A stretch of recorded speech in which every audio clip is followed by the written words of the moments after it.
Welcome to At Midnight, the late-night dive into history, myths, and legends. Tonight, the road goes back before the familiar rings and returning kings, into the Elder Dark where jewels could ruin civilizations, and one very talented family made grief into a long-term policy. Beleriand waits under starlight, full of hidden cities, dragon smoke, proud oaths, doomed love, and kingdoms that somehow thought ancient evil might respect a border. This is At Midnight. Let's step into the dark. Before any familiar road ran westward toward a gray harbor, before any ring passed from hand to hand, with the quiet manners of a dangerous family heirloom, the world of Middle-earth had a deeper past. It was not a tidy past. Tolkien imagined it like an ancient myth remembered through broken songs, half-ruined chronicles, proud names, and grief that somehow never misplaced its ceremonial cloak. The later tales of hobbits and returning kings stand on top of this older ground, where the stars were young, the sun had not yet risen, and the great powers of the world were still learning that creation is much harder when one immortal rebel keeps rearranging the furniture. This elder history is the First Age, and the shadow before it, the long dusk of Arda, the world, when beauty was new enough to feel dangerous, and pride was already sharpening its teeth. The story begins outside ordinary time, with the Aenir, mighty spirits brought into being by Iluvatar, the Maker beyond the world. Tolkien gives this beginning the shape of music, not machinery. The world is first imagined as a great theme, a song so vast that mountains, seas, winds, stars, and living creatures are all hidden inside it before they become solid. The Aenir sing according to the vision given to them, each adding knowledge, power, and color. Some understand water, some fire, some air, some growth, some healing, some craft, some pity. It is a lovely arrangement, which naturally means someone has to spoil it. Melkor, the mightiest of the Aenir, begins to weave his own discord into the music, because apparently harmony is less attractive than having everything point toward oneself. Melkor's rebellion is not a small mistake or a passing mood. It is the first pattern of evil in Tolkien's mythology, the desire to possess, dominate, and bend every other will into a mirror. Melkor wants the fire of creation for himself. He wants not only to make, but to own the meaning of what is made. The other Aenir sing against him, and Iluvatar draws even Melkor's harsh notes into a greater design. That does not make Melkor harmless. It only means that evil, for all its noise, never becomes the true author of the world. This is a quiet but important thread through the First Age. Morgoth, as Melkor will later be called, can wound, corrupt, mock, and ruin. He can turn light into obsession and courage into despair. He cannot create a final victory that belongs only to him. After the music comes the vision.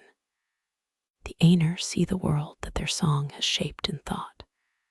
Then some of them enter it, becoming bound to it until its ending.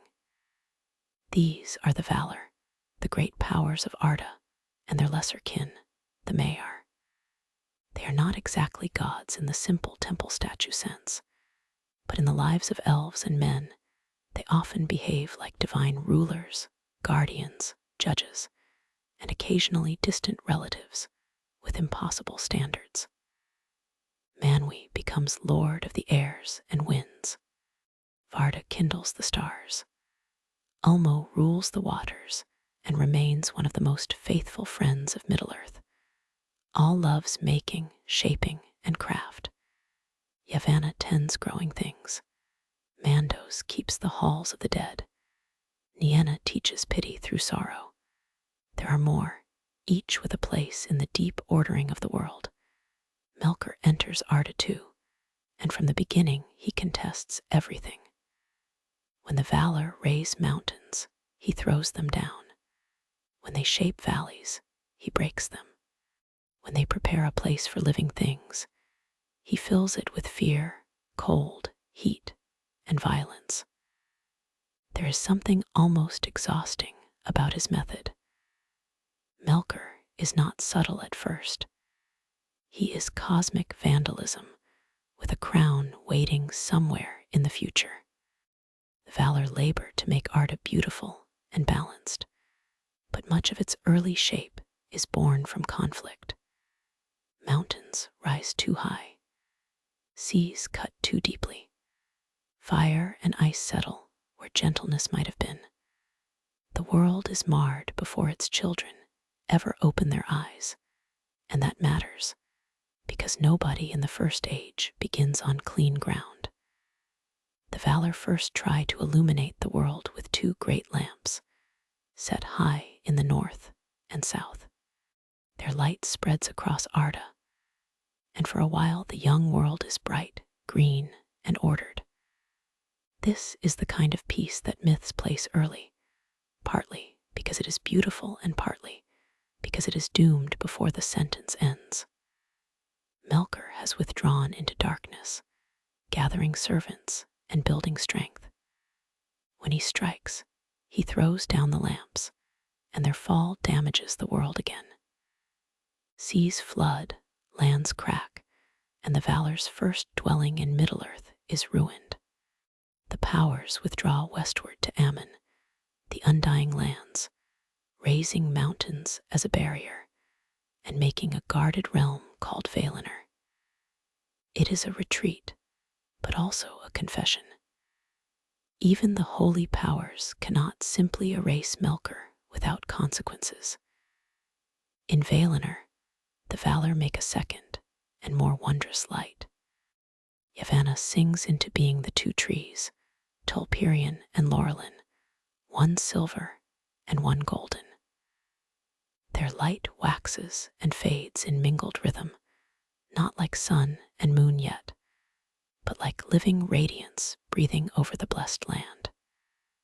The trees become the heart of Feanor, the loveliest light in the world.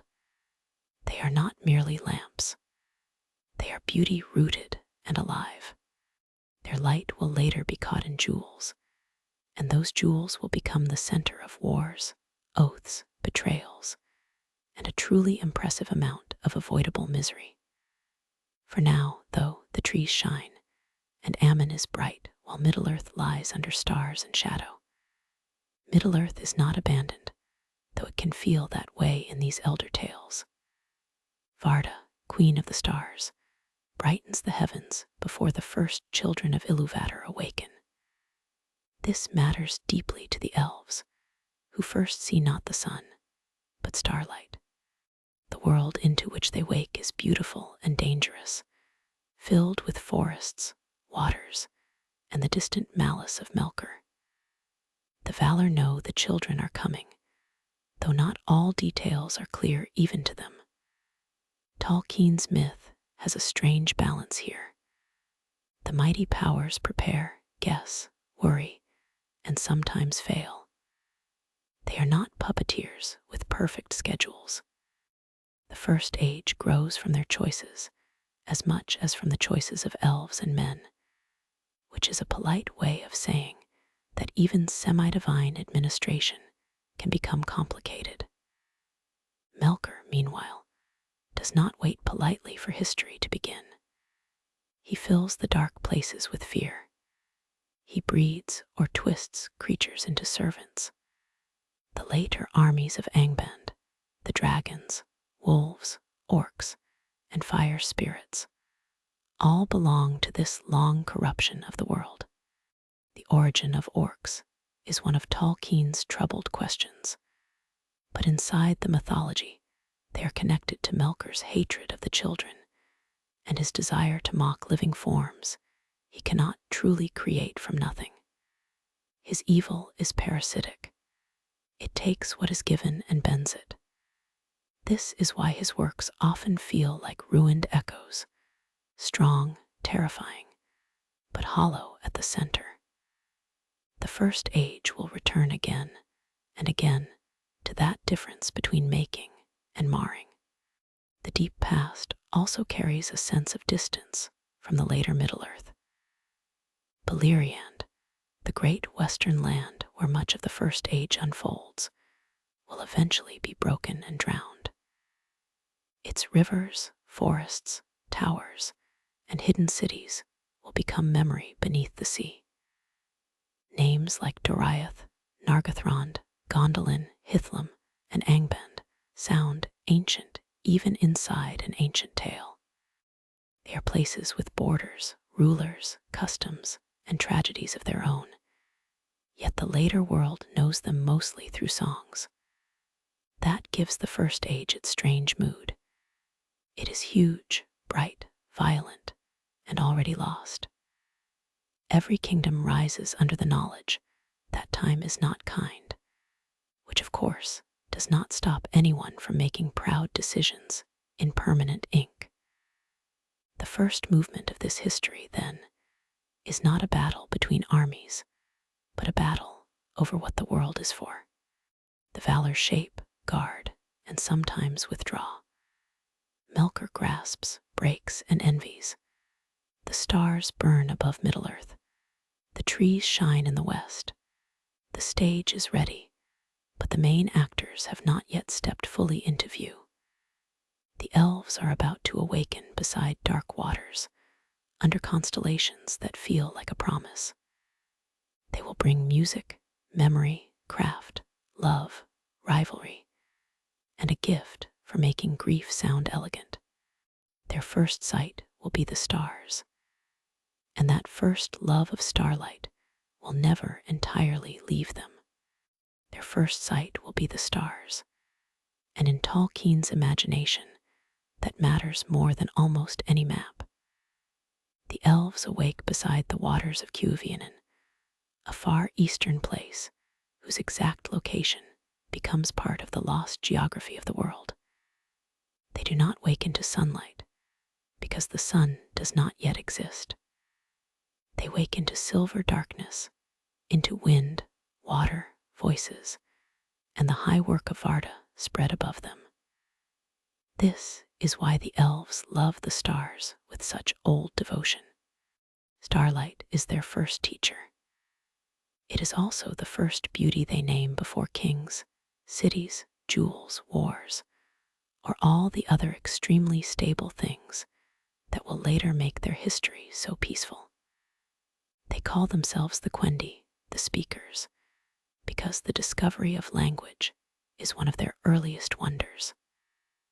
The Valor eventually learn that the elves have awakened. Arom, the hunter among the Valor, finds them during his rides through Middle-earth. His arrival is both blessing and alarm, because Melkor has already been spreading fear among the newly awakened people.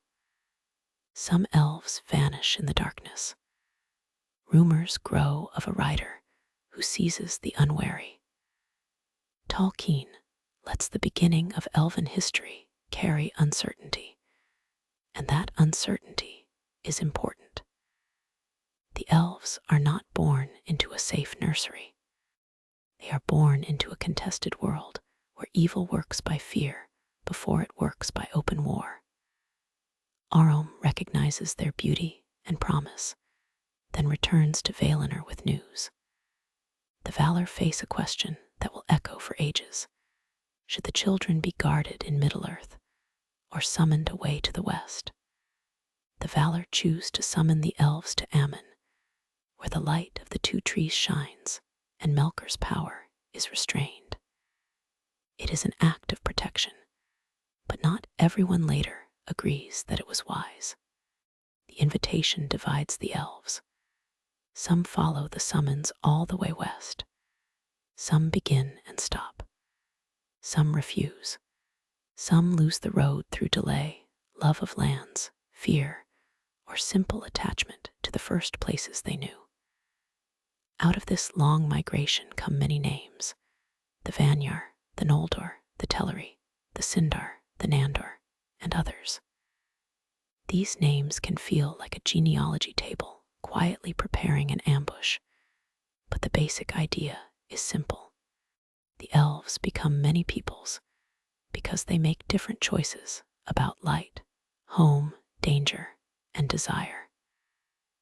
The Vanyar reach Valinor and remain closest to the Valar. They are the smallest of the great kindreds and the least entangled in the later disasters, which is either spiritual wisdom or excellent scheduling. The Noldor also reach Ammon, and they become famous for knowledge, craft, and restless thought. The Teleri are slower, more numerous, and deeply bound to water and song. Some Teleri reach the western shore and cross the sea. Others remain in Beleriand, where their leader Elwi becomes Thingol, king of the Sindar, after a strange and powerful meeting with Melian, a Maya from Valinor. That meeting will matter later, because Thingol's realm of Doriath becomes one of the great guarded places of the First Age. The journey west is not only a migration. It is the first long sorting of elven fate. Those who see the two trees become the Calaquendi, the elves of the light. Those who do not are called by other names, often less politely by those who did. Tolkien uses these distinctions not as simple measures of worth, but as layers of memory. Some elves carry the light of Ammon in their eyes and traditions. Others know the stars, forests, rivers, and dangers of Middle-earth more intimately. When the Noldor later return from Valinor, they do not come as strangers exactly, but neither do they come home to an empty land. Beleriand already has rulers, customs, alliances, and grudges. History loves nothing like overlapping claims. In Ammon, the elves live under the light of the two trees. The Vanyar dwell near the Valar. The Noldor settle in Turin upon Tuna, a hill in the Calasuria, the pass of light through the mountains. The Teleri who reach Ammon eventually dwell by the sea at Ulqualand, the haven of the swans. Each people develops its gifts. The Vanyar are associated with song, purity, and devotion. The Teleri love ships, music, and the long patience of the shore. The Noldor love language, gems, metal, architecture, memory, and the dangerous thrill of making things that nobody else can make. This is magnificent, naturally, and it is also where the fuse begins. The Noldor learn much from all, the Vala of craft. They become miners, smiths, jewel makers, builders, and scholars. Their skill is not evil. Tolkien never treats craft itself as corruption. All is honored, and making is one of the ways created beings echo the creativity of Iluvatar. The trouble begins when making becomes possession, and possession becomes identity, and identity becomes something that must be defended even against wisdom. This movement is slow at first. It looks like excellence. It looks like beauty. It looks like bright hands shaping gems under holy light. No one watching the early Noldor and Turin would necessarily predict exile, murder, and centuries of war. This is why myths are so fond of beginnings that glitter. Melkor, after long conflict, is eventually defeated and imprisoned by the Valar. For a time, his power is contained. The elves in Ammon grow in knowledge, and the world seems ordered. Yet imprisonment does not heal Melkor. It only teaches him to become more patient and more careful. When he is released after ages, he speaks humbly, which in his case is rarely a comforting sign. The Valar, desiring mercy and restoration, allow him some freedom in Valinor. The Vanyar distrust him. The Teleri do not greatly need him. The Noldor, however, are curious, brilliant, ambitious, and fond of knowledge. Melkor notices. Predators often do. Before that poison fully spreads, the beauty of Valinor reaches its height. The trees shine in alternating bloom. Tolperion gives silver light, cool and gentle. Laurelin gives golden light, warm and rich. Their mingled hours are especially blessed, and the land lives by their rhythm. There is no sun path, no moonrise, no ordinary day. Time is measured by living radiance. This is the light that will later be preserved in the Silmarils, and that is why those jewels become more than treasures. They hold the memory of an unfallen light, or at least a less fallen one. They are portable longing, which is a poetic object and a political disaster. The elves of Ammon do not know the future, but their world is already full of ingredients that future grief will use. The Noldor have skill beyond measure. Their princes have pride and rivalry. Melkor has envy sharpened by humiliation. The trees have light no one wants to lose. Middle-earth remains shadowed, and the elves who stayed there remain outside the full protection of the West. The Valar have chosen shelter, but shelter can become distance. The exiles of the future will accuse them of withholding Middle-earth. The Sindar of Beleriand will later face returning Noldor, who bring both help and doom. All of this waits quietly under silver and gold. At the center of the next turn stands Feanor, the greatest of the Noldor in craft, and perhaps the least restful person ever to hold a jewel. His name means spirit of fire, and Tolkien does not waste that image. Feanor burns with talent, imagination, love, anger, suspicion, grief, and a near heroic inability to leave anything emotionally moderate. From the light of the trees, he will make the Silmarils, 3 jewels so beautiful that even the Valar are astonished. For a moment, they will seem like the crown of elven craft. Then they will become the axis of oath, murder, exile, and war. The Noldor have learned to make wonders in Valinor, and one wonder is about to become heavier than kingdoms. The Noldor have learned to make wonders in Valinor, and Feanor stands at the bright, dangerous center of that gift. He is the son of Finwë, king of the Noldor, and Miriel, whose weariness after his birth becomes one of the first sorrows inside the blessed land. Miriel passes into the keeping of Mandos, and Finwë later marries Indais of the Vanyar. From that second marriage come Fingolfin and Finarfin, Feanor's half-brothers. A calm family might have turned this into a story of healing. Feanor, being Feanor, turns it into a furnace. He loves his father fiercely, honors his mother fiercely, guards his own place fiercely, and seems to regard the existence of half-siblings as a personal insult delivered by the architecture of reality. This family tension matters because the great wars of the First Age are not only cosmic. They grow from households, names, inheritances, and wounded pride. Feanor is not a villain in the simple sense. He is magnificent. He creates letters, gems, and works of craft no other elf can equal. He has a mind like a blade in a room full of candles. He can inspire loyalty and awe. He can also turn every disagreement into a royal emergency, which is less useful in a prince than one might hope. Tolkien's tragedy often works this way. The greatest gifts are real gifts, not disguises, and that makes their corruption sadder. Feanor's excellence is inseparable from the fire that will burn through his people.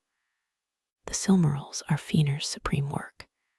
He takes the blended light of the two trees and preserves it within 3 jewels. Their substance is beyond ordinary breaking.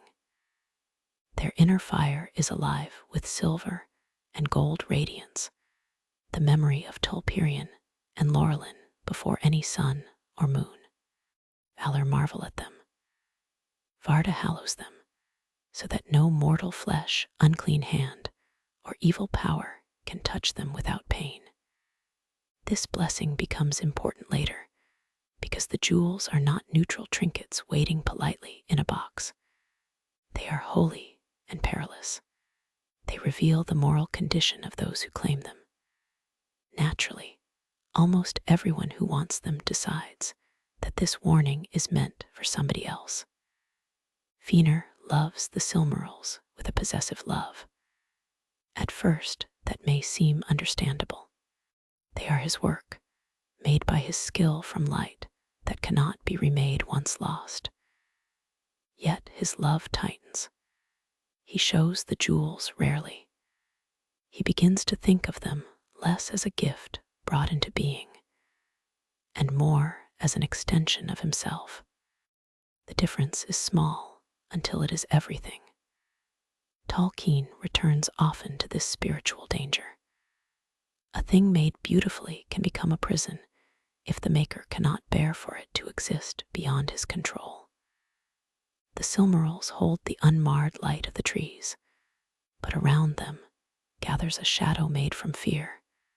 Fear of theft, fear of loss, fear of being diminished if another hand touches what one has made. Melkor sees the danger and feeds it. After his release from imprisonment, he moves among the Noldor with careful words. He praises their skill.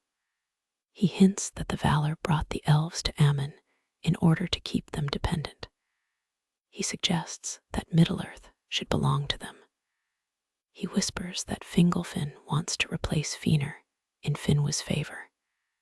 He tells different lies to different people, because a good poisoner does not pour the same cup twice. The Noldor become restless. They begin to speak of weapons, freedom, birthright, and hidden motives. None of these thoughts begin as nonsense. That is why Melkor's lies work. He takes real questions and bends them toward suspicion. Feanor is especially vulnerable because his pride already keeps watch at the door. He draws a sword on Fingolfin during a public quarrel, an act almost unthinkable in Aman. The Valar intervene and exile Feanor for a time from Turin. Finwë, loving his eldest son, goes with him to Forminos, where Feanor stores the Silmarils and many treasures. Fingolfin remains, publicly reconciles, and tries to preserve unity. It is an awkward peace, which in this family is apparently the most optimistic available arrangement. Melkor, exposed as the source of much unrest, flees. But before leaving Valinor's story for darker work, he desires the Silmarils openly. Feanor rejects him with contempt and shuts his doors. Melkor's desire for the Silmarils is more than greed for beautiful jewels. He hates light that does not submit to him. He hates any work that proves another can create beauty beyond his control. He wants the Silmarils because they are powerful, yes, but also because they are not his. The same hunger that made him disrupt the music now turns toward Feanor's gems. This is one of the bitter ironies of the First Age. Feanor and Melkor are not the same, but their possessive wills begin to circle the same objects. One made the jewels. One wants to steal them. Both treat possession as identity. The Silmarils become a mirror in which pride and malice can see one another. The peace of Feanor, already cracked, depends on the two trees. Their light still orders the land. Their living radiance still marks the hours. The Valar and elves may be troubled, but the trees stand as signs of beauty deeper than quarrel. Melkor cannot allow that. He seeks out Ungoliant, a monstrous spirit of darkness in spider form, swollen with hunger for light. She is not a loyal servant in any warm sense. She is appetite. Melkor makes an alliance with her, because evil is very good at temporary partnerships among beings who would happily devour each other after dessert. Together, they creep toward the heart of Feanor, while the Valar and elves are gathered in festival. The attack on the trees is one of the great catastrophes of the Elder mythology. Ungoliant drinks their light and poisons them. Melkor strikes them, and their radiance fails. Darkness falls over Feanor, not ordinary night, but a suffocating unlight made from devoured brilliance. The Holy Land is thrown into terror and confusion. The Valar discover that the trees are dying, and Yavanna asks whether their light can be rekindled from the Silmarils. This is the moment that tests Feanor beyond craft. If he gives up the jewels, perhaps the trees can live again. If he refuses, their light remains locked in his work, preserved but inaccessible. Feanor refuses. He says he cannot remake the Silmarils, and if they are broken, he will be slain in spirit. The refusal is not treated as simple wickedness. The jewels are his supreme creation, and the request is terrible. Yet the refusal also reveals how far possession has gone. The light within the Silmarils came from the trees, a gift of the Valar and Yavanna's living work. Feanor treats it as wholly his. Before judgment can settle, worse news arrives. Melkor has gone to Forminos, killed Finwë, and stolen the Silmarils. The choice Feanor would not make has been violently taken from him. Grief and rage meet in him like oil and flame. From this point, Melkor receives the name Morgoth, the black foe of the world. Feanor gives him that name, and it sticks, because some curses have excellent branding. Morgoth flees from Ammon with Ungoliant, carrying the Silmarils in an iron crown. Ungoliant demands the jewels as part of her reward, but Morgoth refuses, and she nearly overpowers him before his Balrogs rescue him. Even among monsters, the Silmarils create conflict. Their light burns Morgoth's hands, but he keeps them. He descends into his northern fortress in Middle-earth Angband and sets the jewels above his brow. The holy light of the trees now shines in the crown of the world's first Dark Lord. Feanor's grief for Finwë might have become mourning. Instead, it becomes an oath. He gathers the Noldor and speaks with terrible power, calling them to leave Feanor, pursue Morgoth, and reclaim the Silmarils. He and his 7 sons swear that no one, whether Vala, demon, elf, man, or any creature living, shall keep a Silmaril from them without facing their vengeance. The oath is not merely a promise. It is a spiritual trap built out of pride, grief, and sacred language.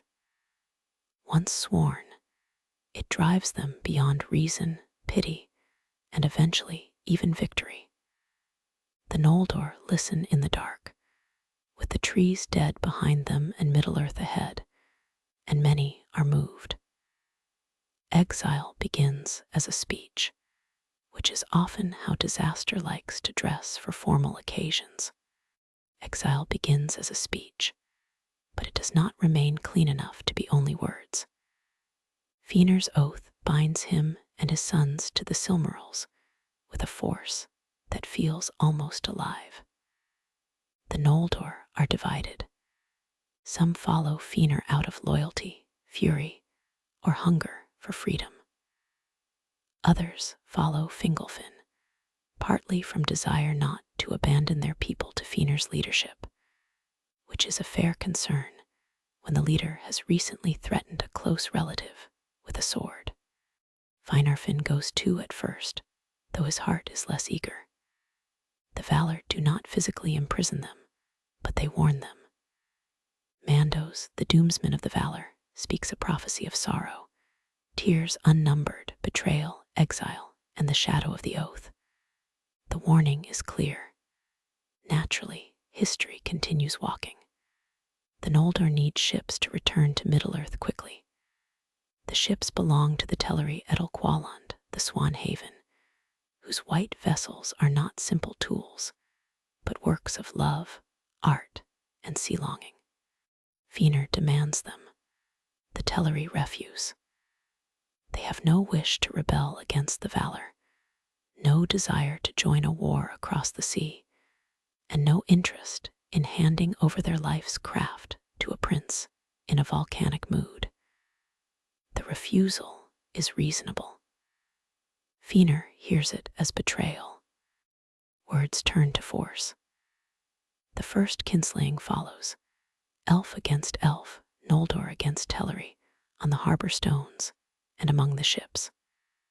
The tragedy is not described in Tolkien's world as a mere battle. It is a spiritual breaking, the first bloodshed among the elves of Aman.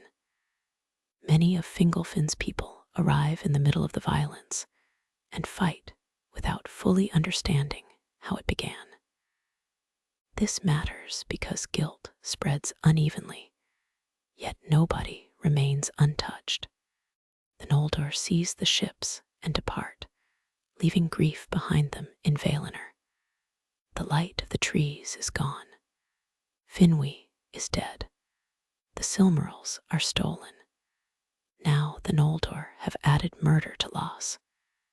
It is one of the darkest turns in the mythology because it makes the exile morally tangled from the beginning. They are not simply noble warriors pursuing evil. They are also a people who have wronged their own kin before the real war has even begun. Morgoth has not yet faced them in Middle-earth, and already he has won something. After Elqualand, the doom of Mandos falls fully upon the rebels. The prophecy declares that their oath will drive them, that their deeds will bring sorrow, and that even victories will turn bitter. Finarfin turns back with some of his people, repents, and is later made king of the Noldor, who remain in Aman. His children, however, including Finrod and Galadriel in the wider legend, continue into exile. Fingolfin also continues, unwilling to abandon the larger host. Feanor presses ahead with the stolen ships.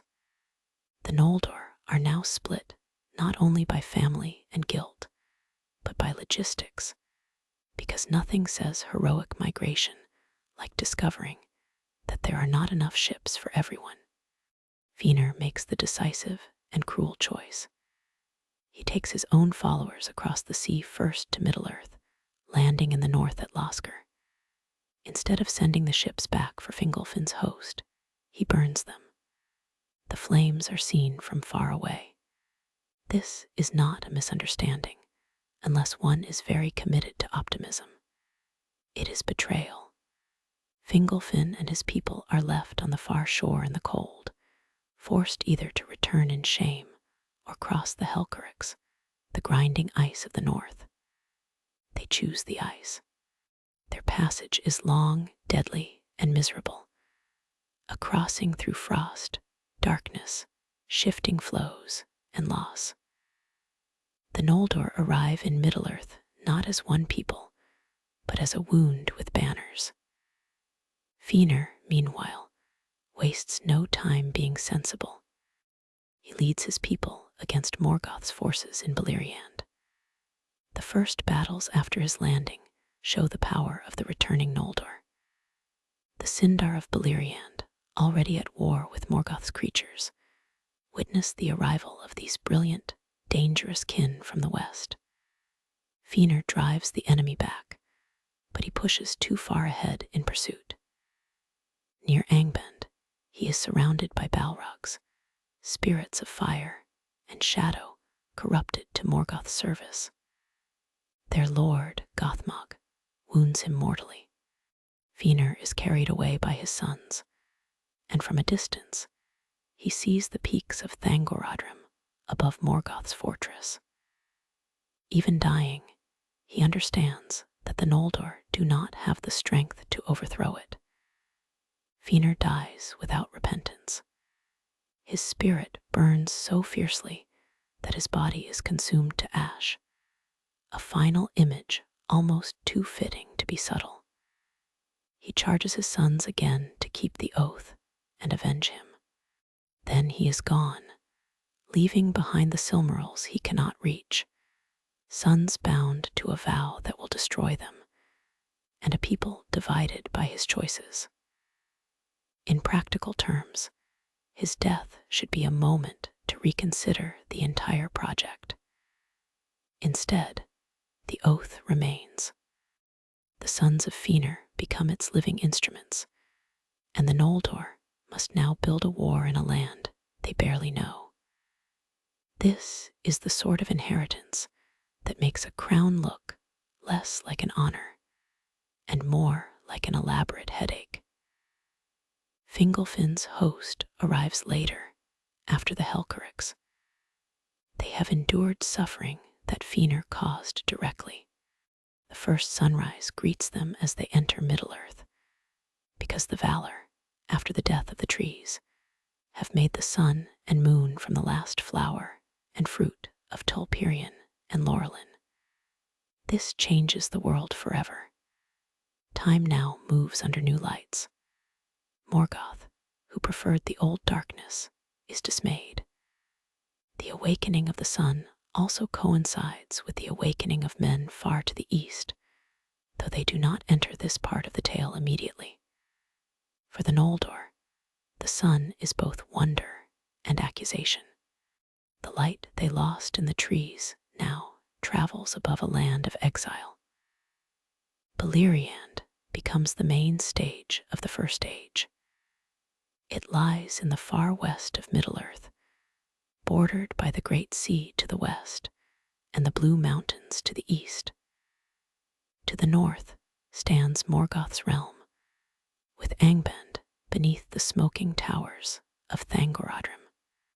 Southward and westward spread forests, rivers, hills, hidden valleys, coastlands, and highlands.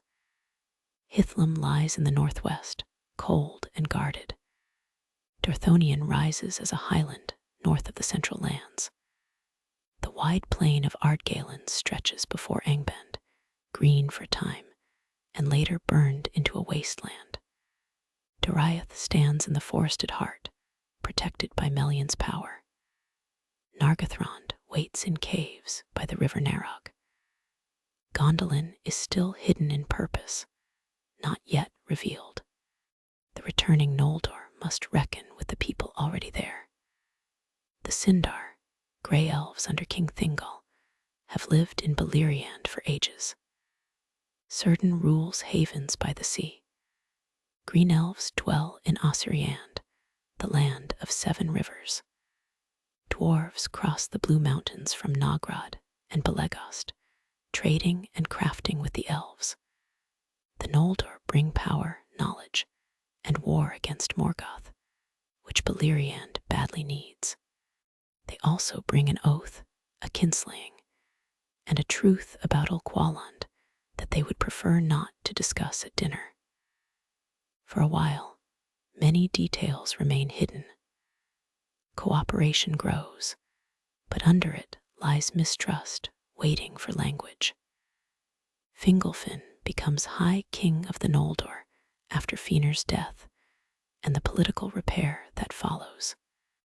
Midros, Feanor's eldest son, is captured by Morgoth and hung from the cliffs of Thangorodrim, a cruel display meant to deepen division. Fingon, son of Fingolfin, and once Medros's close friend, dares a rescue. With help from Thorondor, Lord of the Eagles, he cuts Medros free, though only by severing his hand when no other escape is possible. This act of courage heals part of the feud between the houses, and Medros gives up claim to kingship in favor of Fingolfin. It is one of the rare moments where grace interrupts the machinery of doom. The machinery, admittedly, remains nearby and well maintained. The Noldor begin to build realms around Morgoth's prison. Fingolfin rules in Hithlum. Fingon guards the north. Turgon, Fingolfin's other son, dwells first in Nevrast and secretly prepares Gondolin. Finrod Felagund, son of Finarfin, founds Nargothrond with dwarven help. The sons of Feanor hold lands in the east, watching the approaches from the Blue Mountains and beyond. The siege of Angband begins, a long period when Morgoth is contained behind his iron mountains.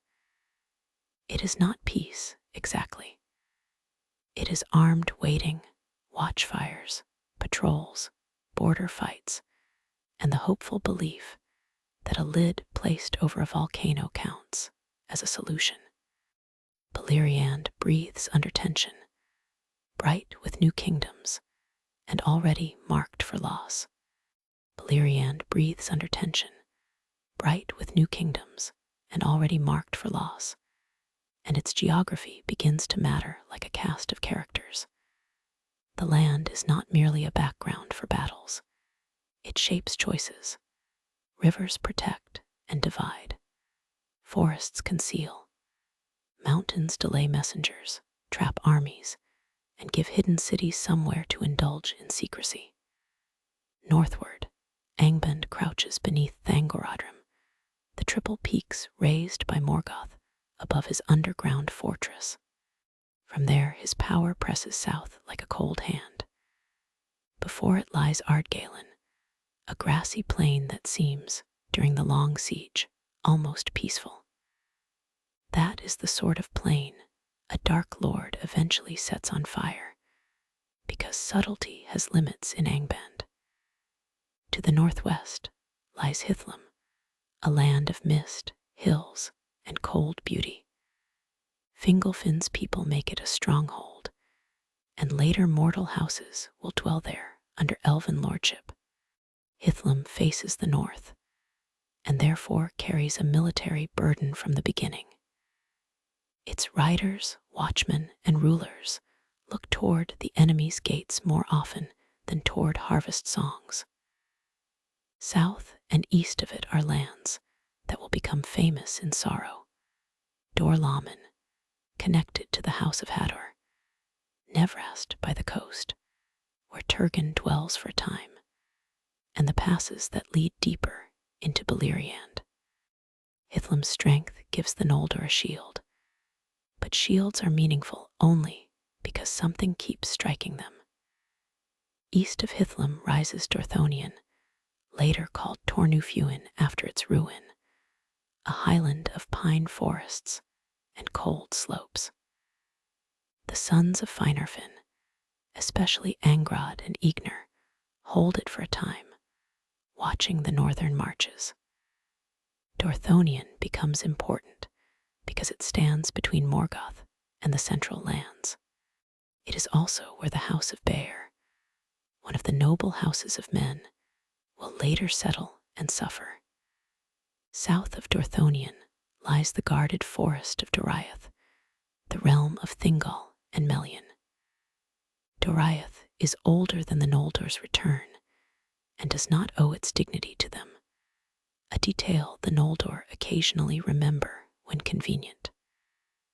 Doriath is protected by the girdle of Melian, a power of enchantment surrounding the realm.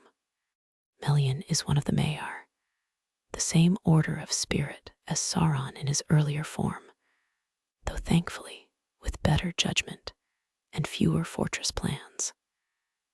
She met Thingol in the ancient woods before the journey of the Teleri was complete, and their long enchantment kept him in Middle-earth.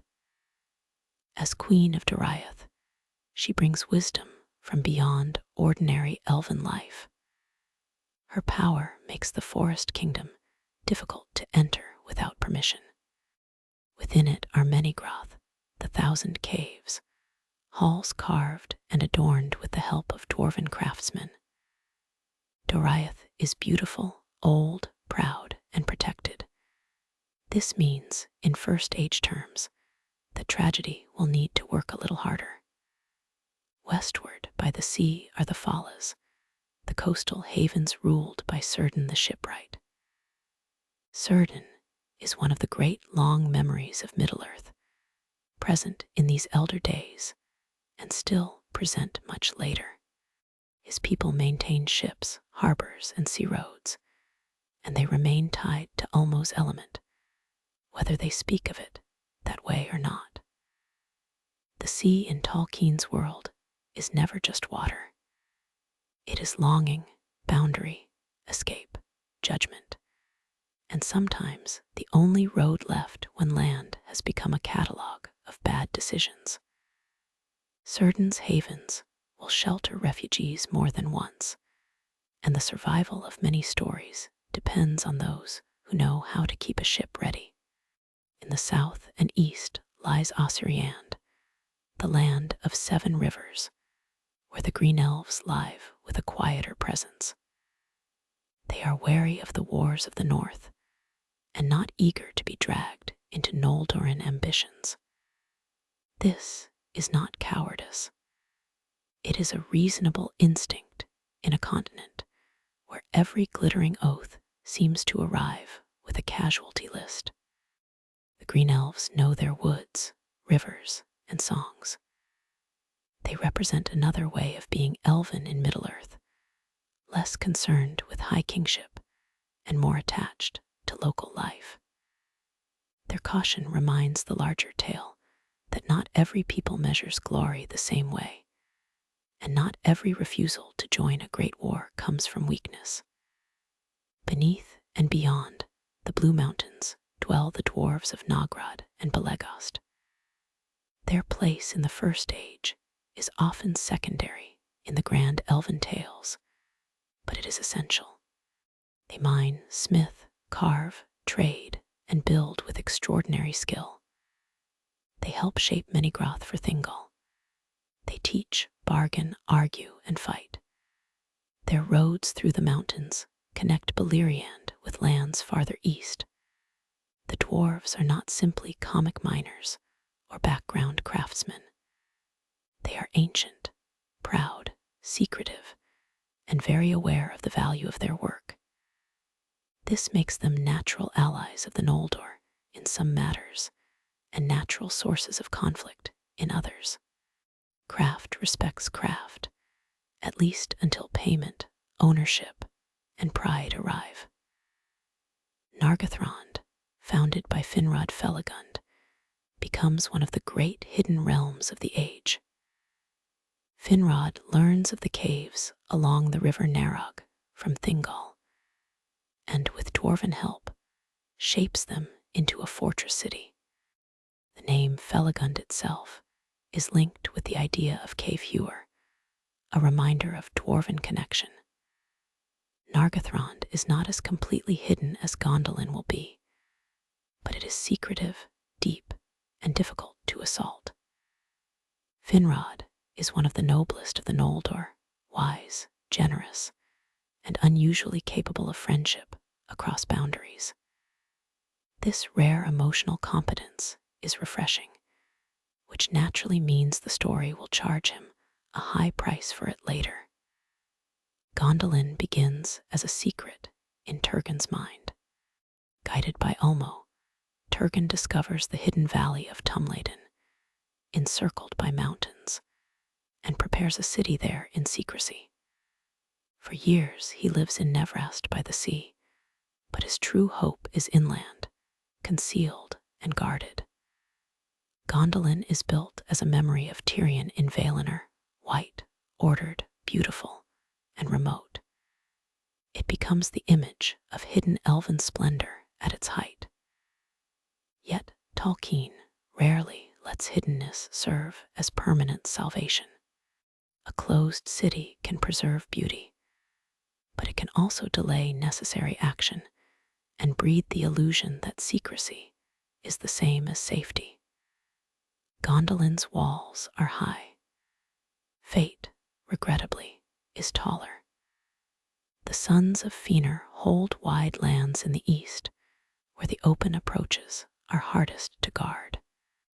Medros, after his rescue, keeps watch from Himring, a fortress on a hill that remains strong through many assaults. Maglar holds the gap named after him. Celigorm and Curufin, Caranthir, Amrod, and Amriz each have their own territories and tempers, some more manageable than others. Their eastern watch helps protect Beleriand from sudden attack. It also keeps the oath alive in political form. The sons of Feanor are useful allies against Morgoth and dangerous neighbors around Silmarils. Both facts remain true, which is very inconvenient for anyone hoping morality would stand still long enough to be labeled. The siege of Angband settles over all these lands like a long-held breath. The Noldor and their allies defeat Morgoth's armies in early battles and keep him contained for hundreds of years by elven reckoning. Crops grow, cities deepen, children are born, songs are made, craft flourishes, messengers pass between courts. Marriages, alliances, jealousies, and quiet rivalries fill the space that war has not consumed. This long period matters because it shows what Beleriand might have been, not paradise, but a living world of many peoples. The tragedy of the First Age is sharper because there is something real to lose. Ruined kingdoms are not impressive if they were only names. Beleriand is given texture before it is taken away. Yet the siege is not victory. Morgoth remains in Angband, breeding strength, studying his enemies, and waiting. He cannot easily break out while the Noldor are united and watchful, but unity is never as solid as a wall. The hidden guilt of Ulqualand lies among the exiles. Thingol distrusts the Noldor more deeply when he learns of the kinslaying. The sons of Feanor remain bound by their oath. The Sindar have old claims. The dwarves have their own interests. Men have not yet entered the Western story in full, but their arrival will change everything. The map looks stable, with realms arranged like jewels around the Iron North. Under the surface, every border is also a question. So the First Age pauses in a strange twilight of strength. Morgoth is hemmed in, the elven kingdoms rise, and Beleriand shines under sun, moon, and remembered starlight. It would be easy to mistake this for balance. Tolkien does not. He lets the long siege stretch, because waiting is part of doom. While the elves build halls and guard passes, another people is awakening far to the east under the first sunrise. Men are coming, mortal, brief, fearful, courageous, and bewildering to the immortal elves. Their lives will burn quickly beside elven memory, but some of their choices will change the fate of the world more than any hidden city. Their lives will burn quickly beside elven memory, and that difference changes the air of Beleriand as soon as men enter the tale. Far to the east, under the first rising of the sun, the second children of Iluvatar awaken.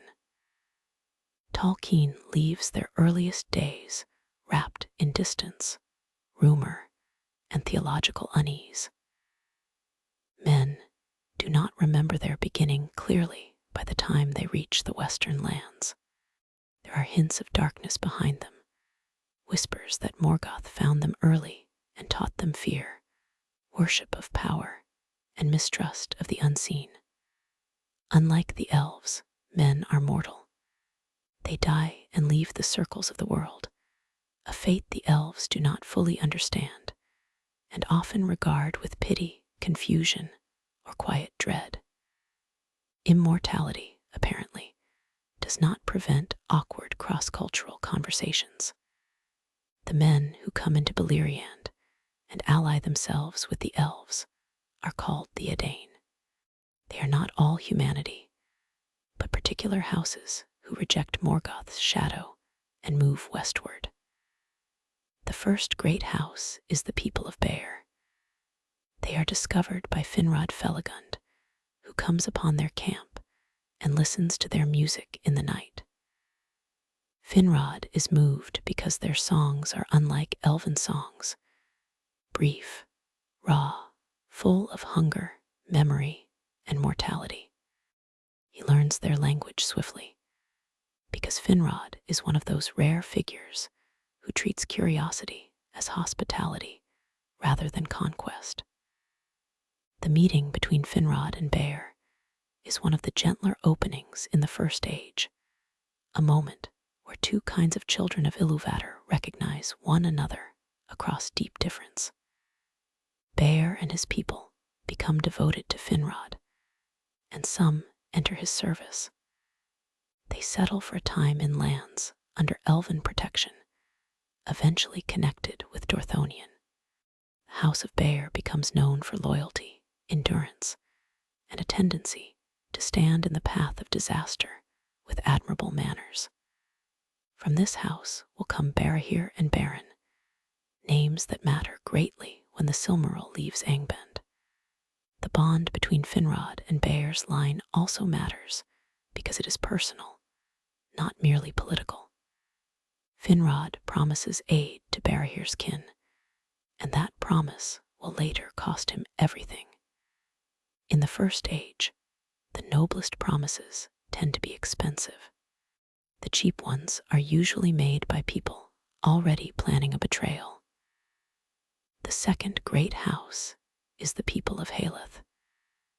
Their story differs from Beren's.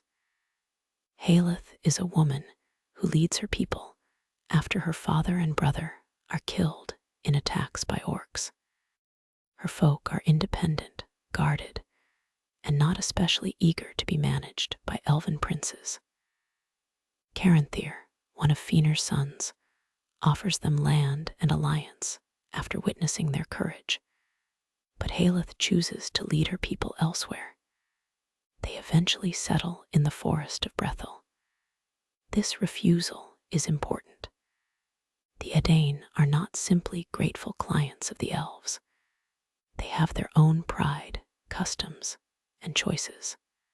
Haleth's people show a stubborn independence that becomes one of humanity's recurring gifts, and naturally, occasional problem.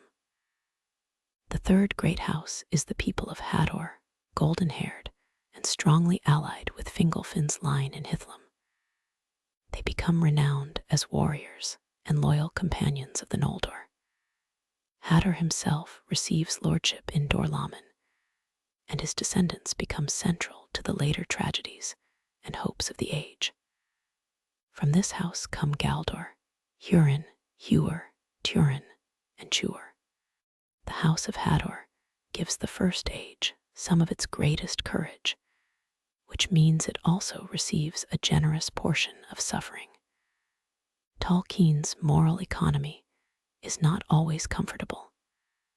The brave do not escape grief because they are brave. Sometimes bravery only lets them stand long enough for history to notice exactly where to strike. The arrival of men unsettles the elves. Some welcome them, some distrust them, and some find their mortality almost unbearable to think about. Elves live as long as the world, unless slain or consumed by grief. Their memories stretch across ages. Men arrive, love, fight, build, age, and die before an elf has finished processing one complicated family disagreement. Yet men are not lesser in Tolkien's spiritual design. Their mortality is called a gift, though almost nobody inside the story experiences it as a pleasant birthday present. It means they are not bound to the world's fate in the same way. It gives their choices urgency. Their brief lives can alter long histories precisely because they cannot wait forever. Morgoth fears men in a different way from the elves. The elves are powerful, skilled, and long-lived, but they are tied to Arda. Men are more mysterious. Their fate lies beyond the world's music as the Valar understand it. Morgoth cannot fully comprehend that freedom, so he tries to corrupt it through fear of death, hunger for power, and resentment of the immortal elves. Some men entering Beleriand are faithful. Others later come under Morgoth's influence or serve him from fear, ambition, or old shadow. This mixed condition prevents the story from turning into simple species politics. Elves can betray. Men can be loyal. Dwarves can save kings and quarrel over treasure. Everyone gets a turn being complicated. During the long siege, the Edain strengthen the Elven realms. They learn language, warfare, craft, and lore from the Eldar, while the elves learn from them a different kind of courage. Mortal warriors can hold a pass knowing that even victory will not grant centuries of memory. Mortal families can settle lands under threat because there may be no perfect safe place. Their presence makes Beleriand less purely elven and more deeply historical. Villages, fields, halls, and households of men grow under the shadow of immortal wars. The First Age becomes a shared struggle, not merely an elven attempt to recover stolen jewels. That shared struggle is nobler than the Oath of Feanor, and in the end it will matter more. Still, the Edain enter a war already shaped by powers far older than they are. They inherit the consequences of Feanor's oath, the pride of the Noldor, the caution of Thingol, and the patience of Morgoth. Many do not know the full story of Ulqualand, Valinor, or the Silmarils. They only know that the northern enemy is terrible, and that the elves, for all their beauty, cannot defeat him alone. This limited knowledge makes their loyalty poignant. Men give themselves to a cause whose oldest roots are not theirs. They trust leaders who sometimes deserve that trust and sometimes have ancestral baggage packed in every available room. The friendships between elves and men create some of the greatest lines of the legend. Finrod and Bear, Fingon and the House of Hador, Thingol's realm and Turin, Turgon's hidden city and Tuor. These bonds bring hope into the darkest parts of the First Age. They also make tragedy more intimate. When kingdoms fall, it is not only ancient elven splendor that breaks.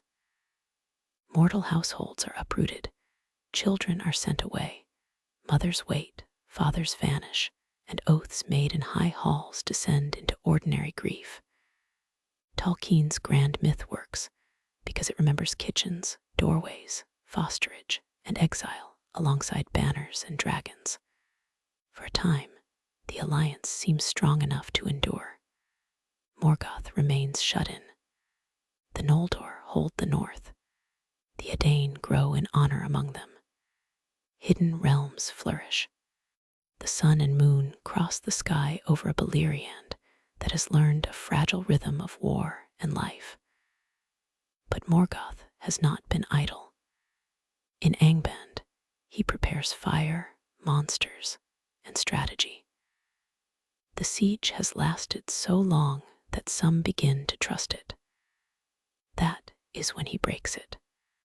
The green plain before his gates will burn, and the careful arrangement of realms around the north will learn how quickly a map can become an elegy. The green plain before his gates will burn, and the name of that burning is the dagger Bragalach, the battle of sudden flame. For long years, Ardgalen lies open and green between Angband and the watchful lands of the Noldor. It seems like a buffer, a wide breathing space where armies can be seen before they strike. Morgoth turns that confidence into fuel. Rivers of fire pour from Thangorodrim.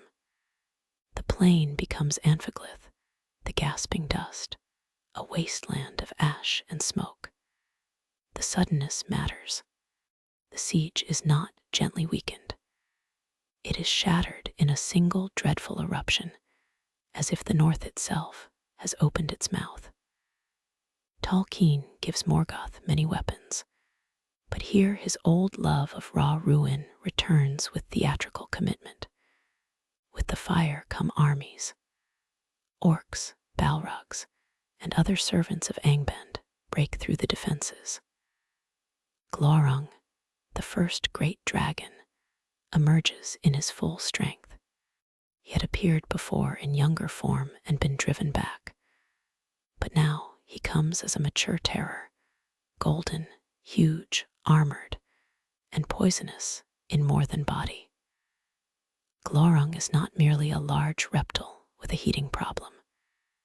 He is intelligent, cruel, and gifted in domination through speech. His gaze and words can paralyze, deceive, and corrupt. The later tragedies of Turin and Nargothrond will show this more fully.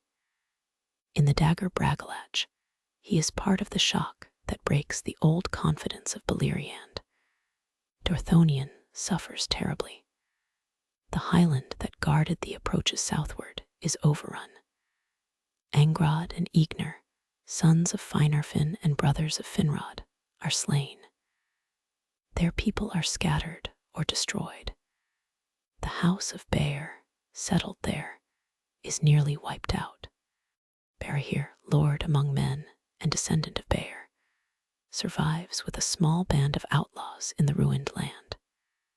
Finrod, remembering old friendship and saved by Berahir in battle, gives him a ring as a pledge of aid. That ring will pass to Beren and far beyond the First Age, becoming an heirloom in later royal lines. Here it begins not as a symbol of coronation, but as a sign of gratitude in a war that has gone very badly. Hithlum holds under Fingolfin and Fingon, but the cost is severe. The sons of Feanor in the east are driven back. Maglar's Gap is forced. Celigorm and Curufin flee toward Nargothrond. Medrose's fortress on Himring remains unconquered, a stubborn island of resistance in the storm. The eastern defenses are damaged, but not wholly broken. This uneven survival is typical of the First Age. Disaster rarely destroys everything at once. It leaves enough standing for hope to make plans, which gives the next disaster something to work with. Morgoth's victory in the Bragalach is enormous, yet Beleriand does not fall completely. Its kingdoms are wounded, rearranged, and frightened into new choices. Fingolfin, High King of the Noldor, receives news of the ruin and is overcome by wrath and despair. He rides alone to Angband and challenges Morgoth to single combat. The image is one of the most powerful in the legend. The Elven king before the gates of the first Dark Lord, calling him coward and lord of slaves.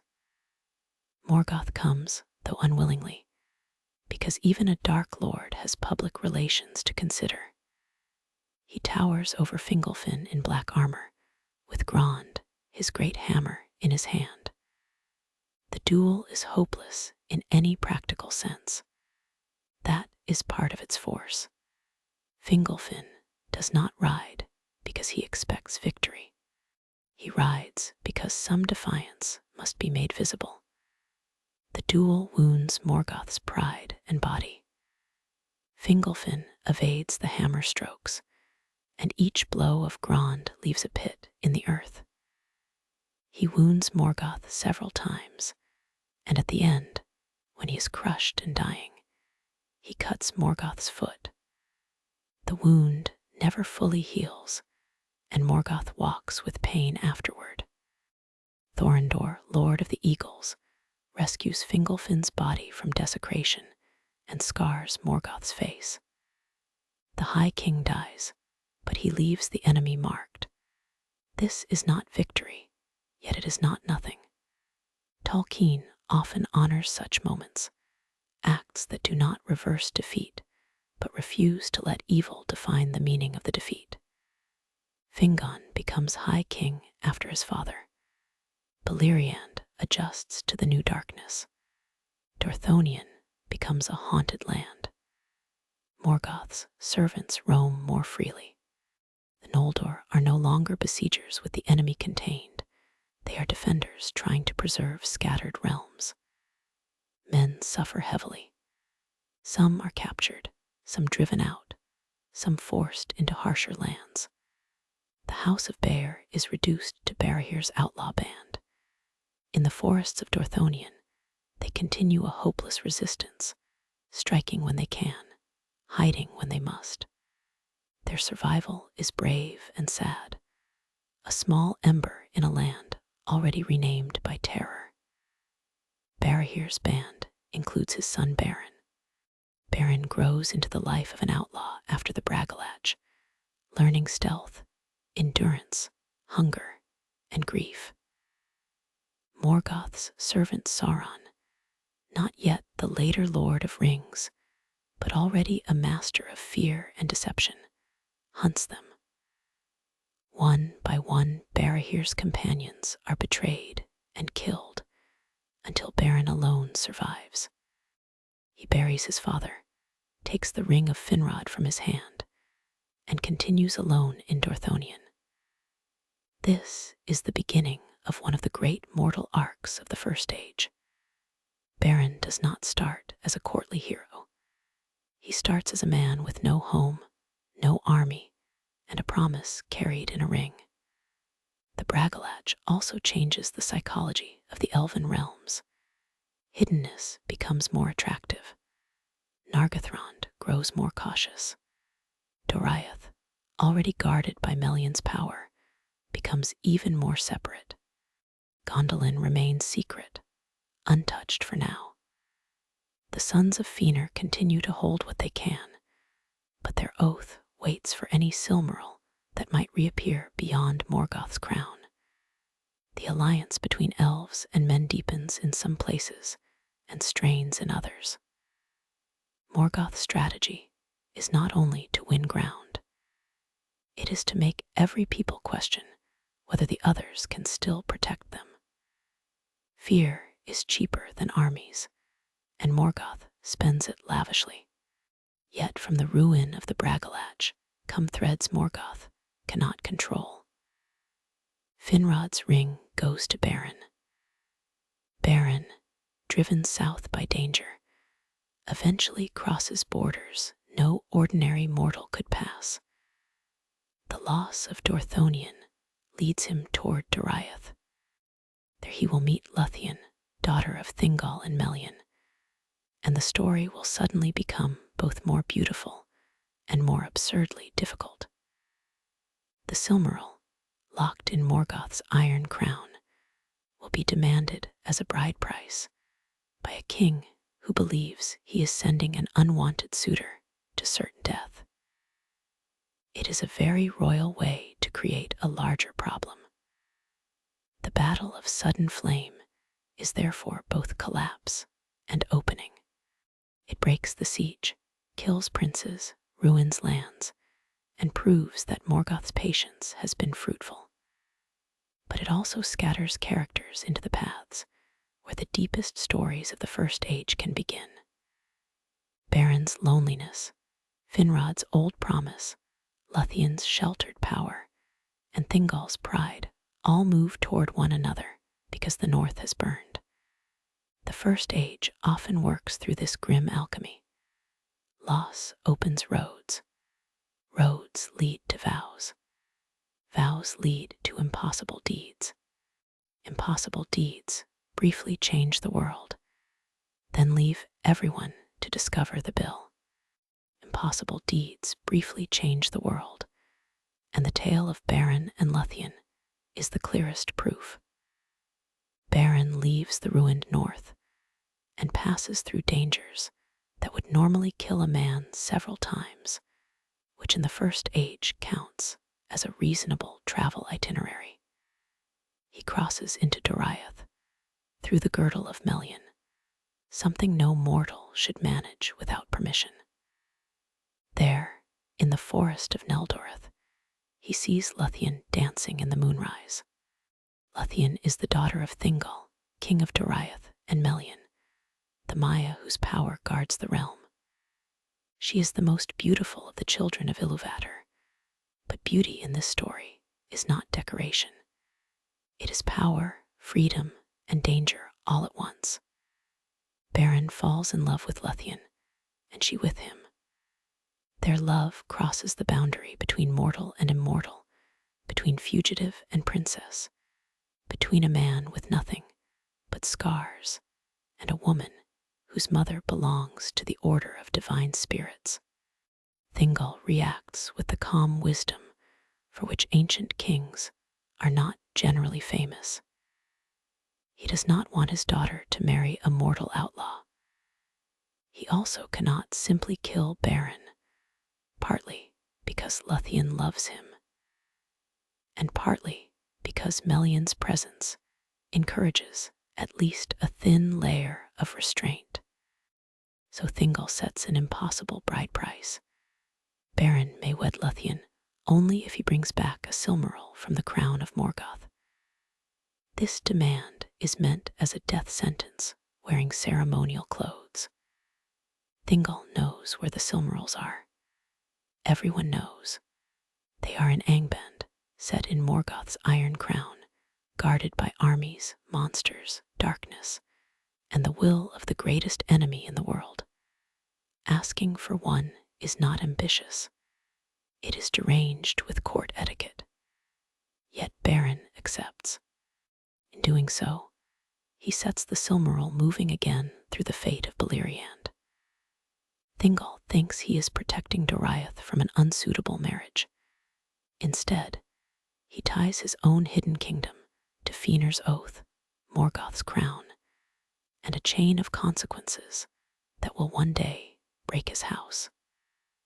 Beren goes to Nargothrond, carrying the ring of Barahir. Finrod Felagund recognizes it and remembers his promise to Barahir, who saved his life during the Bragalach.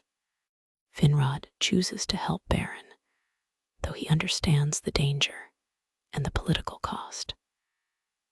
Many in Nargothrond are swayed by Celigorm and Curufin, sons of Feanor, who are living there after losing their lands. They see the quest for a Silmaril and immediately remember their oath, because of course they do. They turn many hearts against Finrod's open support. Finrod gives up his crown and departs with Beren and a small company. This is loyalty stripped of comfort, and it shows Finrod at his most noble. The company disguises themselves as orcs and travels north, but Sauron discovers them. In these days, Sauron is Morgoth's lieutenant, master of the fortress on Talingorhath, the Isle of Werewolves. He is not yet the later Dark Lord of Mordor, but he is already clever, cruel, and very comfortable with prisons. Finrod contests him in songs of power, a battle of memory, secrecy, and command. Sauron wins. The disguises fail, and the company is imprisoned. One by one, a wolf comes to devour them. Finrod saves Beren at the cost of his own life, wrestling the wolf in the dark. The king who befriended men dies, keeping a promise to a dead man's son. Luthien does not wait quietly in Doriath, despite Thingol's attempts to keep her safe. She escapes confinement with the help of her own enchantment, using her hair as part of a magical cloak and rope. This image can sound delicate, but in the story, it is an act of power and will. Luthien is not a prize being carried through the plot. She is the force that makes the impossible quest possible. Along the way, she meets Huan, the great hound of Feanor, who has come into exile with Celegorm. Huan is under a fate of his own. He will speak only 3 times before his death, and he will die facing the greatest wolf. Even the dog receives a doom. Tolkien was thorough. Celegorm and Curufin try to use Luthien for their own designs, hoping to force a marriage alliance with Celegorm and gain political advantage. Their behavior is disgraceful, which at this point is becoming a recognizable family theme among Feanor's sons. Huan rejects Celegorm and helps Luthien escape. Together, they come to Tollingorhoth. Luthien challenges Sauron through song and power. Huan defeats Sauron's wolf shape, and Sauron yields the tower. The prisoners are too late to be saved, except Beren. Finrod is dead, and Beren mourns him. The quest has already cost one of the greatest elven kings in Beleriand, and the Silmaril is still far away. Beren tries to continue alone, wishing to spare Luthien. This is noble in intention and useless in practice. Luthien follows, because the tale has already made clear who is actually making progress. They take forms of disguise, Beren in the shape of a wolf, Luthien in the shape of a bat-like creature associated with Sauron's servants. With Huan's help and Luthien's power, they pass toward Angband. Before the gates waits Carcharoth, the monstrous wolf bred by Morgoth to be a guard beyond ordinary terror. Luthien casts him into enchanted sleep, and she and Beren enter the fortress of the Dark Lord. The story has moved from forest romance to burglary at the center of evil, which is quite a range. Inside Angband, Luthien stands before Morgoth himself, sings and dances, and her power, mixed with beauty and enchantment, causes even Morgoth and his court to sink into sleep. The moment is astonishing because it reverses the expected scale of power. Morgoth is the first Dark Lord, crowned with the stolen light of the trees. Luthien is one woman from Doriath, though with Maya blood and elven grace. Yet she brings him low, not by matching his violence, but by overwhelming his will with a different kind of power. Beren cuts a Silmaril from the crown.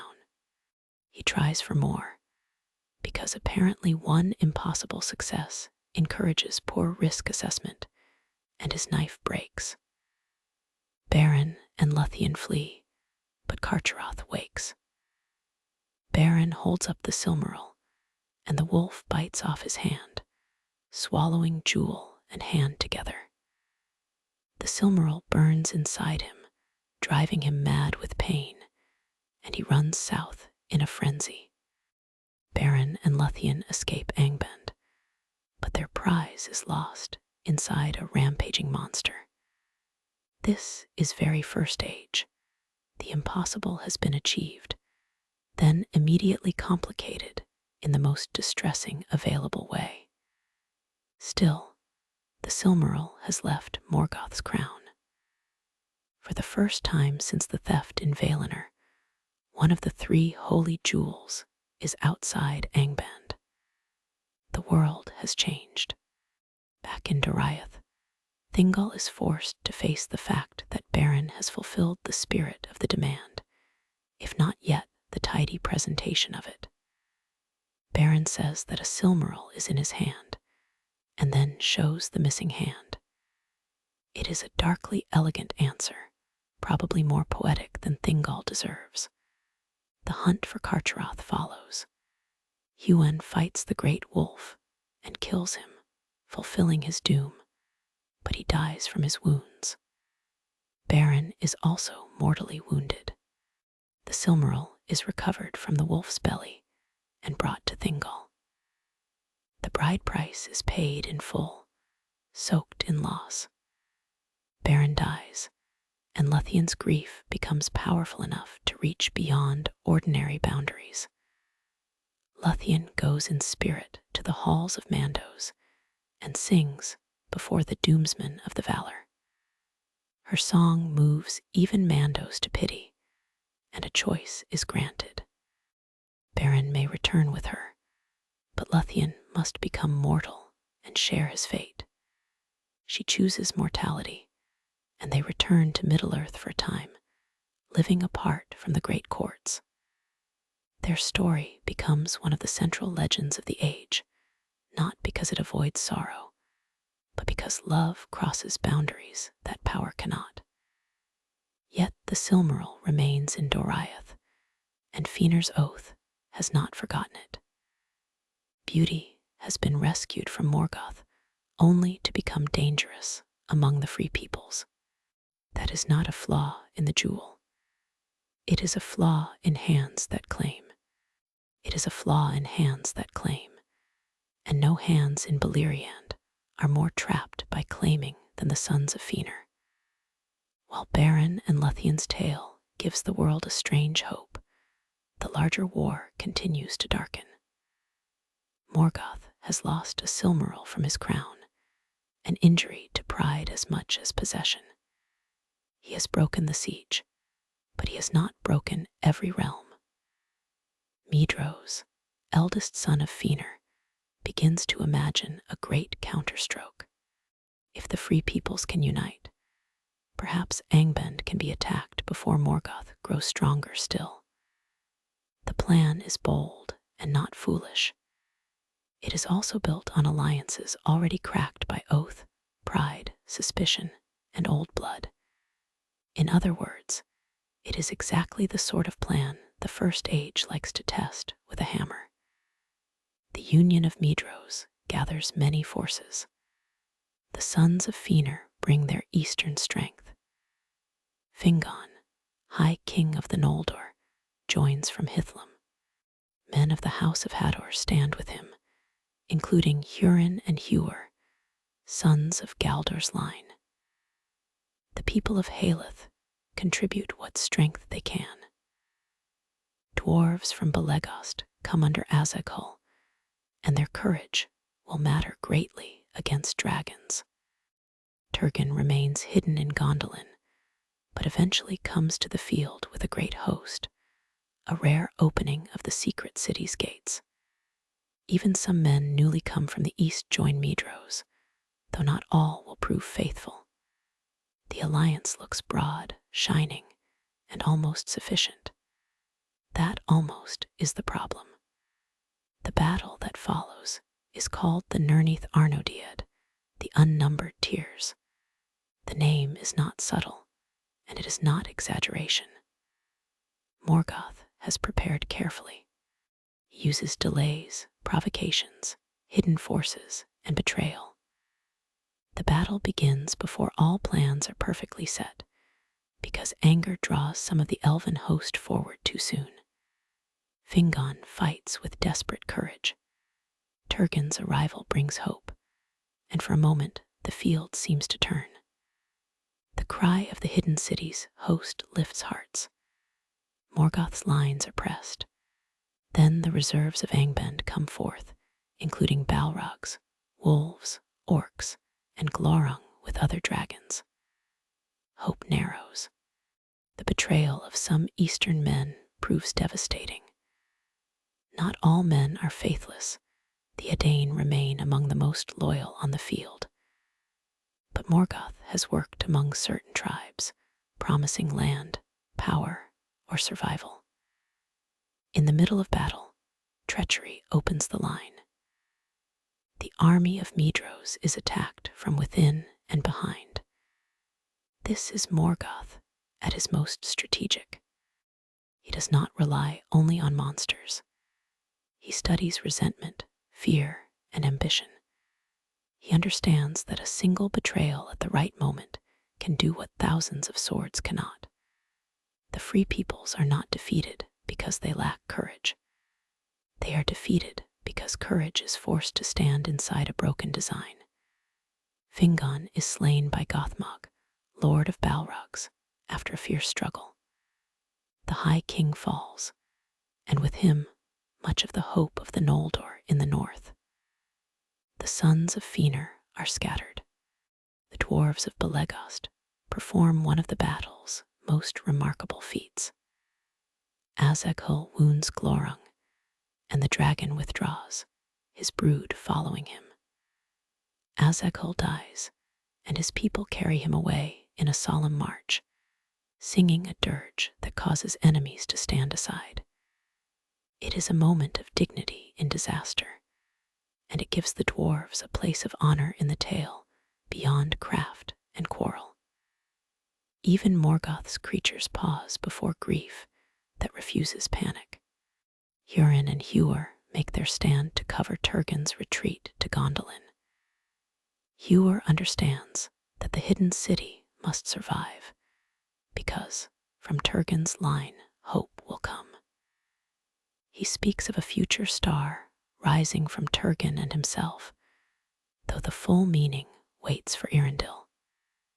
Huor is slain. Hurin fights on with almost impossible endurance, crying out as he kills, until he is buried under enemies and taken alive by Morgoth's command.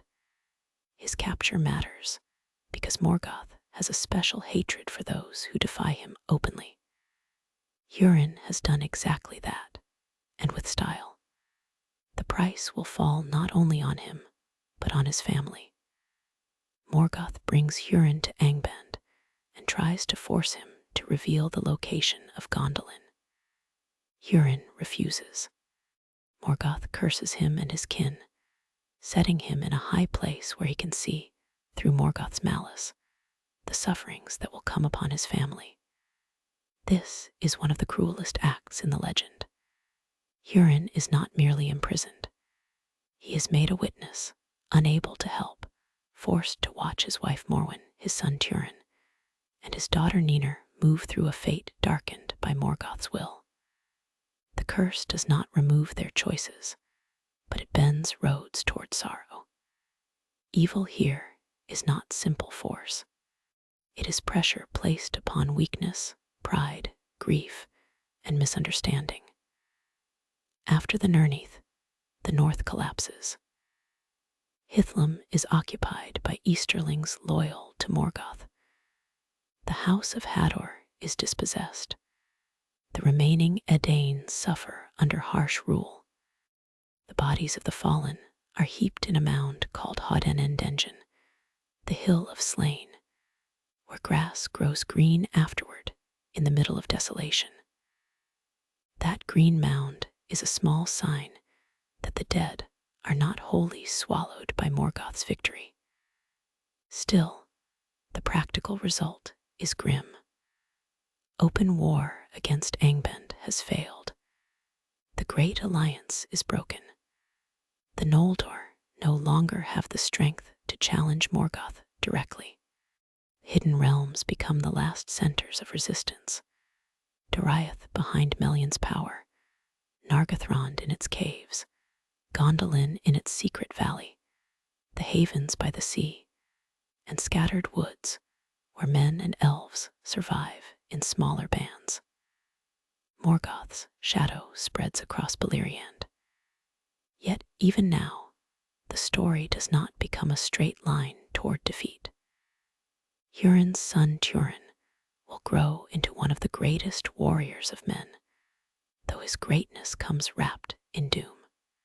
Tuor, son of Huor, will later reach Gondolin under Ulmo's guidance.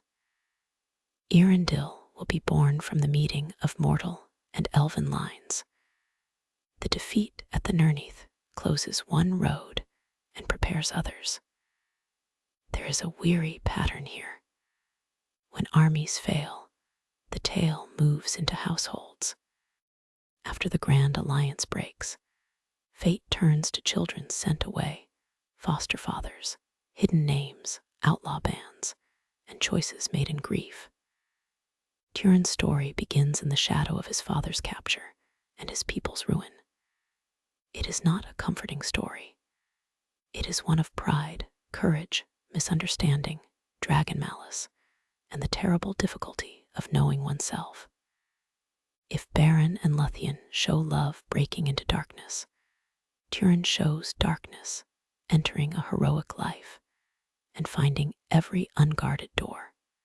The unnumbered tears earns its name because it leaves so many griefs unfinished. Fingon is dead, Hewer is dead, Hurin is captive, Hithlum is occupied, Medros's union is shattered. Turgon returns to secrecy with the knowledge that hiding cannot last forever, but also that revealing himself too soon would have destroyed Gondolin. Morgoth sits in Angband stronger than before, having proved that even united courage can be undone. The world after the battle is quieter, more fearful, and more inward. In that quieter ruin, Morwen must decide what to do with her son Turin, the heir of a noble house in a conquered land. In that quieter ruin, Morwen must decide what to do with her son Turin, and no choice available to her is kind. Morwen is the wife of Hurin, proud, strong-willed, and left in Dorlaman after the Nirneath, with her husband captive and her people under hostile rule. She has a young son, Turin, and later gives birth to daughter Niner, whom Turin will not know in childhood. The Easterlings who occupy Hithlum threaten the old houses of the Edain. Morwen fears that Turin will be enslaved, killed, or twisted into service. So she sends him away to Doriath, trusting Thingol's honor and the old bonds between the houses of men and elves. It is an act of love that feels like abandonment to the child who receives it. Turin arrives in Doriath and is fostered by Thingol and Melian. He grows among elves, trained in arms, honored for his lineage, and shadowed by loneliness. He is brave, gifted, intense, and wounded by separation from his mother. Tolkien gives him many names over his life, and those names show his repeated attempts to outrun himself. Turin is not foolish. He often sees danger clearly. His tragedy is that he sees insult even more clearly, and he reacts to shame as if it were a mortal wound. Pride in him is not empty vanity. It is armor over grief. Unfortunately, armor worn inside the mind can make every embrace sound like a blow. In Doriath, Turin becomes close to Beleg Cathalion, a great marchwarden and archer, loyal, patient, and deeply attached to him. Beleg is one of the gentlest heroic figures in the tale, which is an alarming sign for anyone familiar with the First Age. Turin also clashes with Saros, an elf of Thingol's court, who mocks his mortal background and his mother. The insult strikes exactly where Turin is most vulnerable. In anger, Turin humiliates Saros, and the next day Saros attacks him. During the chase that follows, Saros falls to his death. Turin believes he will be judged harshly and flees Doriath before Thingol can pardon him. This premature flight is one of the first great turns of his doom. Thingol, after learning the facts, does pardon Turin, but Turin is already gone. Beleg asks leave to find him. Turin falls in with outlaws, rough men living by theft and survival in the wild.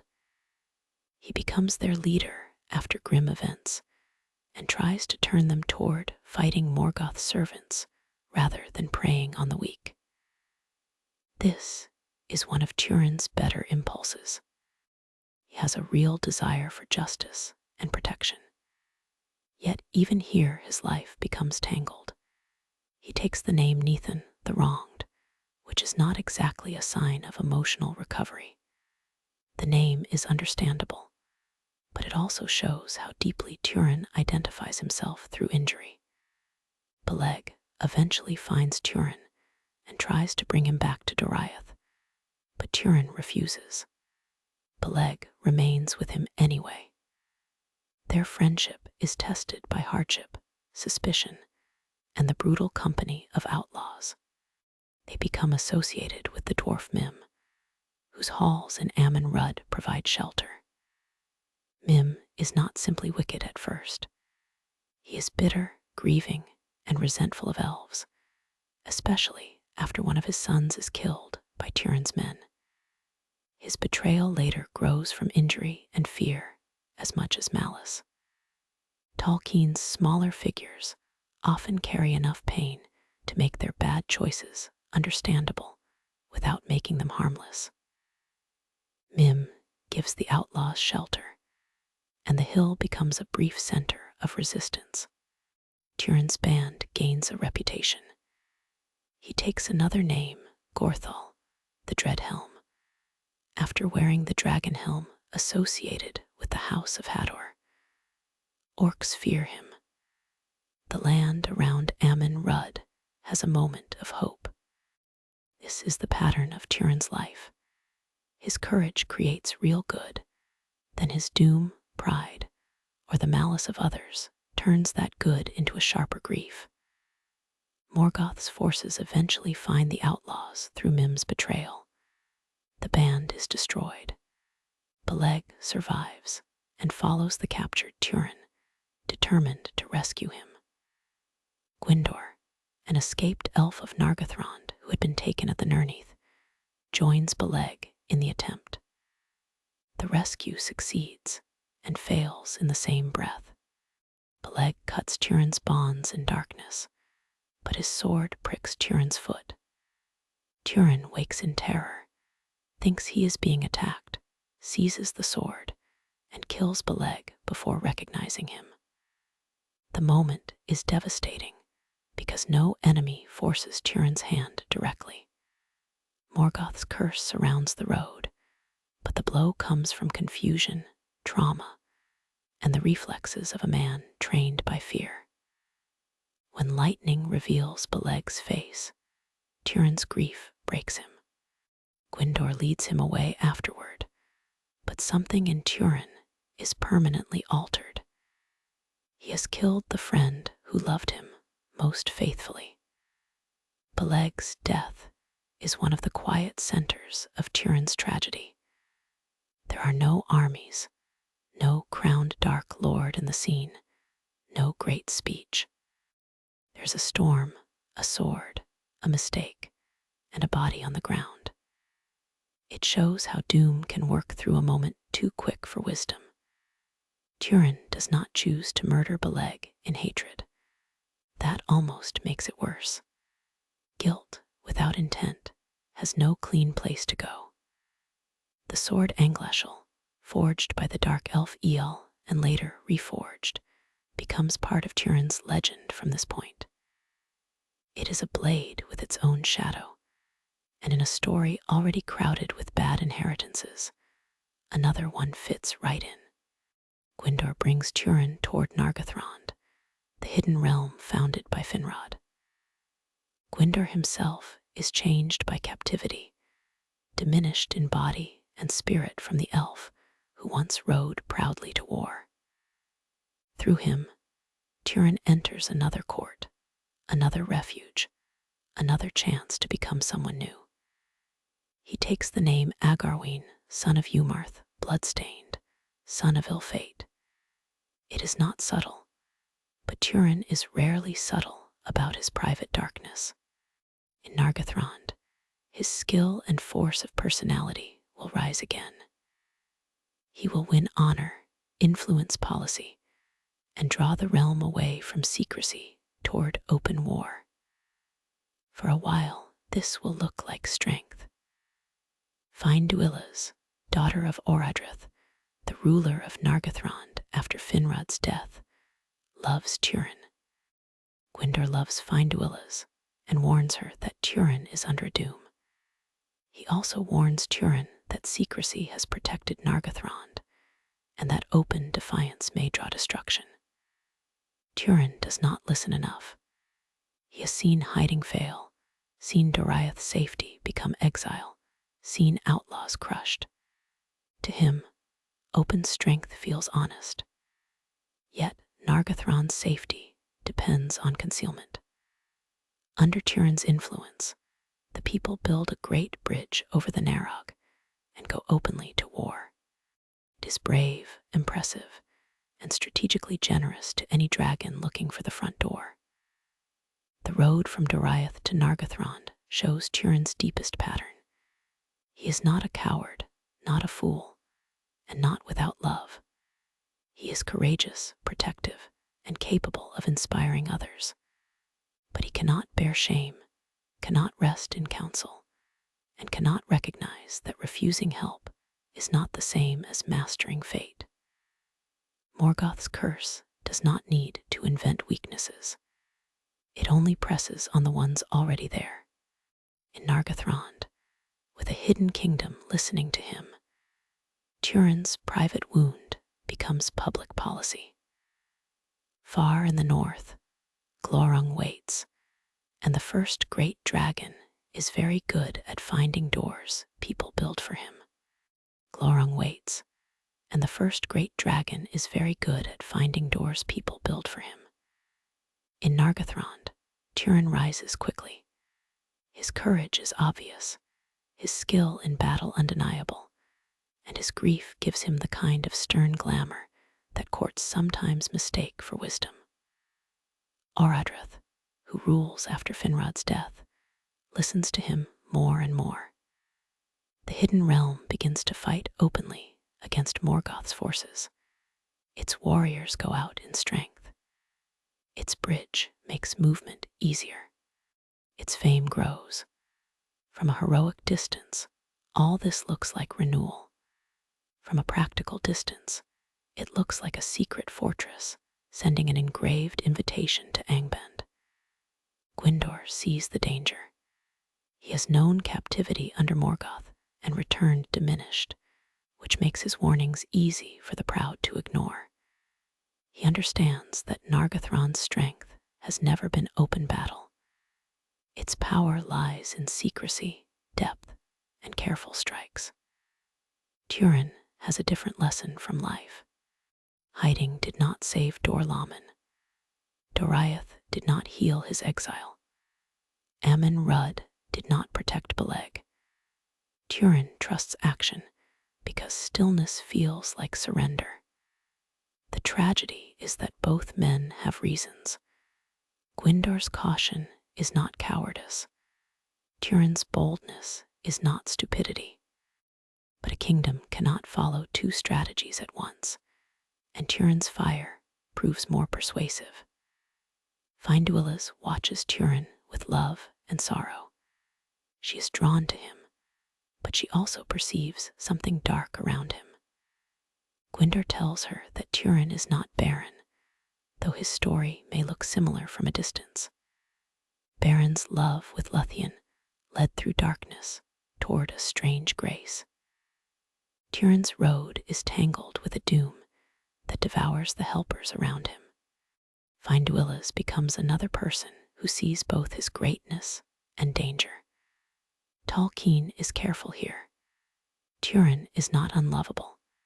If he were merely harsh, the tragedy would be simpler. People love him because there is nobility in him.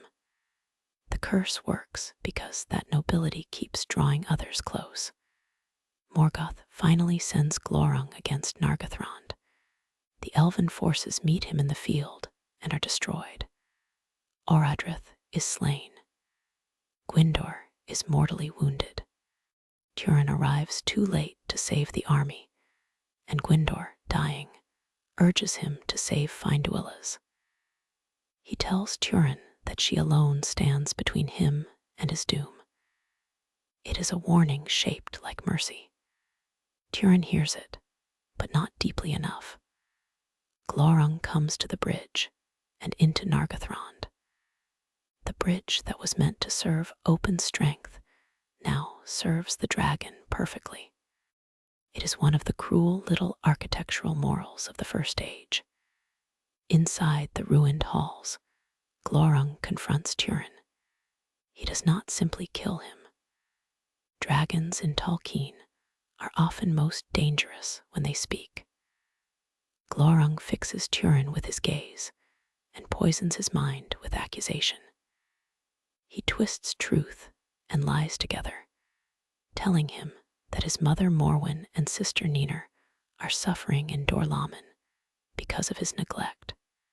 This strikes Turin's oldest wound, the separation from his mother, the fear of having failed his family, the shame he never learned to lay down. Finduilas is being dragged away by orcs, and Turin should pursue her. Instead, under Glorung's spell and his own guilt, he turns toward Dorlamen. Finduilas is killed by orcs before Turin can save her. Her death becomes another marker of the road he did not take. Turin reaches Dorlamen and finds that Glorung has deceived him. Morwen and Niner are not there. They had gone to Doriath and then later set out seeking news of him. Turin's rage turns against the Easterlings occupying his homeland, and he kills Brada, a harsh ruler who had taken power there. This act avenges some wrongs, but solves nothing. Turin is again too late, again misled, again carrying guilt sharpened by action. Glorung has not needed chains. He has used Turin's love as a leash. Morwen and Niner, meanwhile, leave Doriath against wise counsel and go toward the ruins of Nargothrond with a company led by Mablung. Morwen's pride and grief mirror Turin's in quieter form. She cannot rest without seeking him. Niner, who has never known her brother, goes with her. Glorung, still haunting the ruined halls, scatters the company and casts a spell upon Niner. Her memory is wiped away. She flees in terror, nameless and lost, until she is found near Brethil by Turin, who now uses the name Turambar, Master of Doom. The name is painfully hopeful. Doom, listening nearby, does not appear intimidated. Turin does not know Niner. Niner does not know herself. The people of Brethil call her Ninjal, Tear Maiden. Turin and Ninjal grow close and eventually marry, despite uneasy warnings and the shadow that seems to lie between them. This is the darkest irony of Turin's story. Morgoth's curse, Glorung's malice, lost memory, and Turin's own flight from identity combine into a horror none of them understands. Tolkien handles it as tragedy rather than scandal. The emotional center is not shock, but pity. Two wounded people reaching for peace inside a trap built before they could see its walls. For a time, Brethil gives the appearance of rest. Turin lays aside some of his warlike habits, though not all. Ninjal becomes beloved among the people. There are harvests, households, and small hopes. But Glorung moves again, leaving Nargothrond and threatening Brethil.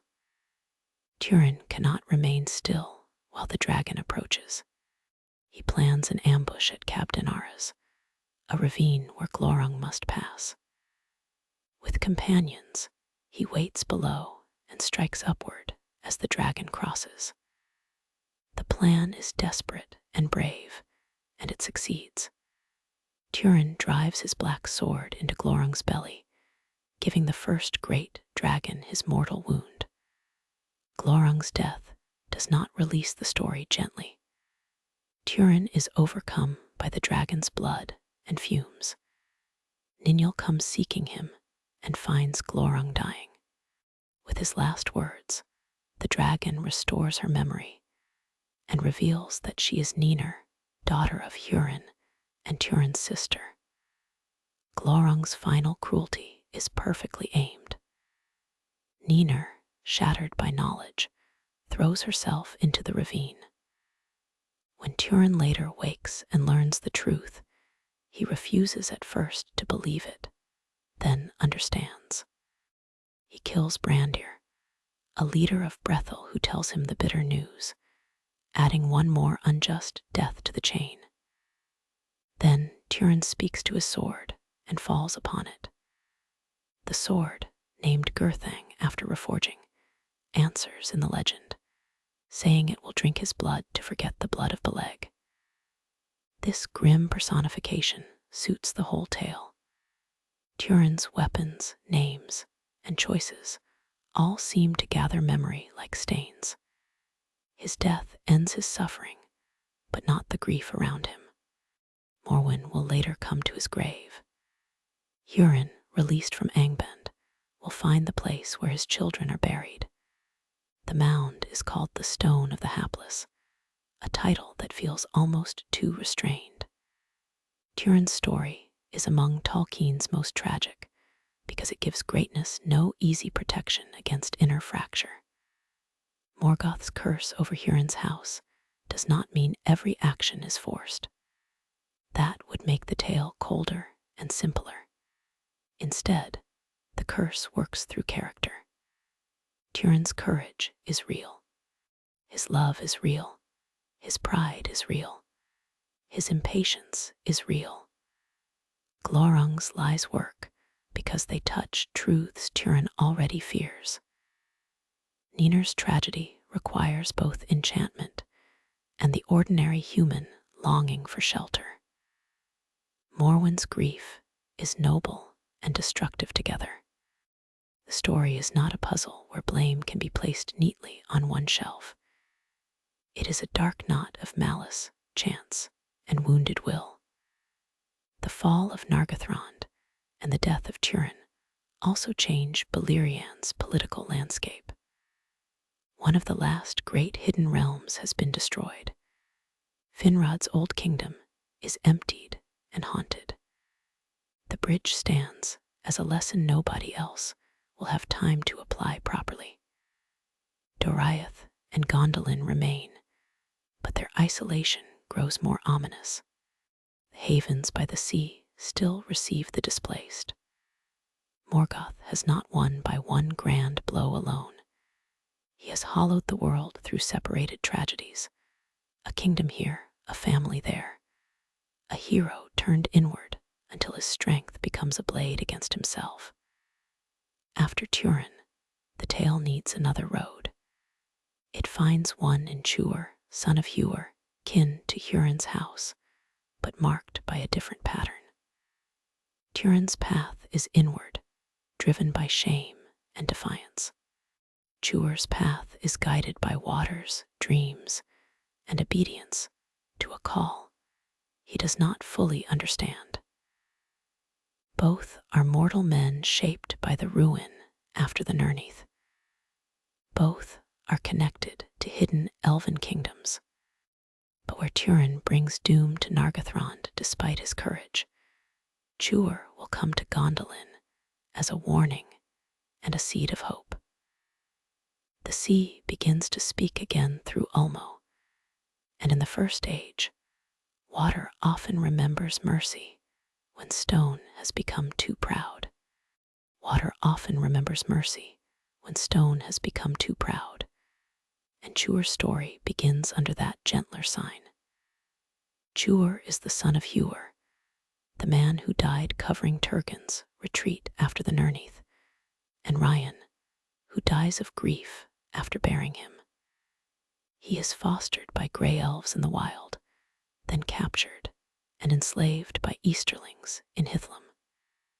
He escapes into outlaw life, but unlike Turin, his wandering does not harden around injured pride in the same way. Tuor is lonely and strong, but he is also receptive. He can hear a summons beyond his own anger. That single difference changes the shape of his fate. Ulmo, the Vala of Waters, has never abandoned Middle-earth. While many valor remain distant in Ammon, Ulmo moves through rivers, seas, springs, rain, and hidden waters. He sends dreams and promptings. He is less visible than a king, and less safe to ignore than a rumor. Tuor is drawn westward by signs he does not fully understand. He comes to Nevrast, the old dwelling place of Turgon, before the founding of Gondolin. There, in the abandoned halls of Viniamur, he finds arms and armor left long before by Turgon under Ulmo's instruction. This is one of those moments where prophecy has been waiting patiently in storage, which is more organized than most first-age planning. At Viniamur, Ulmo appears to Tuor in majesty and gives him a message for Turgon. The sea rises, the wind speaks, and Tuor receives a charge. Go to Gondolin and warn its king that the city must be abandoned, or at least that its doom approaches. Ulmo's concern is not only military. Gondolin is beautiful, but hidden beauty can become possessive of its own safety. Turgon was meant to preserve hope, not to seal it forever behind mountains. Tuor must carry the warning inland, away from the sea, into a city almost no outsider can find. The errand is impossible without guidance, so the story provides Voronoi. Voronoi is an elf of Gondolin who survived a shipwreck. Turgon had sent mariners westward seeking aid from Valinor, but the sea swallowed or turned back nearly all attempts. Voronoi is cast ashore near Tuor, and together they begin the journey through winter toward the hidden city. Their road is full of cold, hunger, pursuit, and the desolation left by Morgoth's victories. At one point, they glimpse Turin passing in the distance near the pools of Ivrin, though the two great mortal kinsmen do not meet. The moment feels like fate allowing two stories to brush cloaks without speaking. Turin goes toward darkness. Tuor goes toward a guarded light. The entrance to Gondolin is concealed through a series of hidden ways, gates, and guarded passages. Tuor is brought before Turgon, son of Fingolfin, king of the hidden city. Turgon remembers Huor's sacrifice and honors Tuor for his lineage and message. The warning from Ulmo is clear. The city should not trust secrecy forever. Turgon listens, but he does not obey. He loves Gondolin too deeply. He has built there a memory of Valinor, a white city in a valley ringed by mountains, ordered and beautiful beyond almost anything left in Middle-earth. To abandon, it would feel like tearing out his own heart. Kings are often expected to be wise about such things. Stories exist partly to show that they are not always. Gondolin is a marvel. Its houses, fountains, towers, and courts preserve the splendor of the Noldor at their most refined. Different houses of warriors bear emblems and customs. The city contains craft, music, learning, and the children of exiles who have never seen the lands their elders lost. It is also isolated by strict law. Those who enter may not leave, lest the secret be betrayed. This policy makes sense and is morally uncomfortable, a combination Tolkien enjoys. Gondolin preserves hope by limiting freedom. It avoids Morgoth by becoming a world unto itself. The question is whether a hidden world can remain healthy when fear is part of its foundation. Tuor remains in Gondolin and eventually marries Idril Celebrindle, Turgon's daughter. Eärendil is wise, perceptive, and deeply loved by the people. Their marriage unites mortal and elven lines, echoing Beren and Luthien, but with a different tone. It is less about impossible bride prices and more about Providence quietly building a bridge toward the future. Their son Earendil is born in Gondolin. He carries the blood of men, elves, and through Eärendil's ancestry the line of the Noldorin kings. His birth is one of the hidden reasons Ulmo cares so much about Gondolin's survival. The city itself may fall, but something born there must reach the sea. Not everyone rejoices without shadow. Mieglin, Turgon's nephew, had long loved Eärendil in a possessive and forbidden way.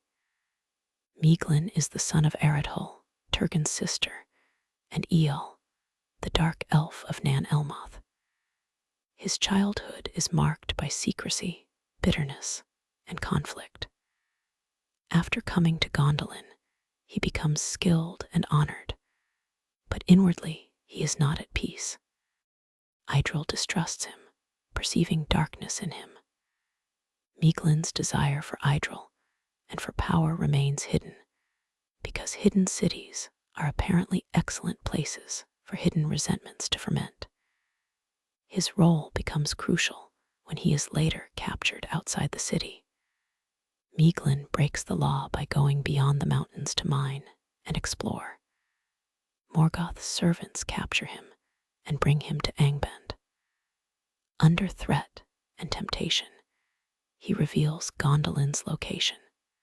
Morgoth promises him lordship and Eärendil, because Morgoth understands that corrupt bargains work best when they flatter an existing sickness. Mieglin returns to the city, outwardly unchanged, inwardly a traitor. The doom long warned by Ulmo has now found its channel. The city that no army could discover by strength is betrayed through desire, fear, and ambition. Again, the First Age shows that walls are less secure than hearts. Eärendil, sensing danger, prepares a secret way of escape from Gondolin. She does what Turgon will not. She plans for the possibility that the beloved city may not endure. This is not lack of faith. It is wisdom without vanity. The tunnel she has made becomes the path by which survivors later flee. Her foresight stands against both Turgon's attachment and Mieglin's treachery. Tolkien often gives decisive insight to characters who are not holding the highest official authority. Kings command halls, the wise notice cracks. Eärendil notices. The city continues in festival and beauty, unaware that Angband is preparing its assault. The attack comes during a feast, when the people of Gondolin are unprepared. Morgoth sends armies over the encircling mountains, orcs, wolves, balrogs, and dragons of fire and iron. The hidden valley fills with terror. Gondolin's defenders fight with extraordinary courage. The houses of the city stand, fall back, rally, and are destroyed.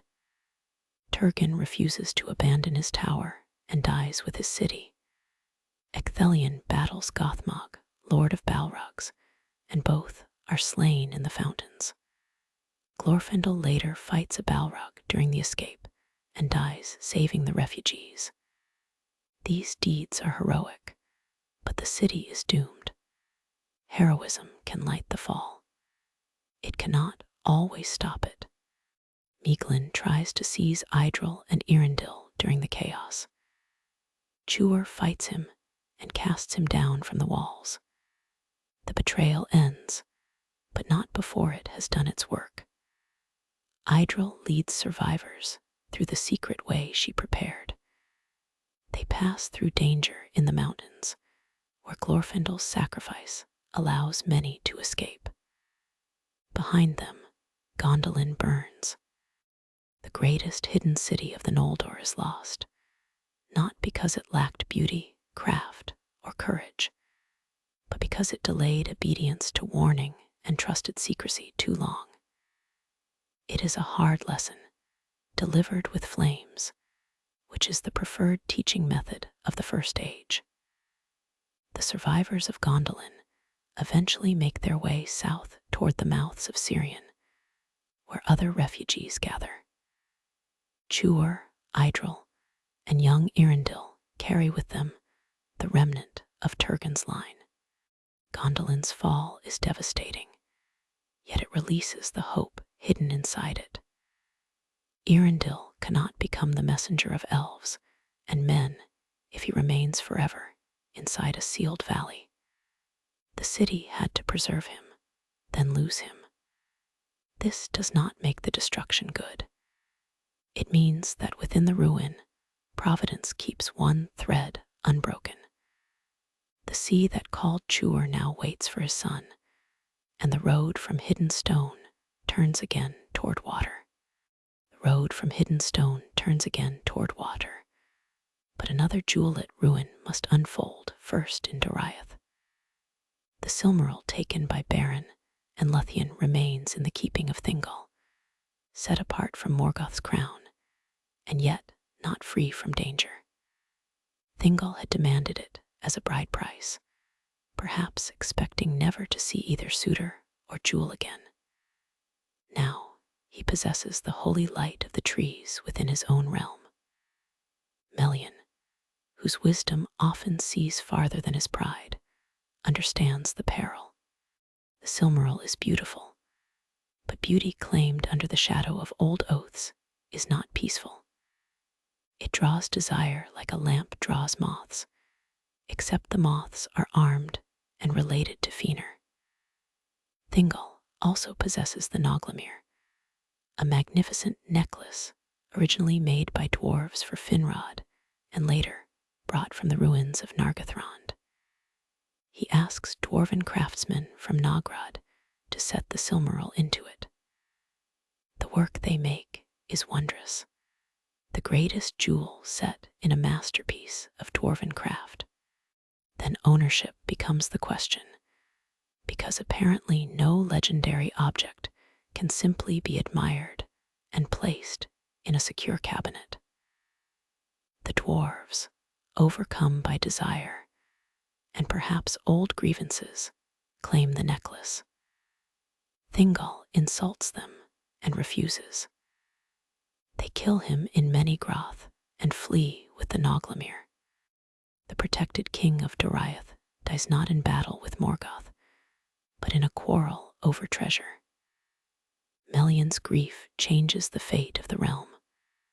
With Thingol dead, she withdraws from Middle-earth and returns to the west. Her protective girdle fades. Doriath, once guarded by a power no enemy could easily penetrate, is suddenly exposed. This is one of the quiet structural collapses of the First Age. A kingdom may appear to stand on walls, warriors, and royal authority, but Doriath's deepest defense was Melian's presence. When she leaves, the old forest realm becomes vulnerable to every unresolved danger waiting outside. The Silmaril remains, and so does the Oath of Feanor. The stage resets itself for another tragedy, because the story is nothing if not persistent. Beren, still living with Luthien apart from the great courts, hears of Thingol's death and the dwarves' theft. He gathers forces, including green elves, and ambushes the dwarven host returning east. The Noglamir and Silmaril are recovered. Beren himself wears the jewel for a time, and Luthien's beauty with the Silmaril becomes a memory of almost unbearable radiance. Their mortal lives eventually end, and their son Dior inherits the jewel and the claim to Doriath's broken kingship. Dior, child of Beren and Luthien, is a bridge between lines, mortal, elven, and touched by Maya ancestry through Melian. He returns to Doriath and attempts to renew the realm. Dior's restoration is brief. the sons of Feanor learn that the Silmaril is in Doriath. Their oath stirs again, not that it ever politely slept. They send demands. Dior refuses to surrender the jewel. From one angle, the sons of Feanor are pursuing what their father made and what they swore to recover. From another, clearer angle, they are preparing to attack people who have already suffered enough for a jewel rescued from Morgoth by someone else. The oath has long since stopped being a claim of justice. It has become a machine that converts memory into violence. Still, they obey it. The second kinslaying follows, Noldor against the people of Doriath. Celigorm, Curufin, and Caranthir die there, along with Dior and his wife Nimloth. Dior's young sons are abandoned in the forest by servants of Celigorm, and though Medros later repents and searches for them, they are not found. Dior's daughter Elwing escapes with the Silmaril, fleeing south toward the mouths of Sirion. The scene is one of the bleakest consequences of the oath. The sons of Feanor fail to gain the jewel and lose more of their own. Doriath, already wounded by Thingol's death and Melion's departure, is finally ruined. Elwing's escape matters immensely. She is still young, carrying not only the Silmaril, but the lineage of Beren and Luthien, Thingol and Melion. Through her, the jewel moves from forest tragedy toward the sea. She reaches the havens at the mouth of Sirion, where refugees from many ruined places gather, survivors of Doriath, survivors of Gondolin, Sindar, Noldor, men, and others displaced by Morgoth's spreading power.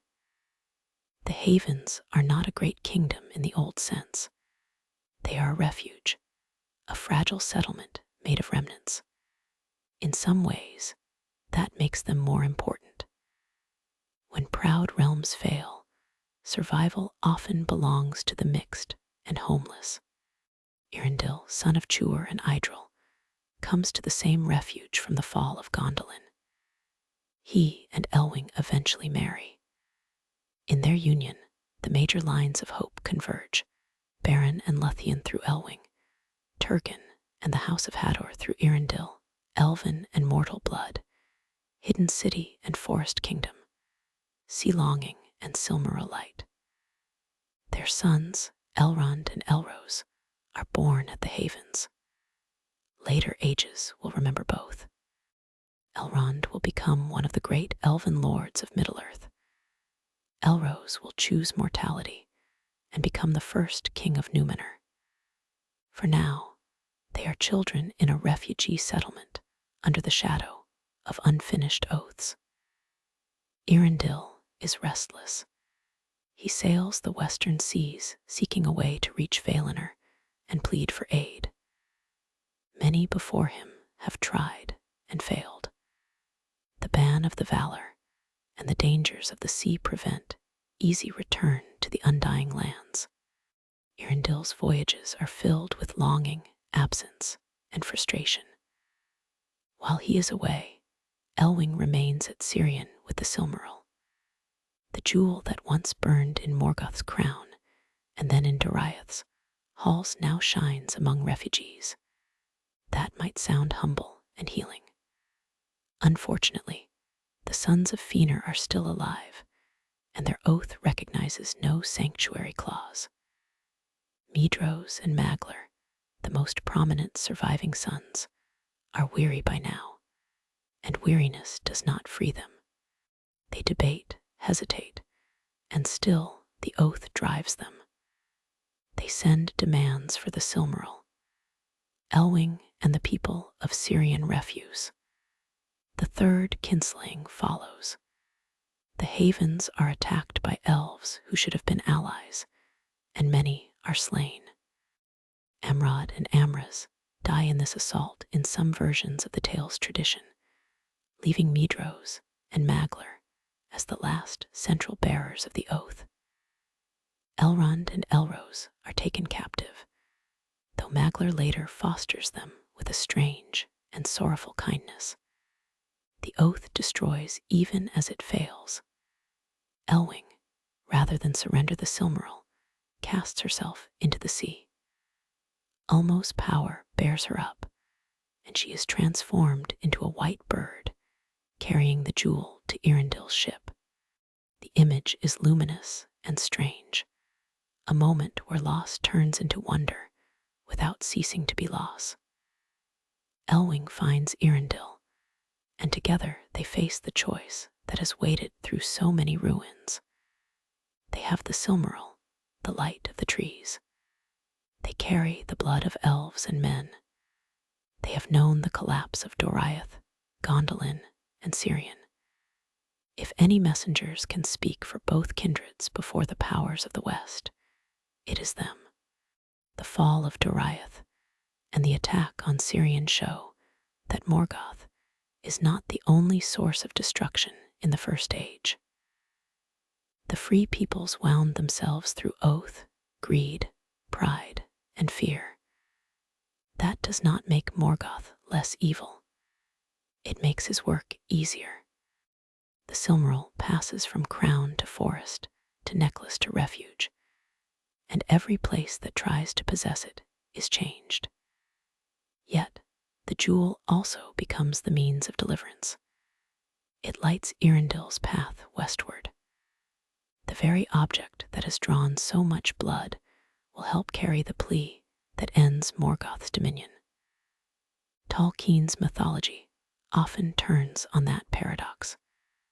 The wounded thing is not always useless, so the story gathers itself at sea. Behind Earendil and Elwing lie drowned hopes, broken halls, and 3 kinslings. Before them lies Ammon, forbidden to exiles and mortals, guarded by powers who have not openly intervened in Beleriand's long defeat. Their voyage is not simply exploration. It is an appeal against despair. No army of Beleriand can now overthrow Angband. No hidden city remains strong enough. No oath can heal what it has broken. Only a plea carried beyond the circles of ordinary permission can open the last movement of the First Age. Only a plea carried beyond the circles of ordinary permission can open the last movement of the First Age. And Earendil's voyage is exactly that kind of trespass. He sails in Vingalot, his ship, with the Silmaril bound upon his brow. The jewel's light, once stolen into Morgoth's crown, now guides a mariner westward through enchanted seas. Elwing is with him after her transformation and return, a living sign that the grief of Doriath and Cirion has not ended in silence. Their journey is impossible by normal law. Mortals are not permitted to set foot in Ammon. The exiled Noldor are under ban. The sea itself resists unauthorized hope. Earendil goes anyway, because all proper channels have had several ages to work and have not done enough. The importance of Earendil lies in his mixed inheritance. Through his father Tuor, he belongs to the house of Hador among men. Through his mother Idril, he descends from Turgon and the royal line of the Noldor. Through Elwing, his wife, he is joined to the line of Beren and Luthien, to Thingol of Doriath, and to Melian of the Maiar. He is not merely a messenger chosen at random. He gathers in himself the sundered hopes of elves and men. When he reaches Ammon, he does not come to demand a private rescue. He comes to plead for mercy for both kindreds, including those who have failed badly. That last part is important, since Beleriand's moral record is not exactly spotless. Earendil walks the shores of Ammon alone at first, fearing that his presence will bring death or judgment upon his companions. He comes to the city of the elves and speaks his plea. The Valar hear him. The question before them is not simple. The Noldor rebelled, killed kin, and rejected warning. Men are mortal and not meant to dwell in the undying lands. Yet Morgoth's tyranny has grown beyond the capacity of Middle-earth to resist. The Edain have shown loyalty and suffered under a war they did not begin. The Sindar and Noldor have been devastated. The Silmaril, hallowed light of the trees, has reached the west through grief, courage, and strange providence. The case is complicated, which is another way of saying it is finally serious. The Valar choose intervention. Before the final war, Earendil and Elwing are given a choice of kindred, because their lines join elves and men. Elwing chooses the elves, largely for Luthien's sake and for love of her heritage. Earendil chooses the elves for Elwing's sake, though his heart is often with men and the sea. Their sons, Elrond and Elrose, will later receive the same choice. This matter of choice becomes one of the great legacies of the First Age. It shows that the boundaries between elves and men, though profound, have been crossed by love and sacrifice in ways that require judgment, not automatic classification. Earendil is not allowed simply to return to ordinary life. His ship is hallowed and set in the sky, and he sails the heavens bearing the Silmaril as a star. This star becomes a sign of hope in later ages, visible above a world that has lost Beleriand. The Silmaril is no longer in anyone's treasury. It is no longer a bride price, a cause of oath-driven murder, or a jewel in Morgoth's crown. It becomes light beyond possession. That transformation is one of the few clean mercies in the story. The jewel made by Feanor, stolen by Morgoth, won by Beren and Luthien, carried by Elwing, now shines where no hand can lock it away. The host of the Valar comes against Morgoth in what is called the War of Wrath. The scale of this conflict is deliberately vast and somewhat distant in the tradition. Tolkien does not narrate every campaign in the same intimate way as Turin's grief or Beren's quest. The war is too large, almost geological. The powers of the West, the Vanyar, the Noldor who remained in Ammon, and others come into Middle-earth. The armies of Angband pour out to meet them. Beleriand, already wounded by centuries of war, becomes the field for a final cataclysm. When divine powers fight a dark lord who has poured his malice into the matter of the world, the landscape does not get a polite notice period. Morgoth unleashes his last and greatest weapons, including winged dragons. Among them is Ankalagan the Black, the mightiest of that brood. The arrival of winged dragons is a desperate escalation, and for a time they drive back the host of the West. Earendil comes in his flying ship, aided by the eagles led by Thorondor. He casts down Ankalagan, whose fall breaks the towers of Thangorodrim. The image is enormous, the Mariner Star, child of ruined houses, defeating the greatest dragon of the First Age. It is not merely a battle feat. It is the answer to many lines of history. Gondolin, Doriath, the Edain, and the Silmaril all meet in that sky. Morgoth is defeated. He cannot withstand the host of the West. He is captured, his iron crown beaten into a collar, and the two remaining Silmarils are taken from it. He is thrust out beyond the world, removed from direct action in Arda. This is the end of his reign as the first Dark Lord. Yet his defeat does not undo all he has done. Tolkien's mythology is clear about that. Morgoth has spent ages pouring his power into domination and corruption. The world remains marred. Evil does not vanish because its first master is chained. Seeds remain in creatures, memories, fears, and in servants like Sauron, who survives into later ages. The War of Wrath breaks Beleriand. The land where the first age unfolded is shattered and drowned under the sea, except for parts near the eastern edge and islands of memory. This destruction gives the whole age its elegiac quality. The fields of Ardgalen, the forests of Doriath, the caves of Nargothrond, the hidden valley of Gondolin, the passes, rivers, and hills where so many names were won and lost, all sink or are transformed. Victory comes, but the world that needed saving does not remain intact. It is a mercy with a fracture through it. The refugees who survive must leave not only ruined homes, but an entire geography. The remaining Silmarils become the last problem of the Oath. Yonwi, Herald of Manwi, holds them after the war. Medros and Maglar, last central sons of Feanor, are still bound by their vow. They demand the jewels, but Yonwi refuses, saying their right has been lost through their deeds.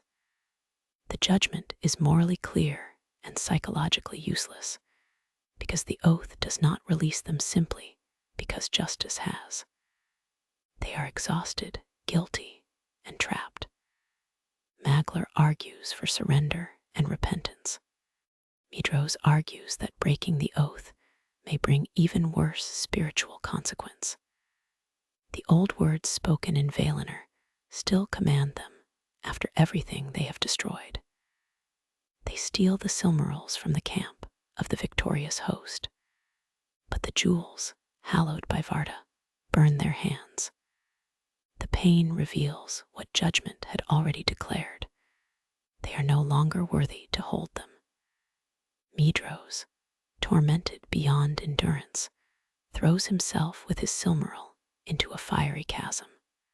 Maglar casts his into the sea and wanders the shores in grief, singing lamentations.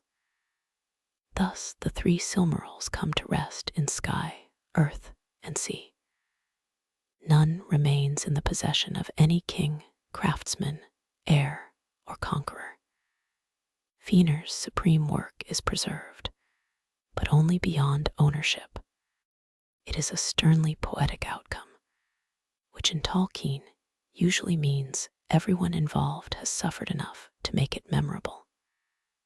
The First Age ends with victory, judgment, exile, and dispersal. The Valar pardon many of the Noldor, though not all choose to return to Aman. Some remain in Middle-earth, including figures who will matter later. The Edain are rewarded for their faithfulness with the island kingdom of Numenor, raised in the sea between Middle-earth and the Undying Lands. Elros, son of Earendil and Elwing, chooses the fate of men and becomes its first king.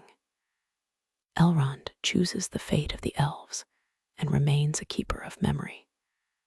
The lines that began in refugee camps and ruined kingdoms become the foundations of later ages. The deep past does not disappear. It changes address. Behind all these endings lies the strange shape of the Silmarils themselves. One shines as Earendil's star, one is hidden in the depths of the earth, and one is lost in the sea. Their light began in the two trees before sun and moon. It passed through craft, theft, oath, love, murder, refuge, and judgment. No hand could finally own them. That is the central lesson Feanor never learned, and the world learned at enormous cost. Beauty in Tolkien's elder mythology is not safe because it is beautiful. It becomes safe only when it is received as gift rather than seized as possession. The first age is what happens when too many people learn that lesson late. The first age is what happens when too many people learn that lesson late, and its monsters make the lesson visible in darker forms. Morgoth's creatures are not random decorations added for excitement, though they certainly provide enough excitement for several doomed civilizations.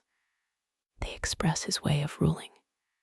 He cannot create life from nothing, so he corrupts, breeds, twists, and enslaves. His armies are made of ruined wills and weaponized fear. Orcs mock the dignity of the children. Trolls and wolves serve brute violence. Balrogs embody spiritual fire bent into terror. Dragons combine physical force with greed, speech, and domination. Angband is not just a fortress. It is a factory of distortion. The Balrogs belong to the Maiar, spirits of the same broad order as Sauron, Melian, and other lesser divine beings. They followed Melkor in the beginning and became demons of shadow and flame. In the first age, they are captains of dread, not numerous foot soldiers. Gothmog, their lord, kills Feanor, later kills Fingon, and dies in combat with Ixtelion during the fall of Gondolin. Balrogs appear at turning points where heroic strength meets something older and more terrible than ordinary battle. Their fire is not the clean fire of craft or hearth. It is consuming power without pity, the image of spiritual greatness enslaved to destruction. Dragons are Morgoth's later masterpieces of fear. Glorung, the first great dragon, is wingless but devastating. He breaks armies, sacks Nargothrond, and destroys lives through words as much as flame. His power over Turin and Niner shows that dragon malice is psychological. He does not merely burn walls. He isolates people inside shame, guilt, and false knowledge. In this way, Glorung reflects Morgoth's broader method. The Dark Lord cannot invent Turin's pride or Niner's vulnerability, but through the dragon, he can exploit them with surgical cruelty. Glorung is a monster who understands narrative pressure, which is rude but effective. Ankalagan, the black, represents the other end of dragon terror. Vast, winged, almost apocalyptic. He appears in the War of Wrath when Morgoth has nothing left to hold back. His fall breaks Thangorodrim, which gives a sense of scale without requiring a measuring tape. Ankalagan is less intimate than Glorung. He is catastrophe from the sky. Earendil's defeat of him places the hope of elves and men directly against Morgoth's most overwhelming beast. Between Glorung and Ankalagan, Tolkien gives dragons two faces, the whispering destroyer of a family and the storm-sized weapon of a collapsing empire. Both come from the same corrupt imagination. Wolves also haunt the First Age. Carcharoth, fed by Morgoth's own hand, guards Angband and bites the Silmaril from Beren. His madness after swallowing the holy jewel turns him into a roaming disaster, and his fight with Huan completes one of the great animal dooms of the legend. Werewolves serve Sauron on Talingorhoth, where Finrod dies saving Beren. These wolf shapes are not natural wilderness. They are predatory while made monstrous.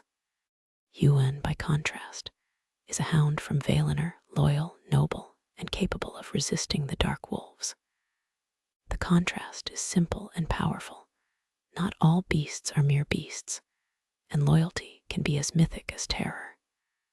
Sauron in the First Age deserves attention, because he is not yet the independent Dark Lord of later history.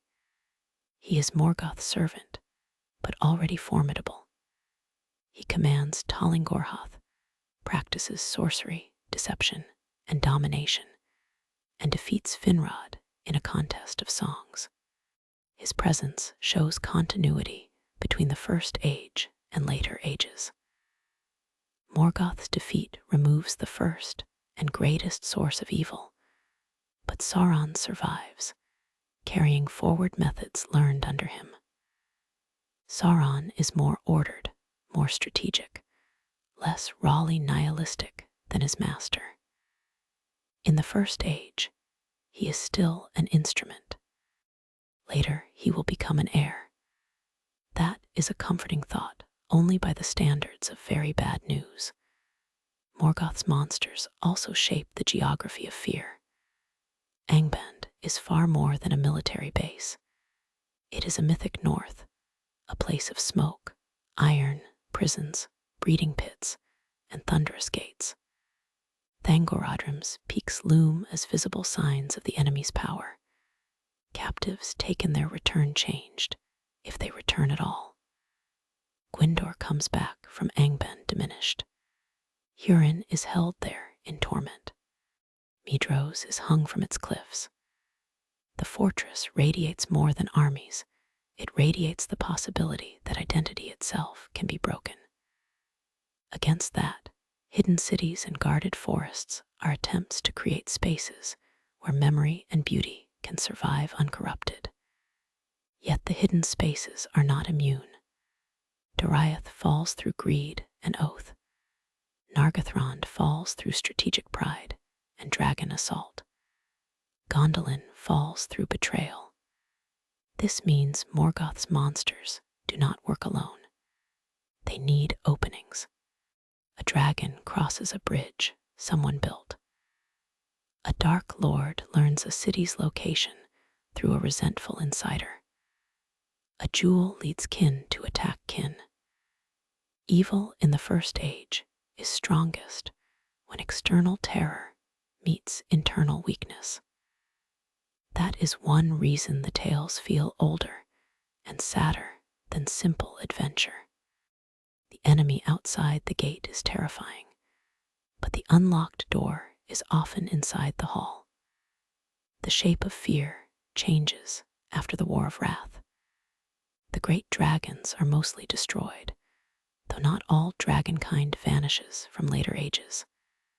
Balrogs are reduced or hidden, with at least one famously surviving deep under the mountains into later history. Orcs remain. Sauron escapes judgment for a time. Morgoth's direct reign ends, but his creatures and methods continue. This is central to Tolkien's idea of a marred world. A victory can be real without being total. The First Age ends the rule of the first Dark Lord, but it does not return Arda to the innocents before his discord. Wounds become history. The monsters also reveal the courage of those who face them. Fingolfin before Morgoth, Azaghul before Glorung, Huan before Carcharoth, Ecthelion before Gothmog, Glorfindel before a Balrog, Earendil before Ankalagan. Each confrontation is more than physical combat. These moments show smaller beings refusing the final authority of terror. They do not all survive. Some do not even win in a practical sense. But the refusal matters. Tolkien's heroic world often measures greatness not by survival, but by the meaning of resistance. A doomed stand can still wound the darkness. A dying hound can still fulfill a prophecy with honor. That said, the First Age is not only monsters and warriors. Its deeper texture comes from craft, memory, speech, and making. The same world that contains Angband also contains Menegroth, Nargothrond, Gondolin, harbors, songs, swords, helms, necklaces, and ships. Morgoth corrupts making, but he does not own it. The dwarves, the Noldor, the Sindar, and even mortal houses preserve their identities through objects and places carefully made. The next quiet layer of the story belongs there. To craftsmen, smiths, miners, builders, and keepers of beautiful things, who prove that creation remains possible in a damaged world. Creation remains possible in a damaged world, and the dwarves of the Blue Mountains prove it with stone, metal, and a very firm sense of invoice. In the First Age, the main dwarven cities known to Beleriand are Nogrod and Belegost, lying east of the great western lands in the Earendil, the Blue Mountains. The dwarves are older in Middle-earth than many elven kingdoms of Beleriand, though their own origins belong to a different strand of sacred history. All the Vala of Craft made the fathers of the dwarves in secret out of impatience for the coming children of Iluvatar. Iluvatar accepted them, but their beginning left them with a special relationship to making, endurance, secrecy, and stubbornness. The dwarves are not central in every First Age tale, but when they appear, the texture of the world deepens. They bring roads through mountains, metalwork, stone carving, armor, weapons, and the knowledge of deep places. They help Thingol build Menigroth, turning natural caves into the 1,000 caves of Doriath, a palace of pillars, carvings, lamps, and chambers hidden beneath the forest. Without dwarven craft, Doriath would still be powerful under Melian's protection, but it would not have the same material splendor. This matters because elven beauty in Beleriand is often collaborative.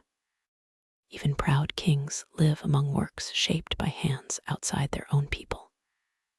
Finrod's Nargothrond also depends on dwarven skill.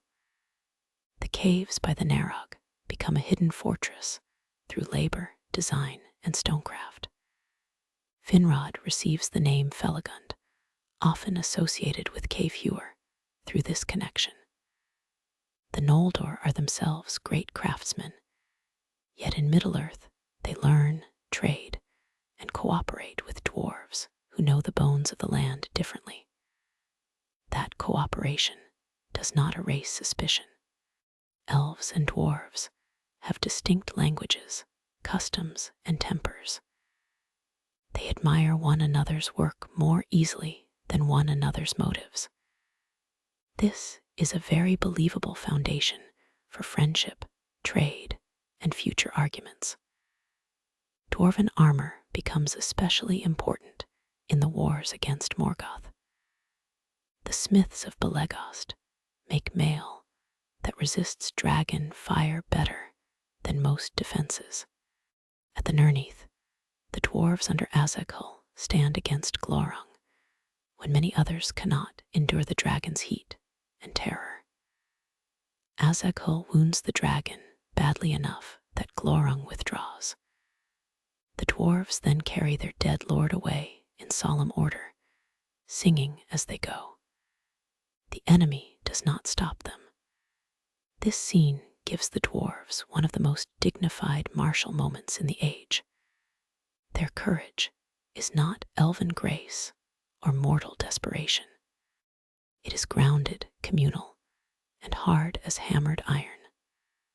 Objects carry memory throughout these tales, and dwarves often stand near that memory. The dragon helm of Dorlaman, associated with the House of Hador and worn by Turin, is a work of great craft and symbolic force. It marks lineage, courage, and dread. The Noglamir, first made for Finrod and later set with the Silmaril for Thingol, becomes one of the most beautiful and fatal objects in the legend. Craft preserves value, but it also concentrates desire. A necklace can carry friendship between peoples or become the focus of murder. The object does not change. The hands around it do. The quarrel over the Noglamir is therefore not just greed appearing from nowhere. It grows from pride, payment, insult, and the mutual suspicion between Thingol and the dwarves of Nogrod. Thingol's possession of the Silmaril magnifies every fault in the room. The dwarves claim the finished work. Thingol claims both jewel and necklace. Words become contempt. Contempt becomes violence, and Doriath loses its king. The event leaves a bitter mark on Elven and Dwarven memory. Like many First Age disasters, it contains wrongdoing on more than one side, but not in equal measure at every moment. The tale refuses to make pride harmless just because it wears a crown. Belegost and Nogrod also remind the story that Beleriand is not isolated from the rest of Middle-earth. Roads run eastward. Trade passes through the mountains. Peoples beyond the main, Elven wars hear rumors, send aid, or fall under Morgoth's influence. The Blue Mountains are boundary and bridge at once. After Beleriand drowns, parts of those mountains remain, and Dwarven memory continues into later ages. The First Age may vanish under the sea, but not all who knew it vanish with it. Dwarves carry songs and grudges well. In Tolkien, those two categories often travel together. Craft itself is morally unstable in the First Age, not because making is suspect, but because making reveals the maker's heart. Feanor's Silmarils are holy in beauty and disastrous in possession. All's love of making produces the dwarves, but he submits them to Iluvatar rather than claiming independent mastery. Eol's sword Anglashel carries darkness from its maker and becomes Gurthang in Turin's hand. Turgon's Gondolin preserves the memory of Tyrion, but becomes a beloved prison. Ships can be sacred art at Ulqualand, stolen tools in Feanor's rebellion, or vessels of hope in Earendil's voyage. The same world contains all these meanings. This is why the material culture of the First Age matters for a sleep history of its legends. Halls, helms, bridges, ships, swords, gems, and walls are not props. They are choices made visible. A bridge at Nargothrond declares confidence and invites Glorung. A secret tunnel in Gondolin declares Idril's foresight and saves a remnant. The Silmarils declare Feanor's genius, Morgoth's theft, Luthien's courage, and the final refusal of ownership. Manygroth declares cooperation between Sindar and dwarves before later quarrel darkens that memory. Objects remember what people try to simplify. The dwarves, with their guarded language and love of hidden names, fit this world of memory especially well. They are not easily absorbed into Elven stories, and that resistance is part of their value. They stand slightly apart, allied at times, offended at times, brave at times, dangerous at times. Their presence keeps Beleriand from becoming a single cultural stage. The First Age is more interesting because not everyone sings the same songs or wants the same rewards. Some want light, some want land, some want vengeance, some want payment properly discussed before work begins, a modest position that might have prevented several tragedies. After the War of Wrath, Dwarven realms beyond the Drowned Lands continue. The loss of Beleriand changes roots and memories, but stone endures where forest and field vanish. The Blue Mountains remain as fragments of the old western edge. In later ages, Dwarven histories will turn toward Khazad-dûm and other halls, but the First Age leaves its mark. Dragon lore, old alliances, old bitterness over Doriath, and the knowledge that the greatest wars of elves and men were never fought by elves and men alone. The deep past is shared, even when the sharing is uncomfortable. Deep past is shared, even when the sharing is uncomfortable, and some of its strongest bearers are women whose choices prevent the story from becoming only a parade of armed princes. Luthien is the most obvious example, but not the only one. The First Age repeatedly places wisdom, foresight, endurance, and decisive action in women whose authority is not always formal. Melian guards Doriath and warns Thingol. Morwen holds dignity in occupied Hithlum.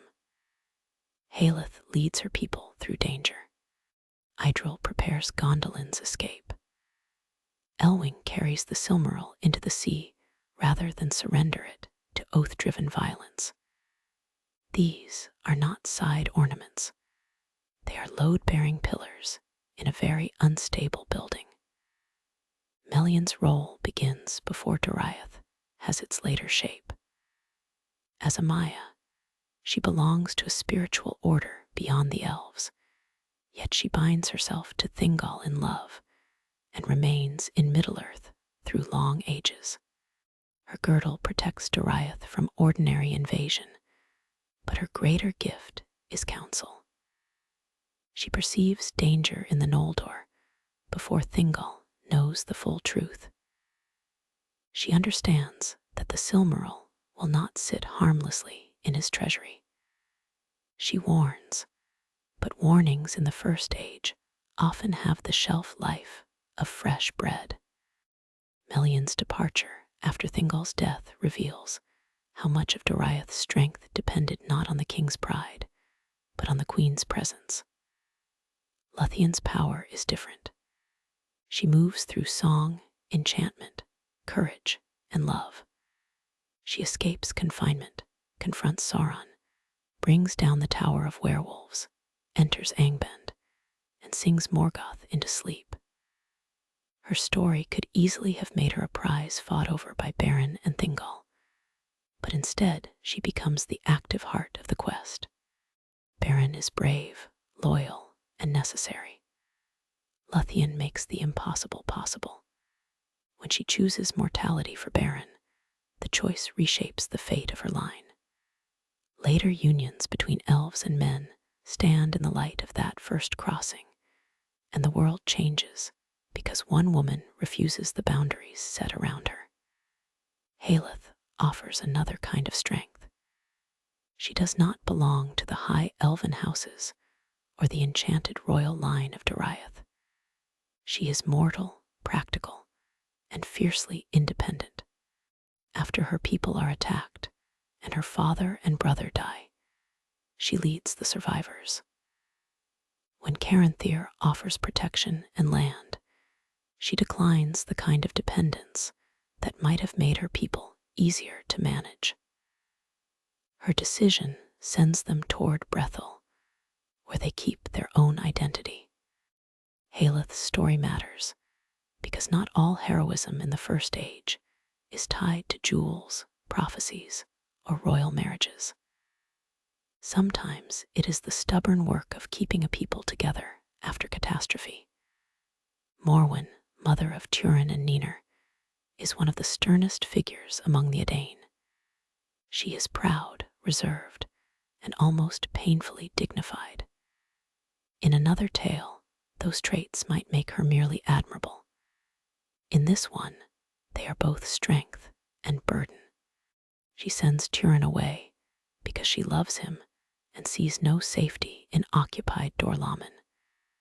She remains behind because leaving is not simple, and perhaps because pride holds her to her land. Later, she goes seeking Turin despite warnings. Her choices are understandable and costly. Morwen's tragedy is not weakness. It is strength under conditions where every path has thorns. Niner's fate is more passive on the surface because Glorung steals her memory and leaves her vulnerable to a doom arranged by others. Yet, the emotional force of her story lies in innocence caught inside inherited catastrophe. She has not made Turin's choices. She has not sworn Feanor's oath. She has not built Nargothrond's bridge or defied a king. Still, she pays. The First Age often shows that the innocent suffer from grand decisions made elsewhere. Ninur's brief life as Ninjal in Brethil is full of tenderness precisely because it is so fragile. Her tragedy widens the moral horror of Morgoth's curse. Idril stands among the wisest of the Noldor in Middle-earth. She sees Mieglin's darkness when many others honor his skill. She understands that Gondolin's secrecy may fail. She prepares an escape route without waiting for Turgon to approve the emotional concept of losing his perfect city. During the assault, her foresight saves survivors, including Earendil. Idril's wisdom is active and practical. She does not merely lament danger. She digs a tunnel. This may be one of the most sensible responses in all of Gondolin, and naturally it happens somewhat outside the official optimism of the court. Elwing carries inherited light and inherited danger. As Dior's daughter, she receives the Silmaril after Doriath falls. At Sirion, she becomes a guardian of the jewel among refugees. When the sons of Feanor attack, she chooses the sea over surrender. That leap could have ended as death, but Ulmo transforms it into passage. Elwing's action brings the Silmaril to Earendil, making the voyage to Ammon possible. Like Luthien, she refuses to let male claims around her define the final meaning of a jewel. She cannot prevent violence, but she can deny the oath its prize. That denial changes the world. Even figures less central to the main script shape the age through counsel, kinship, and memory. Eredhul's restless departure from Gondolin leads to Mieglin's birth, and eventually to betrayal. Ryan's grief after Huor's death leaves Tuor orphaned, but also places him in the care that leads toward Ulmo's path. Finduilis's love for Turin and Gwyndar's warnings around her reveal how clearly some characters perceive doom before Turin does. The women of the First Age often stand at thresholds between secrecy and action, love and law, survival and surrender, memory and loss. Thresholds are dangerous places, and they usually know it. This does not mean Tolkien's elder legends are modern in every structure or free from old patterns. Kings, warriors, fathers, and sons occupy much of the visible stage. Yet the story repeatedly turns on moments when women act from insight the official powers ignore. Melian's warning, Luthien's escape, Haleth's leadership, Idril's tunnel, Elwing's leap. Each interrupts the expected course. Each says, in effect, that fate is not only made in councils of armed men making dramatic vows, which is good, because those councils have a mixed record. The thread connecting these figures is not simple softness. It is clarity under pressure. Luthien can be gentle and terrifying. Melian can be loving and politically sharp. Haleth can be independent without being ornamental. Morwen can be dignified and tragically rigid. Idril can be graceful and more practical than an entire palace. Elwing can be desperate and decisive. The First Age is full of beauty that must either be guarded, surrendered, transformed, or carried through fire. These women often know which choice is required before others are ready to admit the fire exists. These women often know which choice is required before others are ready to admit the fire exists. and the same could be said of the quieter peoples living around the edges of the great wars. Beleriand is usually remembered through kings and catastrophes, but its survival also depends on marchwardens, shipwrights, messengers, refugees, healers, craftsmen, and unnamed households. The First Age has a grand mythic scale, yet its losses hurt because ordinary life is present beneath the grandeur.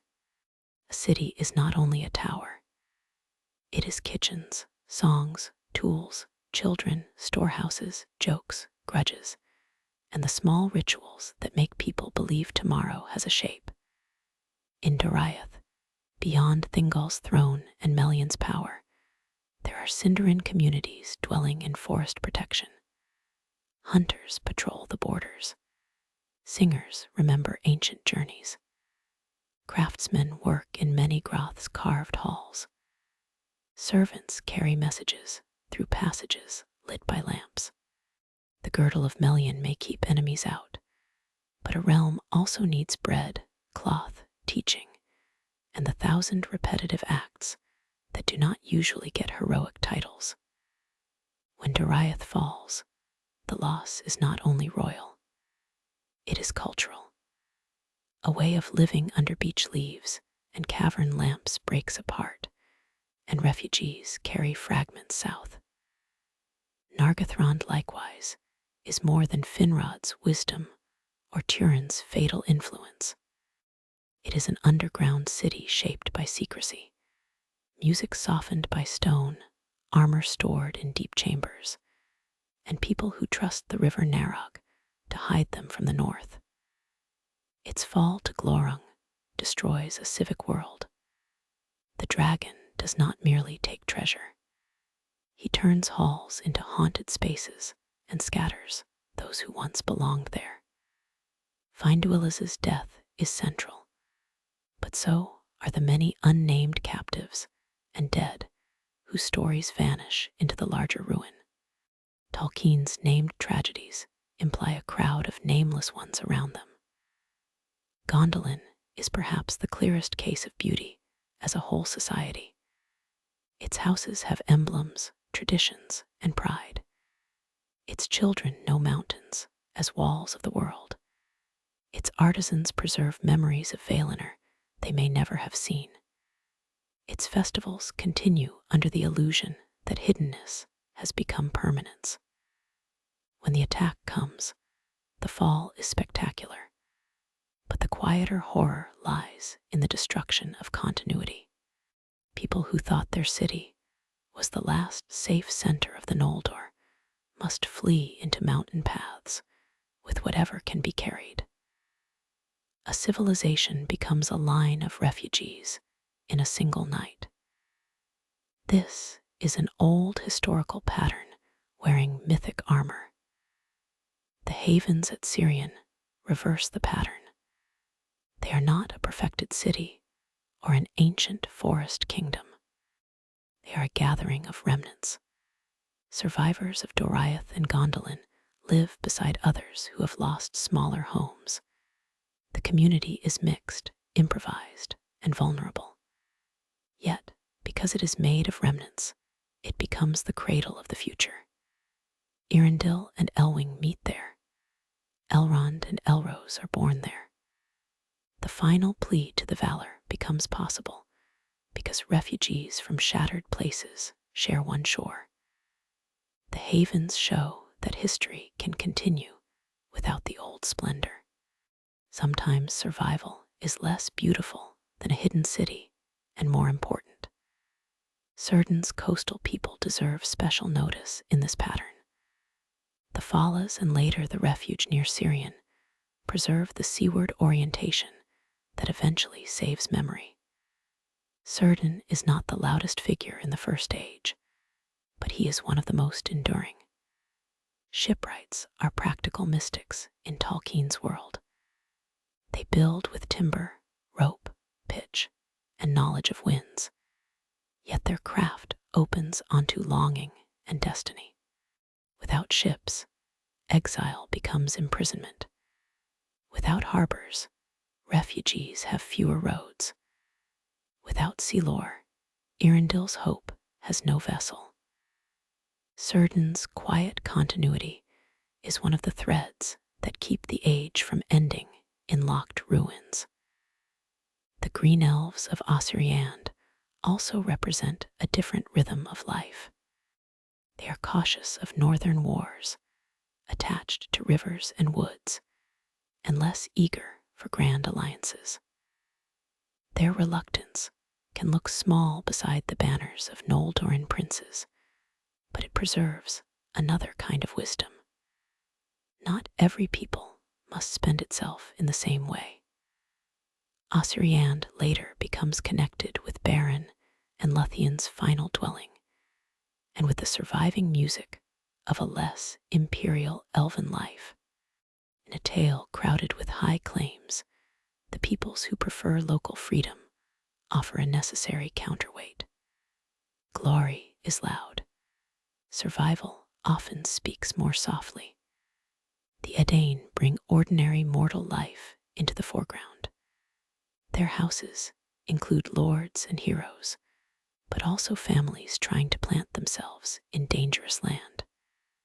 The House of Beren in Dorthonion, the House of Haleth in Brethil, and the House of Hador in Dorlamen all become more than military allies.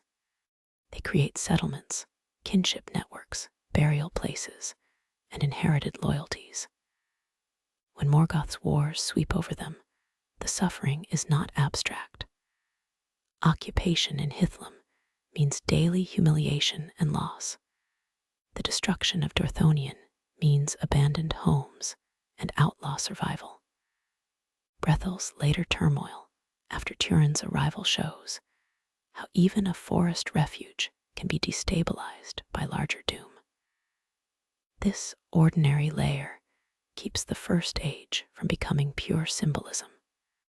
The Silmarils may be cosmic jewels, but they move through households. Oaths may be sworn in high language, but children vanish in forests because of them. A king may refuse counsel, but families flee through tunnels. A dragon may speak with ancient malice, but his lies work because a son misses his mother. The great themes are always attached to lived experience. That is why the tales remain emotionally heavy. Myth is not smaller because it includes domestic grief. It becomes larger because the fate of worlds touches the edge of a bed, a door, a road, a grave. Refugees are among the most important ordinary figures of the late First Age. They carry news, heirlooms, languages, and trauma from one fallen place to another. They make the havens possible. They preserve names that would otherwise drown with Beleriand. They also blur the old divisions among Noldor, Sindar, and men. Loss forces mingling where diplomacy failed. This is not sentimental. Refugee communities are vulnerable, grieving, and politically fragile. But they are also historically fertile. From them come the mixed lineages that shape the Second Age. The world after catastrophe is built by those who had to leave. The final drowning of Beleriand turns almost everyone from that land into a keeper of memory. The ordinary roads are gone. The market paths, patrol routes, hunting grounds, childhood rivers, and burial hills vanish beneath the sea or are changed beyond recognition. Survivors must tell what can no longer be visited. In that sense, the First Age becomes a civilization of remembered places. Later maps cannot simply restore it. Songs must do the work. The quiet people who remember where a gate stood or how a river sounded become as necessary as kings. Memory is the last homeland when geography is taken away. Memory is the last homeland when geography is taken away. And Beleriand becomes one of the great lost homelands of imagined literature. Its disappearance is not a small map adjustment. The western lands of the First Age are where nearly every great tale has unfolded. The Long Siege, the Hidden Kingdoms, the Mortal Houses, the Dragon Roads, the Forests of Doriath, the Caves of Nargothrond, the Valley of Gondolin, the Havens of Sirion, and the Northern Terror of Angband. After the War of Wrath, much of that world is drowned. The sea rolls over places that carried names older than the sun. It is victory by flood and fracture, salvation with a shoreline of grief. The loss of Beleriand gives the First Age its deep melancholy. Later ages of Middle-earth do not simply move on from it.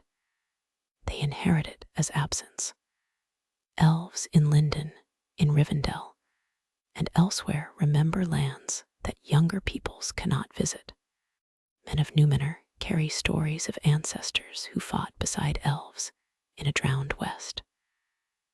Dwarves remember old roads through the Blue Mountains and quarrels that still have edges. Even Sauron's later evil grows in a world shaped by Morgoth's earlier marring. The First Age is gone, but gone does not mean irrelevant. Sometimes the buried thing is exactly what gives the visible world its shape.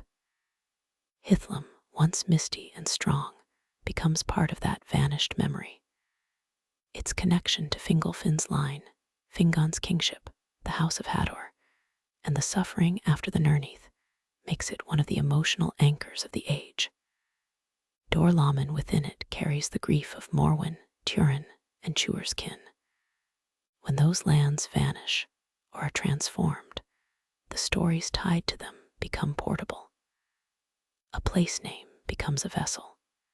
Hearing it later is like hearing a bell from underwater. Tolkien's invented geography works because names do not merely label locations. They carry sorrow, language, weather, and fate. Dorthonion changes even before the sea takes the world. After the Bragalach, it becomes Tornufuin, the forest under night, a land of fear where Barahir's outlaws make their last resistance. Its transformation from guarded highland to haunted wilderness shows how Morgoth renames through damage. The later drowning only completes a loss already begun. Beren's path out of that darkness toward Doriath connects geography with inner movement, from ash and pursuit into enchanted forest, from outlaw survival into impossible love. The land is never neutral. It pushes, wounds, hides, and reveals. The rivers of Beleriand are especially important. Sirion runs like a central spine, flowing from north to south toward the sea. Its crossings, marshes, and mouths connect many stories. The Narog hides Nargothrond until pride builds too boldly upon it. The Gelion and the 7 rivers of Osiriand shape the Green Elves' land. Rivers in Tolkien often carry memory and warning, partly through Ulmo's presence. Water remembers what stone forgets or refuses. When Beleriand drowns, water becomes both destroyer and preserver.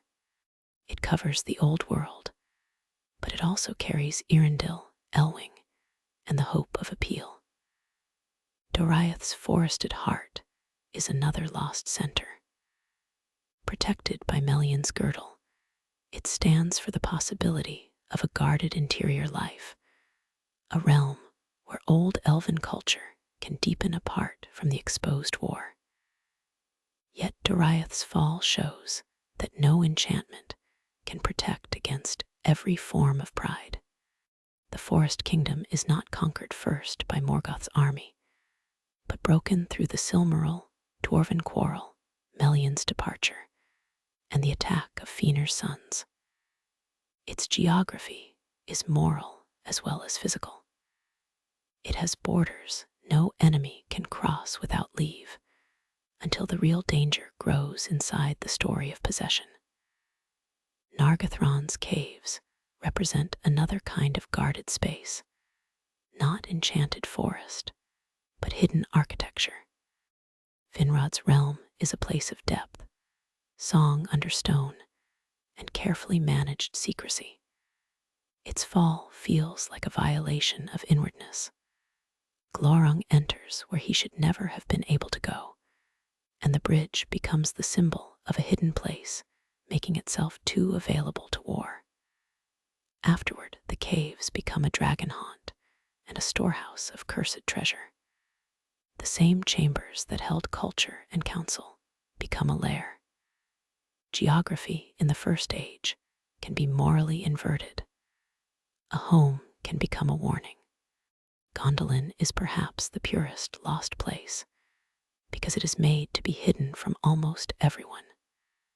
The encircling mountains, the guarded gates, the white towers, the memory of Feanor, all give it an air of impossibility. Its destruction, therefore, feels like the fall of a dream that tried to remain outside history. But no place in Arda can remain outside history forever. Mieglin's betrayal gives Morgoth the root, and the city burns. Its survivors carry not only grief, but a question. Was Gondolin's beauty preserved for too long or not long enough?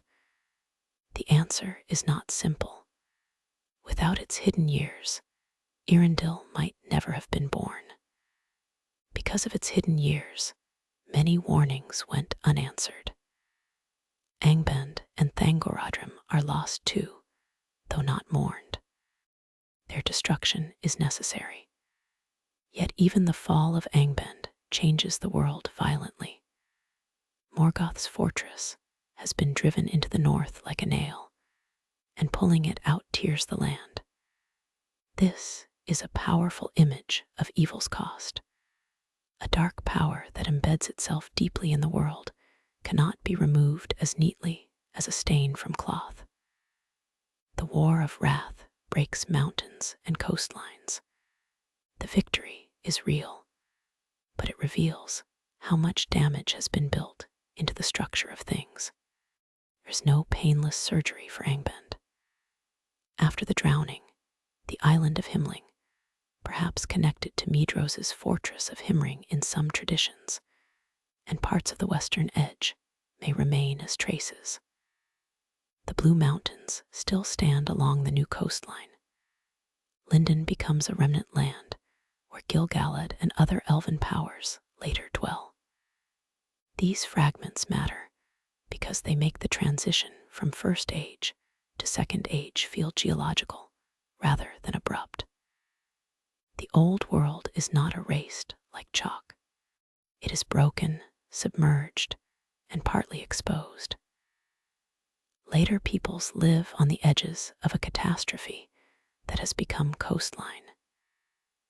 This lost geography also shapes the mood of long memory. Elves do not merely remember events, they remember places with the intensity of beings who expected the world to last. Mortal men remember through lineage and legend, knowing that none of them could have seen the earliest days. Dwarves remember through craft and road.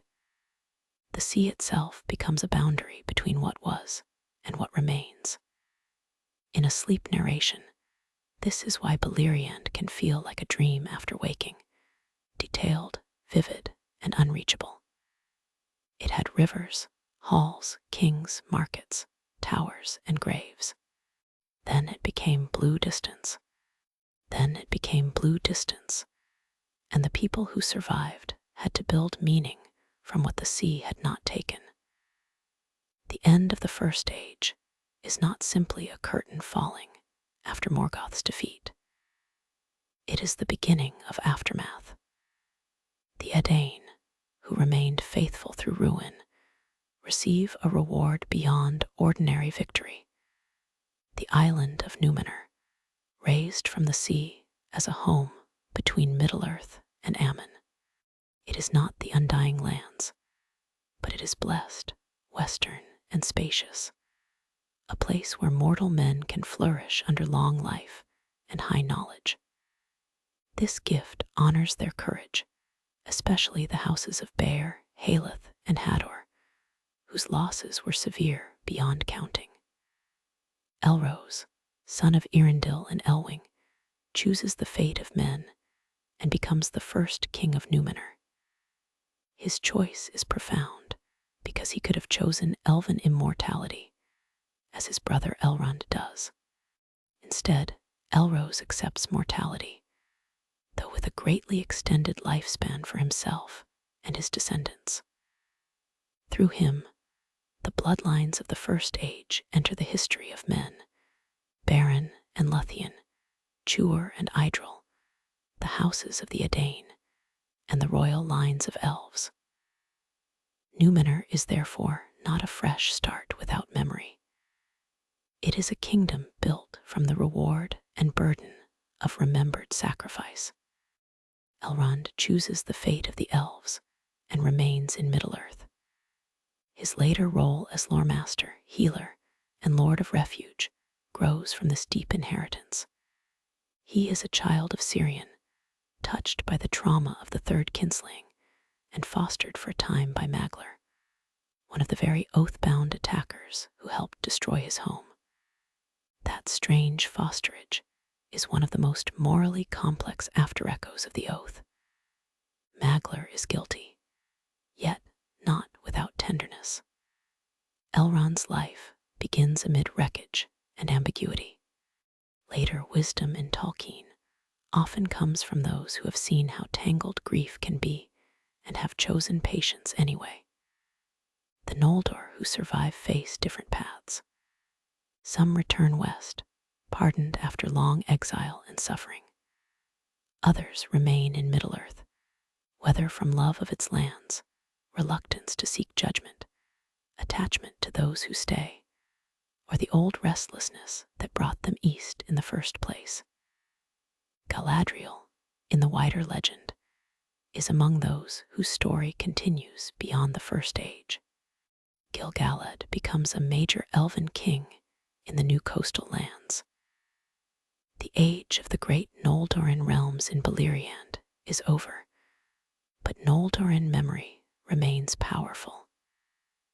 It will shape resistance to Sauron, craft in later ages, and the melancholy of elven exile. Sauron survives the fall of Morgoth. He appears to repent, or at least fears judgment, but he does not submit fully to the Valar's authority. Instead, he hides and later rises. This survival is crucial. The evil of later ages is not equal to Morgoth in origin, but it descends from his school. Sauron learned domination under the first Dark Lord. He inherits the dream of ordering whilst under one command, though his methods become more controlled, more administrative, and in some ways more seductive. Morgoth wanted to mar and possess the world because he hated any will not his own.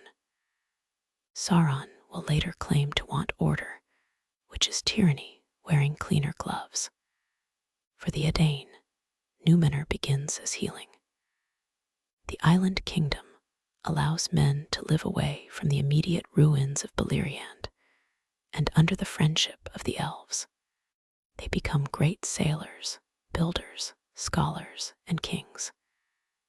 Yet the memory of the First Age contains a hidden test. The gift of mortality remains.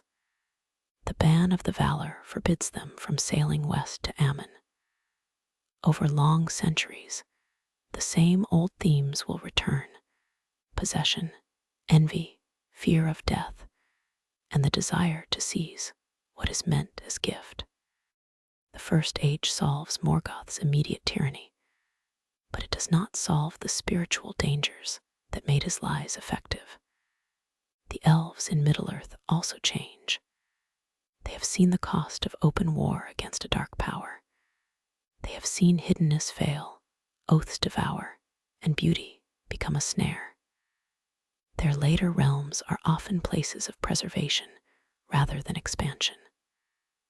Lindon, Eregion, Lothlorien, and Rivendell each carry, in different ways, the mood of keeping memory alive against fading. The First Age teaches elves that even the greatest craft and courage cannot prevent loss forever. That lesson does not make them passive. It makes their later beauty sorrowful. The light that remains is always compared with light that is gone. For dwarves, the aftermath redirects attention eastward and inward. The Blue Mountains remain, but the great tales of later dwarven power gather around Khazad-dûm. Still, First Age memories persist.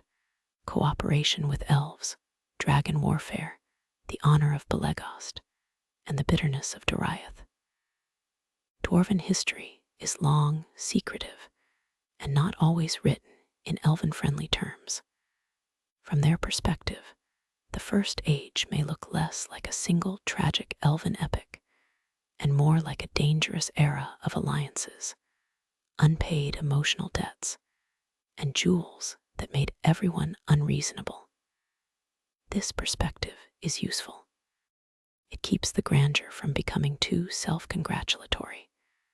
The Silmarils themselves are beyond recovery. One shines as a star with Earendil. One lies in the sea. One rests in the earth. Their placement gives the world a symbolic healing. Sky, water, and land each hold one jewel, and no incarnate ruler can claim them. Feanor's work is not destroyed, but it is removed from the economy of possession. This matters for the aftermath because the oath can finally exhaust itself. The sons of Feanor are dead or wandering beyond hope. The jewels no longer provoke armies. Their light remains, but as memory, sign, and mystery. The world has paid too much for anyone to wear them. Morgoth's absence also creates a strange quiet. The first Dark Lord is gone from the circles of the world, but his shadow remains in matter, memory, and fear. The orcs do not vanish. Dragons are not wholly ended. Lies about death and power remain available. Lands are scarred. Peoples mistrust one another. This is not failure. It is the realistic shape of victory in Tolkien's myth. Evil can be defeated decisively and still leave work for every age afterward. The War of Wrath closes the First Age, but the healing of Arda is not complete. In fact, it never becomes complete inside history. The survivors therefore inherit both blessing and unfinished labor. Numenor rises, but must choose humility. Elven realms endure, but must resist fading and pride. Dwarven halls continue, but must reckon with greed and old grievance. Men in Middle-earth multiply and spread, carrying stories of a West they may barely understand. Sauron waits. The star of Earendil shines. Beneath all this lies Beleriand, not erased from meaning, only removed from roads. The aftermath of the First Age is the beginning of a world haunted by its own grandeur. The world haunted by its own grandeur is also haunted by words, especially the Oath of Feanor. Few speeches in the elder days do more damage. The oath begins as a declaration of loyalty to a stolen work and a murdered father, but its language is absolute. It leaves no room for repentance, changing circumstances, mercy, or the inconvenient discovery that other people may have a better moral claim to a Silmaril than its maker's sons. It binds not only Feanor, but his descendants, turning grief into a law that hunts them. In a world where words have power, speaking beyond wisdom is not dramatic decoration. It is self-forging a chain. The oath is frightening because it survives every lesson. Alqualand should have taught restraint. The doom of Mandos should have taught fear. Feanor's death should have taught humility. The rescue of Medros should have taught reconciliation. Beren and Luthien's recovery of the Silmaril should have taught that the jewels had entered a larger providence. Doriath and Syrian should have taught horror. Yet the oath continues. It does not become more righteous because it persists. It becomes more nakedly destructive. Persistence is not always virtue. Sometimes it is merely refusal wearing ceremonial armor. Medros is the most tragic of Feanor's sons because he sees more clearly than some of his brothers. He gives up the crown to Fingolfin. He builds the union of Medros. He regrets the abandoned children of Dior and searches for them. He hesitates before the final theft. Yet insight does not free him. The oath keeps narrowing his choices until every road looks like damnation. His end, casting himself into fire with a Silmaril that burns his hand, is a terrible answer to Feanor's possessive fire. The family that tried to hold holy light ends in burning. Maglar's fate is quieter, and in some ways more haunting. He is the singer among Feanor's sons, associated with music and lament. After the final theft, the Silmaril burns him too. He throws it into the sea and wanders the shores, singing in grief. The image is almost restful and utterly desolate. A prince of the Noldor reduced to a voice along the edge of the world. He cannot undo what he has done. He cannot keep what he swore to recover. His song becomes the afterlife of the oath, not in power, but in remorse. The oath also corrupts legitimate grief. Feanor's father is murdered. His greatest work is stolen. His anger against Morgoth is not baseless. The tragedy begins because real wrong is answered in a way that creates new wrongs. Tolkien's moral world is not sentimental about injury. Pain can demand justice, but it can also crown itself king and start issuing orders. Feanor's sons become examples of grief that refuses purification. They fight Morgoth, and they attack elves. They preserve memory, and they violate it. They are not cardboard villains. That is why their fall has weight. Against the oath stand other kinds of promises. Finrod's promise to Barahir leads him to die for Beren.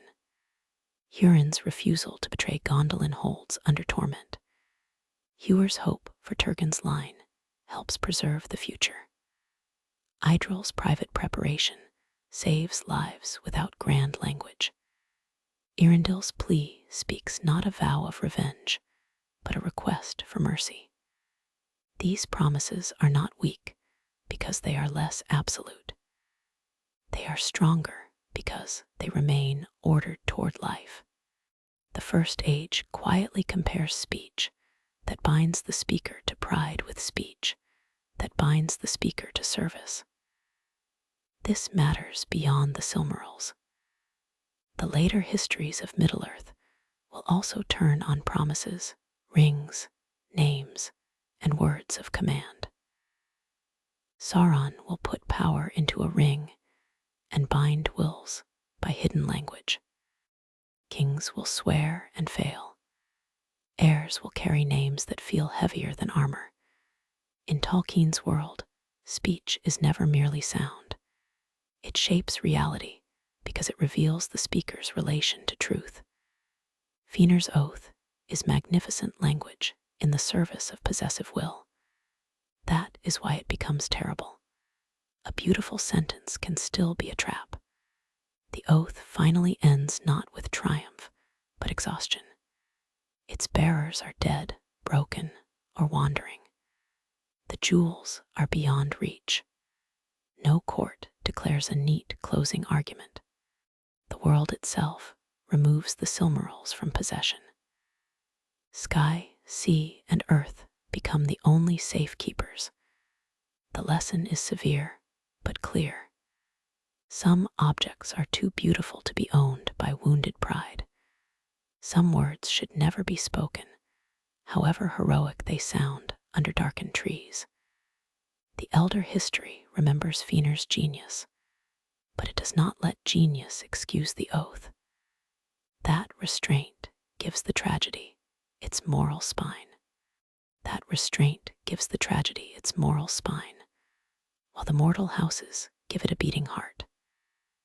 The Edain do not live long enough to gather the kind of ancient memory elves carry, so their stories concentrate. A mortal life in the First Age often feels like a torch in wind, brief, bright, and at risk of going out before its purpose is known. The House of Beren shows this first through loyalty to Finrod and endurance in Dorthonion. Beren himself serves Finrod and dies in old age by mortal measure, leaving elves to confront the strangeness of death not caused by violence. For immortal observers, this is deeply unsettling, a natural ending that looks almost like a wound. Barahir of Beren's line turns that loyalty into battlefield action when he saves Finrod during the Bragalach. The ring Finrod gives him becomes a portable memory of alliance. Beren later carries it into Nargothrond, and its authority opens the way to Finrod's sacrifice. This little chain of gift, promise, and fulfillment matters because it is the opposite of the oath of Feanor. The ring does not compel vengeance. It calls forth gratitude. It binds across kindreds without devouring the will. In later ages, that ring continues as an heirloom, a sign that mercy and loyalty can travel farther than the lands where they began. The House of Haleth adds a more independent note. Haleth's people do not become famous because they serve an elven king with perfect devotion. They become famous because they survive and choose their own road. Their settlement in Brethil gives them a forested identity apart from the great Noldoran centers. They are brave, wary, and less easily absorbed into the high politics of the exiles. This independence can become tension, especially in Turin's later time among them, but it is also dignity. The Edain are allies, not decorative footnotes in Elven history. Haleth makes that unmistakable. The House of Hador carries the most visible heroic line after the Nirneath. Hador's descendants are tall in the story, literally and figuratively. Galdor, Hurin, Huor, Turin, Chuor. Their loyalty to Fingolfin's house binds men and Noldor closely in Hithlum. Their courage at the Nirneath preserves Gondolin's retreat. Their suffering under Morgoth's occupation shows the cost of that loyalty.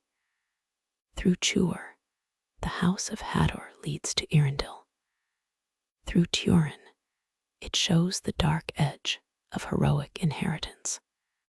One family produces both the mariner of hope and the warrior of doom, which is a lot of pressure for any genealogy.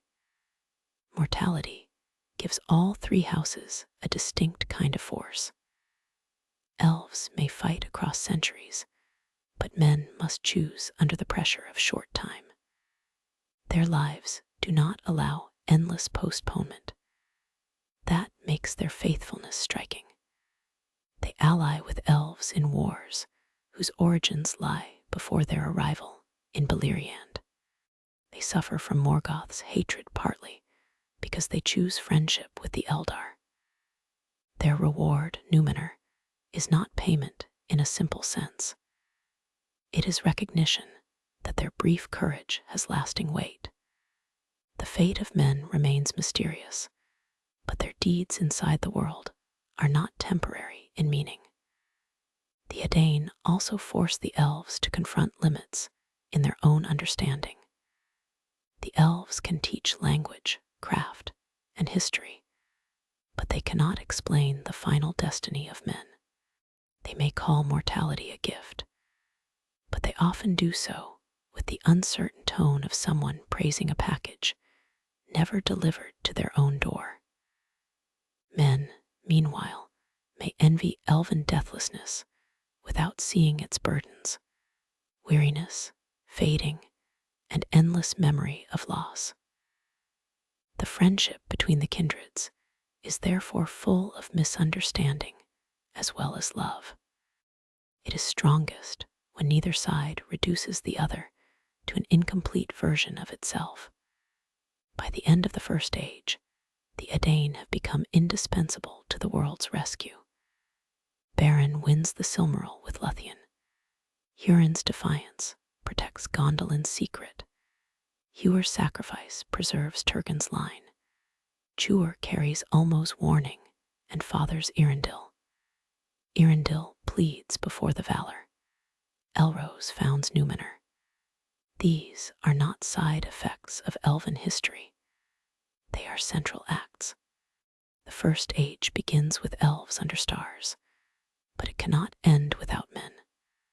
The mortal gift, however frightening, becomes part of the world's hope. This is why the later memory of the Edain is so powerful. Their houses are nearly destroyed in Beleriand, yet their line rises again across the sea. Their dead remain under lost hills, but their descendants sail from Numenor with knowledge, pride, and danger of their own. The First Age gives men a noble beginning and a warning at the same time. Courage can found kingdoms. Fear of death can corrupt them. The same mortality that makes Beren brave can later make kings envious of the undying lands. Gifts remain gifts only when received without grasping, which is apparently a lesson every age must retake. Every age must retake that lesson, and the elven kindreds of the First Age retake it under different lights. The Vanyar, Noldor, Teleri, Sindar, and other groups are not just names for organizing a family tree, though they can certainly feel like a quiet attack from an appendix. They represent different histories of response to the summons of the Valor, the light of Ammon, and the love of Middle-earth. Some reach the west and remain. Some reach the coast and stay. Some turn aside. Some never begin. These choices become culture. Culture becomes memory. Memory becomes politics when long-lost relatives return armed and intense. The Vanyar are least involved in Beleriand's daily tragedies. They dwell closest to the Valor in Ammon and do not join Feanor's rebellion. In the War of Wrath, they come with the host of the West, but their role is distant from the main drama of exile. Their relative absence gives them a sense of purity, but also makes them less narratively textured. They are like a high, clear note heard from far away. The First Age in Beleriand belongs more messily to those who leave, remain, regret, quarrel, and build doomed cities. The Noldor are the great makers and great disturbers. Their gifts are astonishing. Gems, weapons, architecture, language, and organized resistance to Morgoth. Without them, Beleriand might fall far sooner. With them, Beleriand receives war, hidden guilt, and the oath of Feanor. That double truth is central. The Noldor are neither saviors without stain nor villains with good lighting. Fingolfin's courage, Finrod's loyalty, Turgon's preservation of Gondolin, and Medros's strategic strength are real goods. Feanor's pride, Ulqualand, and the kinslings are real crimes. The same people carry both brilliance and ruin. The Teleri divide in meaningful ways. Those who reach Ammon become the mariners of Ulqualand, makers of the swan ships that Feanor steals. Their suffering in the first kinslaying marks the rebellion with blood before it reaches Middle-earth. Those who remain in Beleriand become the Sindar under Thingol, grey elves with deep roots in the western forests. The Sindar have not seen the trees, but they are not lesser in dignity. Their culture is ancient, musical, and tied to Beleriand's land. Thingol's pride can be severe, but his realm is not a provincial footnote waiting for Noldoran importance to arrive. The Lakewendi, or Green Elves, and the Nandor preserve another strand. Elves who turn aside from the great journey and live closer to rivers, woods, and local attachments. Their caution toward northern wars is often wise. They remind the tale that the summons to Valinor was not the only possible good. The love of Middle-earth itself is legitimate. That point matters because the rebellion of the Noldor twists the desire for Middle-earth into defiance and possession. The Green Elves show a quieter love of place without the same imperial thunder. It is less glamorous, which may be why it causes fewer continental disasters. Relations among elven groups are shaped by knowledge and secrecy. When the truth of Ulqualand emerges, Thingol restricts the use of Quenya in his realm, favoring Sindarin. Language becomes moral memory. The Noldor bring the high speech of Ammon, but it carries the shadow of the kinslaying. Sindarin becomes the common elven tongue of Beleriand. This is a subtle but important shift. Conquest is not only about swords. Prestige can travel through language, and resistance can take the form of refusing a tongue associated with bloodshed. Even grammar has politics, because apparently the First Age had not suffered enough. Elven immortality gives these divisions long life. A grievance among elves does not fade simply because the people who remember it die. They do not die in the ordinary way. This makes forgiveness both more difficult and more necessary. Fingon's rescue of Midros matters because it interrupts inherited hostility with an act of personal courage. The friendship between Finrod and men matters because it opens elven memory outward. The mixed refuge at Syrian matters because it gathers survivors from divisions that once seemed solid. Immortal memory can preserve beauty, but it can also preserve injury with museum-quality care. By the end of the age, many elven distinctions remain, but catastrophe has changed their meaning. And your return west. Many Noldor are pardoned. Sindar and Noldor alike become refugees. The old question of who saw the trees matters less than who survives with wisdom. Elrond, descended from multiple lines, embodies this mingling. Later elven realms in Middle-earth inherit not one pure tradition, but a braided memory of Ammon, Beleriand, Doriath, Gondolin, Sirion, and loss. The First Age begins with divisions on a journey and ends with remnants learning to carry more than one past. Remnants learning to carry more than one past must also carry the knowledge that Morgoth is gone, but not undone. His defeat in the War of Wrath removes the greatest tyrant from the world, yet the world remains marred. Tolkien's evil is not a stain that lifts neatly once the villain exits. Morgoth spent his power corrupting matter, creatures, institutions, and imaginations. He taught fear of death. He trained servants in domination. He broke trust among peoples. He left behind habits of suspicion and the living armies he had shaped. The First Age ends with a triumph that still requires vigilance, which is less satisfying than perfect healing, but more honest. Sauron is the most important remnant. In the First Age, he is already powerful, a Maya, a sorcerer, a commander, a deceiver, and keeper of dreadful places. He loses to Luthien and Huan, which is a humiliation with long symbolic value, but he survives the age.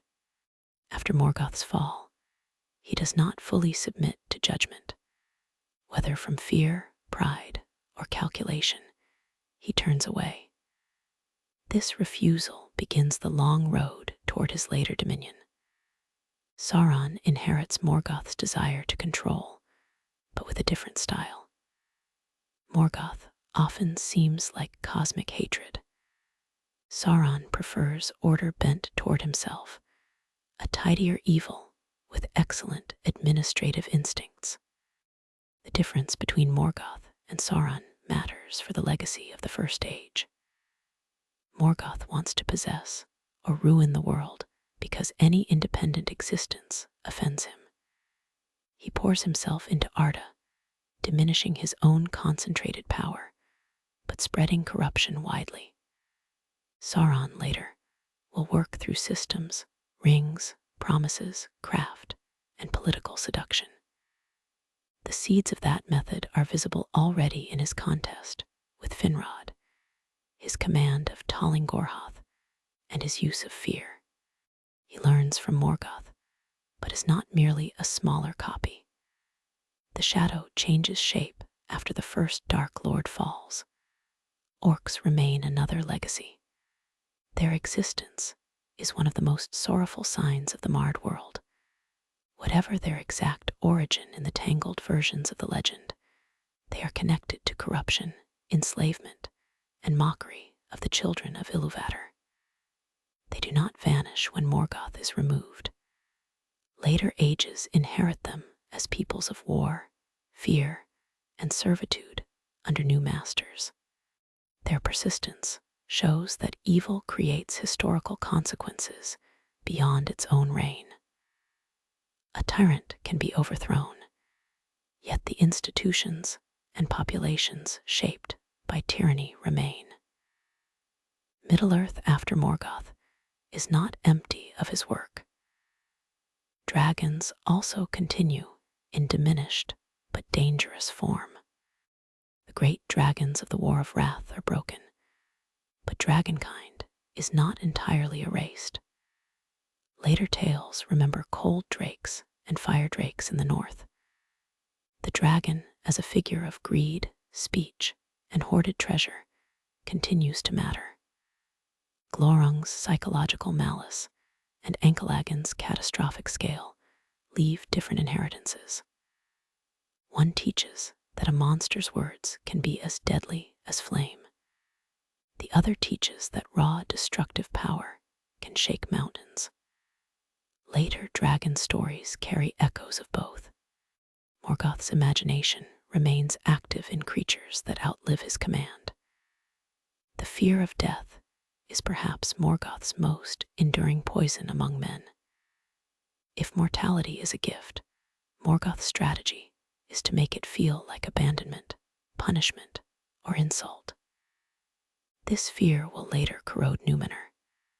The irony is bitter. The Edain are rewarded for faithful mortality with a blessed island and long life. And over time, some descendants become resentful that long life still ends. Morgoth's old lie waits patiently. That gift is deprivation, that limits are humiliation, that the Forbidden West is being selfish with immortality. Sauron will later exploit exactly that wound. The First Age plants both glory and vulnerability in Numenor's foundation. For elves, Morgoth's legacy includes weariness. They have seen too much beauty destroyed. They remain tied to the world, and as ages pass, their power in Middle-earth fades. The memory of Morgoth's wars makes later resistance noble but sorrowful. Elven preservation can become a temptation to stop change, to hold a perfect moment against time. That temptation is understandable after Beleriand. When entire lands sink, the desire to preserve one valley, one forest, one house of lore becomes almost holy. Yet even preservation can become possessive if it refuses the nature of the world. The First Age, therefore, leaves a moral landscape, not just a historical one. Oaths can bind wrongly. Gifts can be grasped.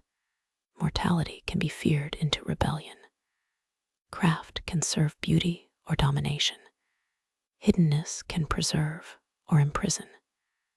Courage can resist evil without guaranteeing survival. Mercy can arrive late and still be real. Morgoth loses, but every later age must decide what to do with the patterns he exposed. That is why the deep past of Tolkien's world never feels sealed away. It keeps whispering beneath the later stories, like a buried fire under ash. It keeps whispering beneath the later stories, like a buried fire under ash, and the whisper often sounds like the sea. The sea frames the entire movement of the Elder Days. The elves journey westward toward it. The Teleri love it and make ships beside it. Feanor crosses it in stolen vessels and burns them behind him. Círdan dwells by it, patient and practical. Turin is called by it through Ulmo. Earendil sails it in search of mercy. Elwing leaps into it with the Silmaril. After the War of Wrath, the sea covers Beleriand itself. Water is road, barrier, grave, and memory. Ulmo's presence makes water morally alive in these tales. He is not confined to a palace in the west. His power moves through rivers and coasts, reaching places the other Valar do not visibly enter. He guides Turgon and Finrod toward hidden refuges. He calls Turin to Viniamur. He bears up Elwing. He seems to represent a kind of mercy that flows beneath official structures. When councils fail and kings cling to cities, water still moves. It does not always prevent sorrow, but it keeps open channels of warning and hope. In a land of doomed walls, this matters. Ships carry some of the most charged meanings in the First Age. The swan ships of Ulqualand are works of love, and their theft marks the rebellion with sacrilege. The failed ships sent from Gondolin toward the west show the desperation of hidden people seeking aid. Vingalot, Earendil's ship, becomes the vessel that finally crosses the forbidden distance. Shipcraft is therefore never merely transport. It is desire given shape. A ship can be stolen pride, failed hope, patient labor, or cosmic appeal. The difference lies in the purpose of the voyage. The sea also changes the meaning of exile. For the Noldor, crossing from Aman to Middle-earth is rebellion and self-banishment. For refugees at the end of the age, the sea becomes the only remaining horizon after land has failed them. For the Edain, sailing to Numenor is reward and renewal. For elves who later depart Middle-earth, the sea is the road of fading and return. Each crossing carries a different moral weight. The same water receives stolen ships, desperate mariners, blessed settlers, and weary immortals. The sea does not simplify them. It remembers all of them. Earendil's transformation into a star joins sea and sky. He is a mariner whose final voyage is above the world, bearing the Silmaril where sailors, wanderers, and the sorrowful can see it. The star is not just a pretty ending for a jewel with a violent resume. It is a sign that the light of the trees has been changed from possession into guidance. Feanor locked that light in gems. Morgoth locked those gems in a crown. Thingol locked one into royal treasure. Earendil carries it beyond locking. Its light becomes navigational, not possessive. That is a profound reversal. Elwing's leap into the sea is part of that reversal. She refuses to hand the Silmaril to the oath. Her act is desperate, but it also breaks the expected chain of seizure. Instead of passing from one claimant's hand to another, the jewel enters water and wonder. Ulmo's rescue turns a fall into a flight. This does not erase the violence at Sirion, but it prevents the violence from owning the ending. The Silmaril reaches Earendil because Elwing chooses loss over surrender to a corrupted claim. The sea receives her at the moment land has become unsafe. Beleriand's drowning is the sea's most terrible role. It covers beloved places and enemy strongholds alike. The flood is not portrayed as petty revenge, but as the scale of consequence after a war involving powers beyond ordinary measure. Still, for survivors, the result is grief. The Western Sea becomes full of absence. Somewhere beneath it lie Doriath, Nargothrond, Gondolin, Hithlum, and the dust of old battles. Later shores face not empty water, but submerged history. Waves become a kind of archive, which is poetic and deeply inconvenient for anyone trying to visit a childhood home. The sea's final mood is therefore mixed: longing, warning, cleansing, loss, and passage. It calls Turin and Earendil forward. It hides the old lands. It receives one Silmaril and reflects another as a star above it. It separates Middle-earth from Ammon, and yet provides the only road between them. In the deep past of Tolkien's world, water is the element that refuses final closure. Stone can fall. Fire can consume. Oaths can bind. Water carries, covers, and returns as song.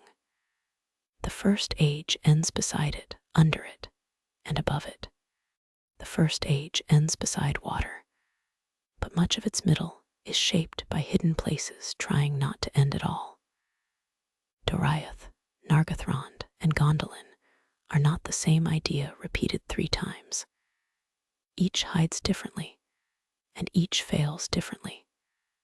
Doriath is guarded by enchantment and old forest power. Nargothrond is hidden through stone, river, and secrecy. Gondolin is concealed by geography, law, and near total isolation. Together they form a study in refuge: how beauty protects itself, how fear justifies boundaries, and how no wall, spell, cave, or mountain can protect a realm from every weakness inside it. Doriath's hiddenness depends on Melian. The girdle is not merely a border patrol with better lighting. It is spiritual discernment made territorial. Those who enter without permission become lost or turned aside. This gives Doriath a dreamlike authority. It is a realm within a realm, older than the Noldor's return and proud of that fact. Its weakness is not military at first. It is royal possession. Thingol brings the Silmaril into Doriath's story, and the old protected center becomes vulnerable to desire. The forest is not stormed by Morgoth.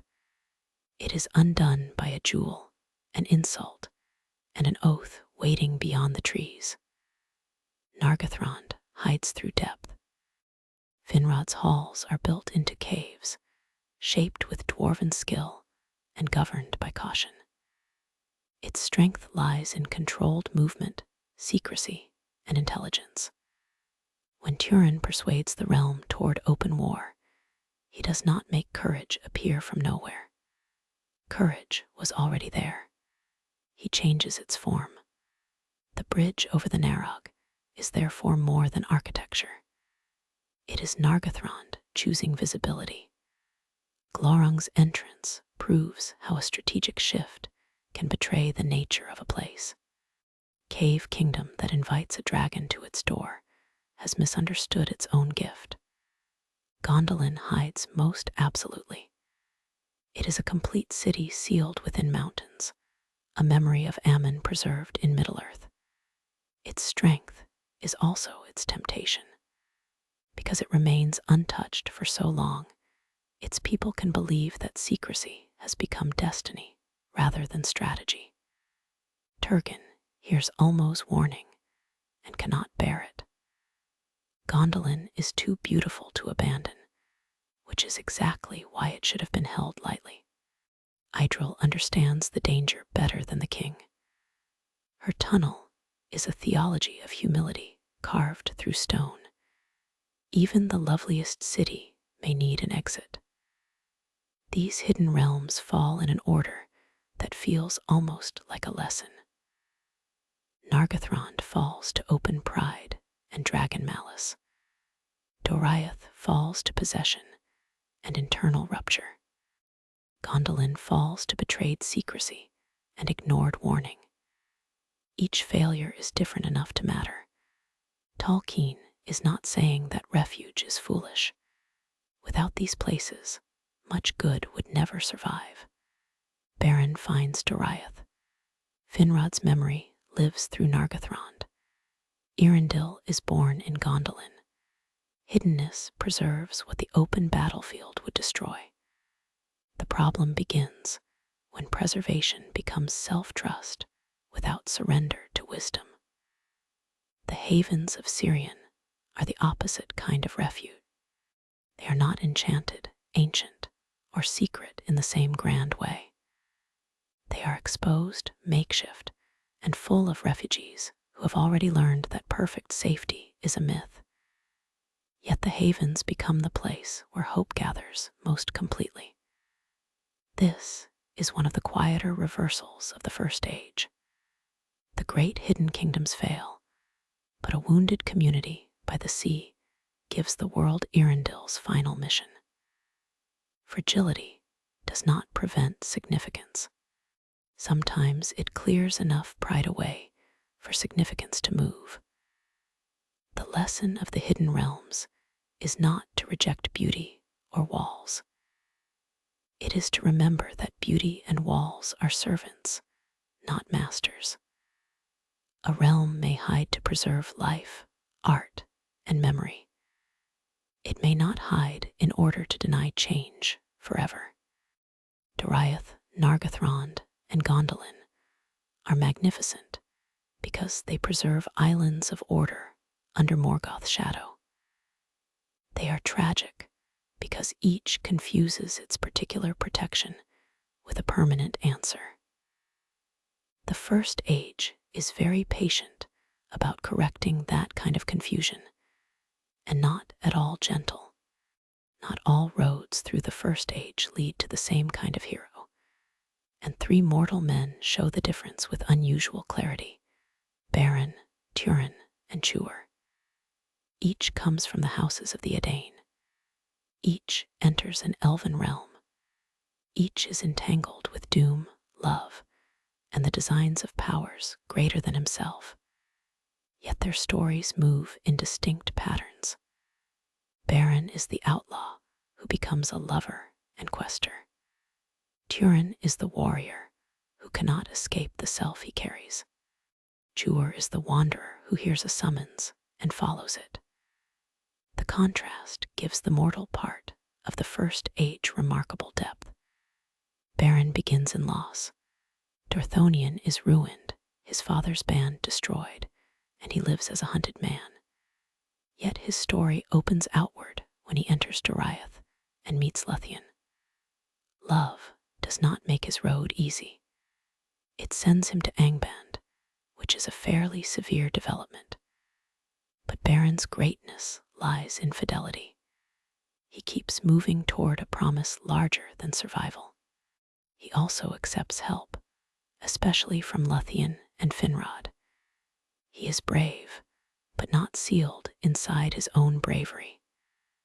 That openness allows grace to reach him, even through death. Turin also begins in loss, but his story turns inward. Is separated from Morwen, fostered in Doriath, and marked by Hurin's curse. Like Beren, he is brave. Unlike Beren, he often experiences help as pressure, pity, or insult. He takes new names, but carries the same wound beneath them. He can inspire loyalty, yet he repeatedly flees counsel at the moment he needs it most. Turin's tragedy is not lack of strength. It is strength without self-knowledge. He tries to master doom by force of will, and doom quietly uses the handle he provides. Tuor begins in hardship, but remains receptive. He is enslaved, escapes, wanders, and comes under Ulmo's guidance. His heroism is obedience to a call rather than defiance against shame. He does not fully understand the message he carries to Turgon, but he carries it faithfully. In Gondolin, he loves Earendil, fathers Earendil, and fights during the city's fall. Tuor's path does not avoid sorrow, but it transmits hope. Through him, the House of Hador leads not to a grave under a cursed stone, but to the mariner who reaches Ammon. These three patterns are not moral rankings, as simple as good, bad, and better. Beren, Turin, and Tuor all show courage. All suffer. All are caught in histories they did not begin. The difference lies in relationship to help and fate. Beren receives love as partnership. Turin receives counsel badly, even when he longs for loyalty. Tuor receives guidance from beyond himself.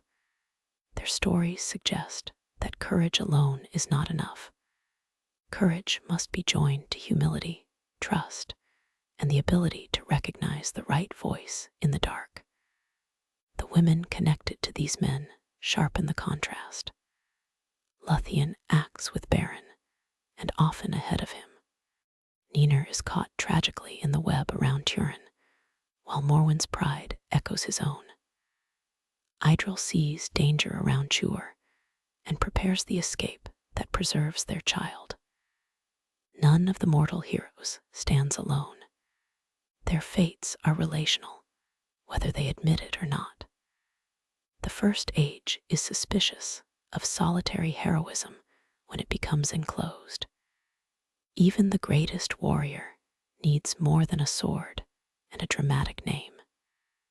The endings complete the pattern. Beren and Luthien pass beyond ordinary death together, leaving descendants who carry light. Turin dies by his own sword after Glorung's revelation, leaving a grave of pity and terror. Tuor, in later tradition, sails west with Earendil, his fate mysterious and unusually blessed among men. Through Beren comes the Silmaril from Angband.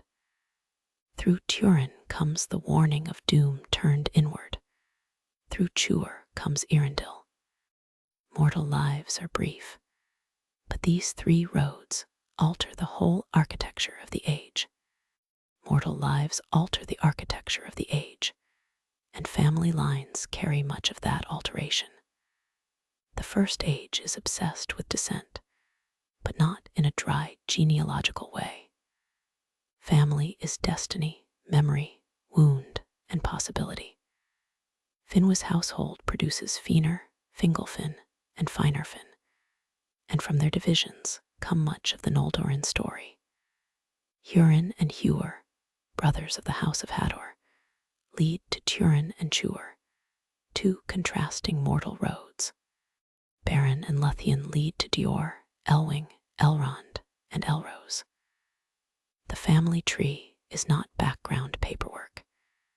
It is a network of delayed consequences. Finwë's love for Feanor shapes the rebellion more deeply than a simple political summary can show. Feanor's grief at Finwë's murder becomes one of the emotional fuels of the oath. His tension with Fingolfin grows partly from the remarriage of Finwë and the painful absence of Muriel. These private family wounds become public catastrophe because the family is royal, gifted, and terrible at moderation. A household conflict in Valinor eventually helps send armies across the sea.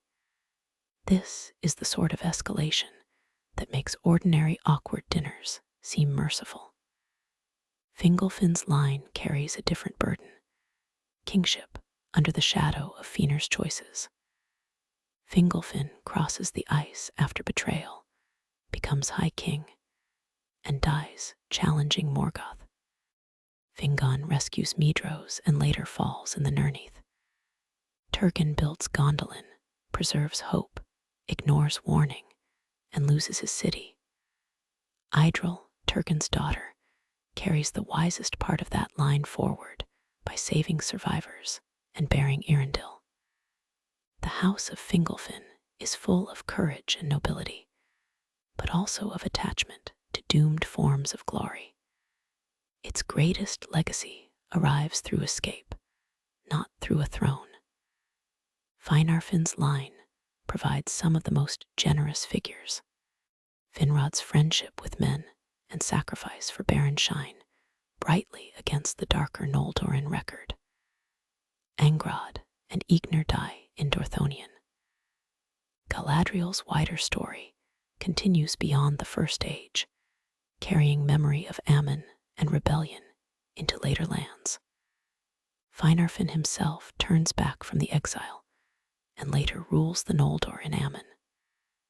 This line shows that refusal, repentance, and continued courage can coexist. Not every member of a divided house must make the same mistake. Family inheritance is powerful, but it is not mechanical. The House of Hador carries brother lines that seem almost deliberately paired. Hurin is steadfast, defiant, and trapped into witnessing the ruin of his children. Huor dies young, but speaks hope about Turgon's line. Turin, Hurin's son, becomes the great tragic warrior. Tuor, Huor's son, becomes the guided messenger and father of Earendil. The contrast is almost architectural. One brother's line descends into the darkest human tragedy of the age. The other's ascends toward the voyage that brings aid. Both come from the same mortal courage. Fate does not distribute outcomes according to family merit with tidy fairness. Beren and Luthien's line is the golden thread through the wreckage. Their son Dior renews Doriath briefly and dies in its second ruin. Elwing escapes with the Silmaril. Earendil joins her line with Tuor and Idril's. Elrond and Elrose then divide the heritage into elven and mortal futures. This line carries the crossing of boundaries, mortal and immortal, elven and Maya, land and sea, death and return. Later ages depend on it. The kings of Numenor and the heirs of Elendil descend from Elrose. Elrond's house preserves lore and healing. A love story in a forest becomes a foundation for kingdoms. Family in the First Age is therefore both burden and mercy. A name can carry expectation, guilt, or hope. Children inherit unresolved vows and unfinished promises. They also inherit courage, beauty, and friendship. The tragedy lies in how often the young pay for the old. Dior faces Feanor's oath. Elwing faces it again. Elrond and Elrose are taken because of it. Turin and Niner suffer under a curse aimed first at Hurin.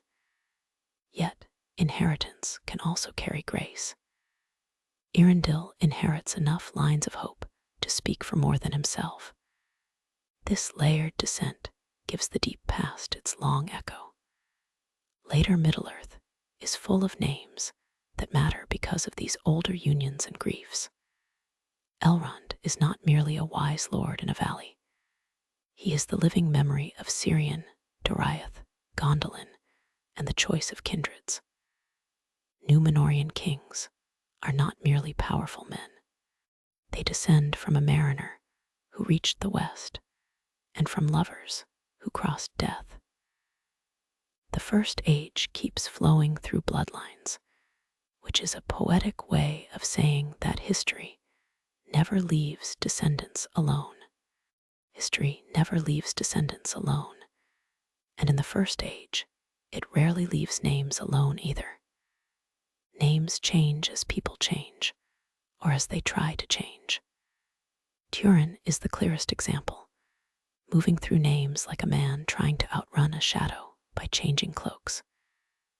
Nethan, Gorthal, Agarwyn, Mormagil, Turambar. Each name records a wound, a role, or a desperate claim. Master of Doom is the saddest, because the name declares victory over the very force still tightening around him. Tolkien understood that names can be prayers, masks, boasts, and prophecies, sometimes all before breakfast. Melkor's change of name to Morgoth is equally important. Feanor names him the Black Foe of the world after the theft of the Silmarils and the murder of Finwë. The name is an accusation that becomes truth in common speech. Melkor is his older name, connected to his original might among the Aenir. Morgoth is what he becomes through rebellion, not merely a powerful spirit, but the enemy of the world's good. The new name strips away grandeur and leaves moral identity. It is one of Feanor's few acts of naming that clarifies rather than possesses. Places change, names too. Ardgalen becomes Anfaglyth after the Battle of Sudden Flame. Dorthonion becomes Tornufuin after its ruin.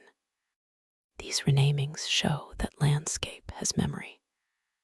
A green plain burned into wasteland cannot keep the same emotional name. A guarded highland turned haunted forest carries its wound in language. This is one reason Beleriand feels so ancient. Its maps are layered with before and after. Every later name lies over an earlier one like ash over grass. Elven languages deepen this effect. Quenya carries the prestige of Ammon and the Noldor's high tradition, but after Thingol learns of Ulqualand, he forbids its public use in his realm. Sindarin becomes the common speech of Beleriand's elves. Language here is not neutral. It carries guilt, authority, belonging, and refusal. The shift from Quenya to Sindarin marks a political and moral adjustment after the Noldor's hidden crime is exposed. A tongue can be beautiful and still unwelcome at court if it arrives with blood on the hem. Titles also matter.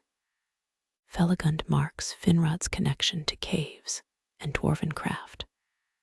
Cathalion, Strongbow, belongs to Beleg and holds the dignity of a warrior whose loyalty is greater than his survival.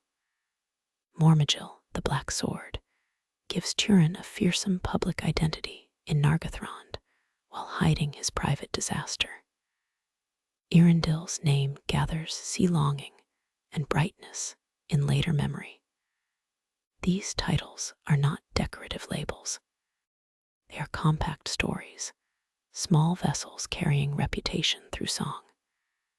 Names can preserve truth, but they can also hide it.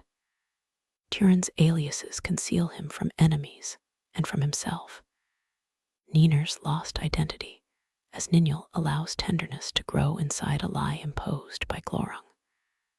Gondolin's secrecy depends on hidden names and hidden roads. The sons of Feanor invoke the name of their father, as if inheritance could purify their actions. Again and again, speech both reveals and disguises. The First Age is full of characters asking what a name can hold, and what breaks when the name no longer matches reality. This concern with names makes the later preservation of the tales feel natural. If places drown, names remain. If kingdoms fall, names carry their shapes into memory. Saying Doriath, Nargothrond, or Gondolin after the War of Wrath is not the same as pointing to a location. It is an act of remembrance. The sound becomes a small surviving ruin. Tolkien's deep past is built from such sounds, each one carrying enough sadness to make the map feel older than the page. The map feels older than the page because counsel is heard, ignored, remembered, and turned into lament. The First Age contains many warnings, and the painful thing is that most of them are good. The Valar warn the Noldor against rebellion. Mandos declares the doom that will follow them. Melian warns Thingol about the Noldor, and later about the Silmarils' danger. Gwyndor warns Turin about Nargothrond. Ulmo warns Turgon through Tuor. Idril senses danger in Gondolin. Again and again, wisdom speaks before disaster. Again and again, pride asks whether the wisdom could please come back later with a more convenient tone. The doom of Mandos is the largest warning. It does not force the Noldor to continue.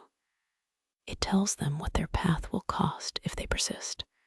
The prophecy is severe, but not obscure. Tears, treachery, exile, and the shadow of the oath are laid out plainly. Some turn back with Finarfin. Many continue. This matters because the tragedy is not built on ignorance alone. The rebels know enough. They choose momentum. Momentum is one of the quiet villains of history. Once a people has marched far enough, burned enough bridges, or in this case, stolen enough ships, turning back feels harder than walking into ruin. Melian's counsel is more intimate. She sees the Noldor's secrecy and Thingol's danger. She warns with the authority of one who understands both divine and worldly patterns. Thingol listens sometimes, but not enough. His demand for the Silmaril, his anger toward the dwarves, and his possession of the Noglamir all show a king whose pride can outrun his wisdom. Melian cannot choose for him. Her presence protects Doriath until grief removes it. Counsel can guard a realm only while the realm remains willing to be guarded. Gwyndor's warnings to Turin are heartbreaking because they are so practical. He knows Nargothrond's strength. He knows Turin's doom. He tells Finduilas that Turin is dangerous to love, and he tells Turin that open war will expose the hidden city. Gwyndor is not dramatic. He is right. Yet he is weakened, traumatized, and less impressive than Turin, so the court follows the stronger voice. This is a painfully realistic political failure. Wisdom often arrives without charisma, while disaster has excellent posture. Ulmo's warning to Turgon is grander, but meets a similar refusal. Tuor delivers the message. Gondolin should prepare to leave, because secrecy will fail. Turgon honors Tuor and ignores the heart of the warning. He loves what he has built. The refusal is understandable, which does not make it wise. Idril's response shows the better path. She cannot make the king abandon the city, but she can prepare a way for life to survive when his attachment collapses. Counsel rejected at the top may still bear fruit through someone else. This pattern gives the First Age a tragic intelligence. Disasters do not happen because nobody had any idea. They happen because knowing the truth is not the same as obeying it. Pride, grief, love of place, public pressure, old vows, and fear of shame all interfere. The tales are full of people who possess enough information to choose differently and enough inner resistance not to. That is why the stories feel morally serious rather than merely unlucky. Doom may surround them, but character still matters. There are also warnings that succeed. Finrod understands his promise and follows it, even to death. Huan recognizes Celigorm's corruption and leaves him. Idril acts. Elwing refuses surrender. Earendil goes west because every ordinary road has failed. These successful responses do not prevent all sorrow, but they carry hope through it. The First Age does not say that wisdom always saves the visible thing. Gondolin still falls. Sirion is still attacked. But wisdom may save the remnant, the child, the ship, the light. In this mythology, that is often enough to change an age. Enough to change an age can look small while it is happening. A ring given in gratitude, a tunnel dug quietly, a ship built after many failures, a child carried from a burning city, a jewel refused to murderers. None of these acts begins as an army. Yet each becomes decisive. The First Age is famous for its enormous battles, but its turning points often pass through hands rather than hosts. Finrod's ring reaches Beren. Idril's passage saves Earendil. Elwing's Silmaril reaches the sea. Small vessels of continuity matter because the great structures keep falling. The battles still matter, of course. The dagger Bragalach breaks the siege. The Nirneath breaks organized hope. The fall of Gondolin breaks the last great hidden Noldoran city.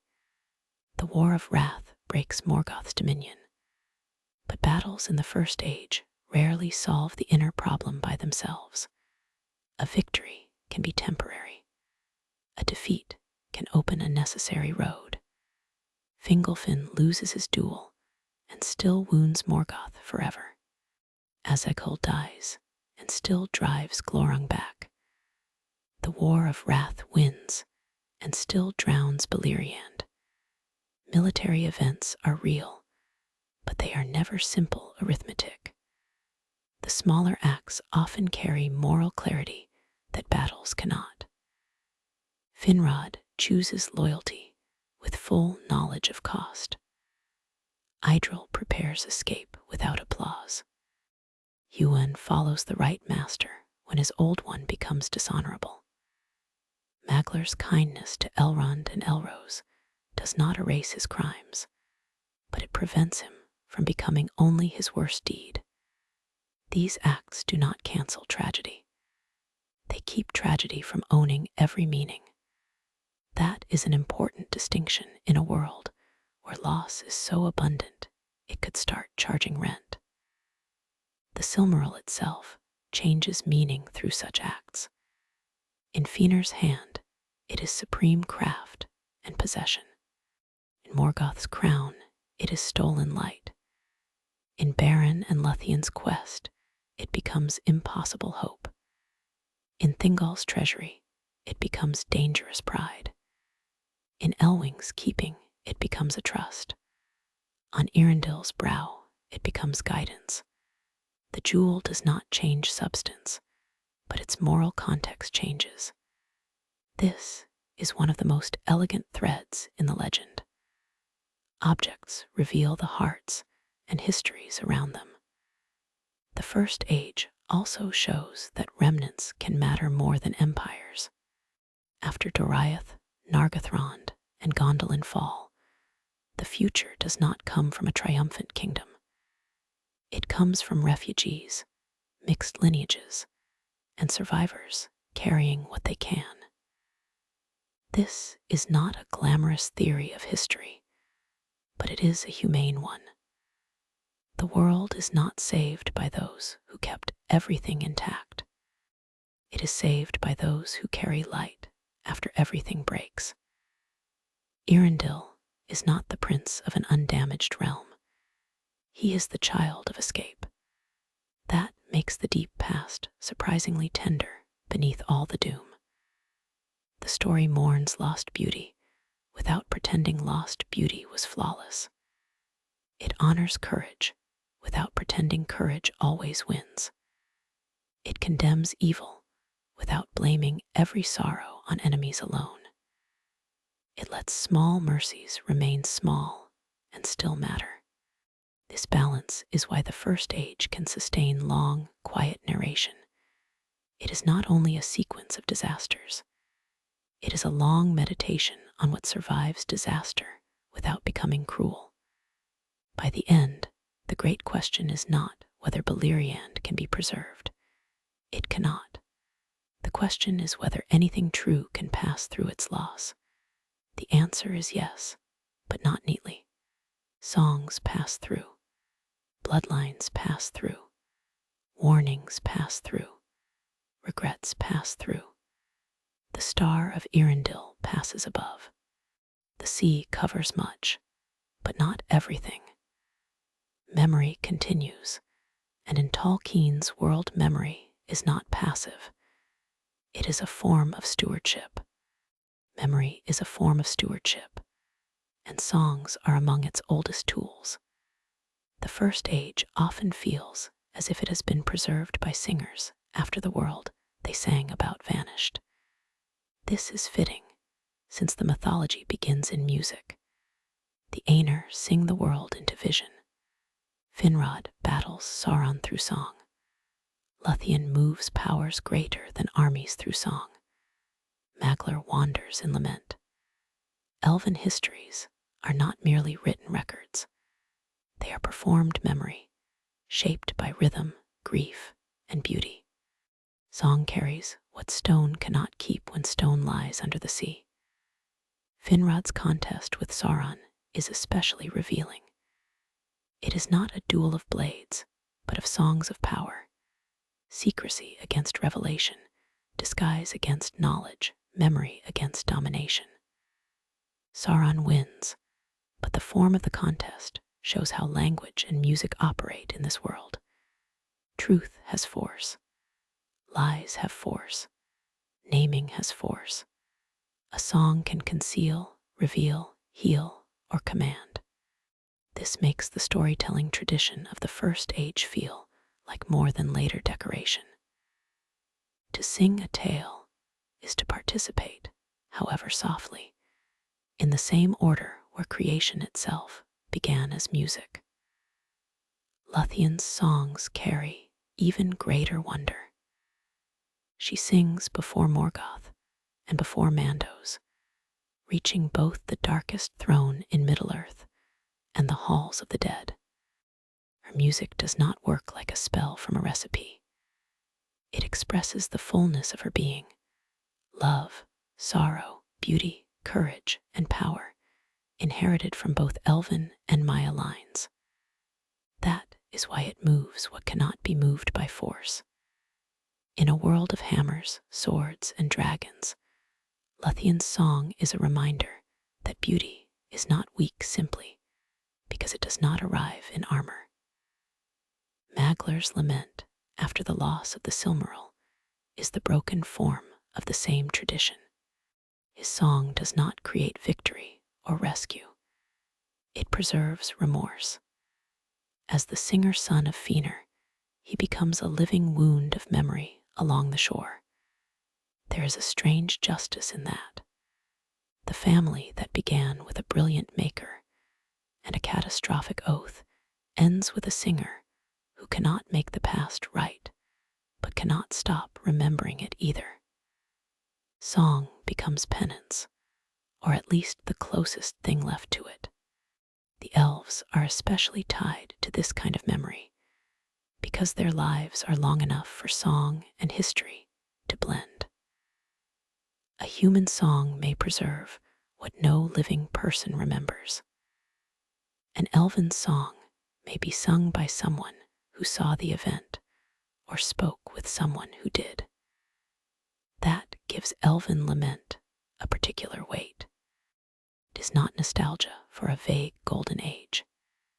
It is memory with faces, whether voices, and exact grief. When an elf sings of Gondolin, the song may carry the color of its stones and the sound of its fountains from lived experience. Men also preserve through song, but differently.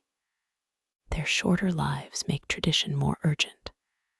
A song of Beren, Hurin, or Turin passes across generations that cannot personally remember the first age. Mortal memory depends on inheritance, not direct endurance.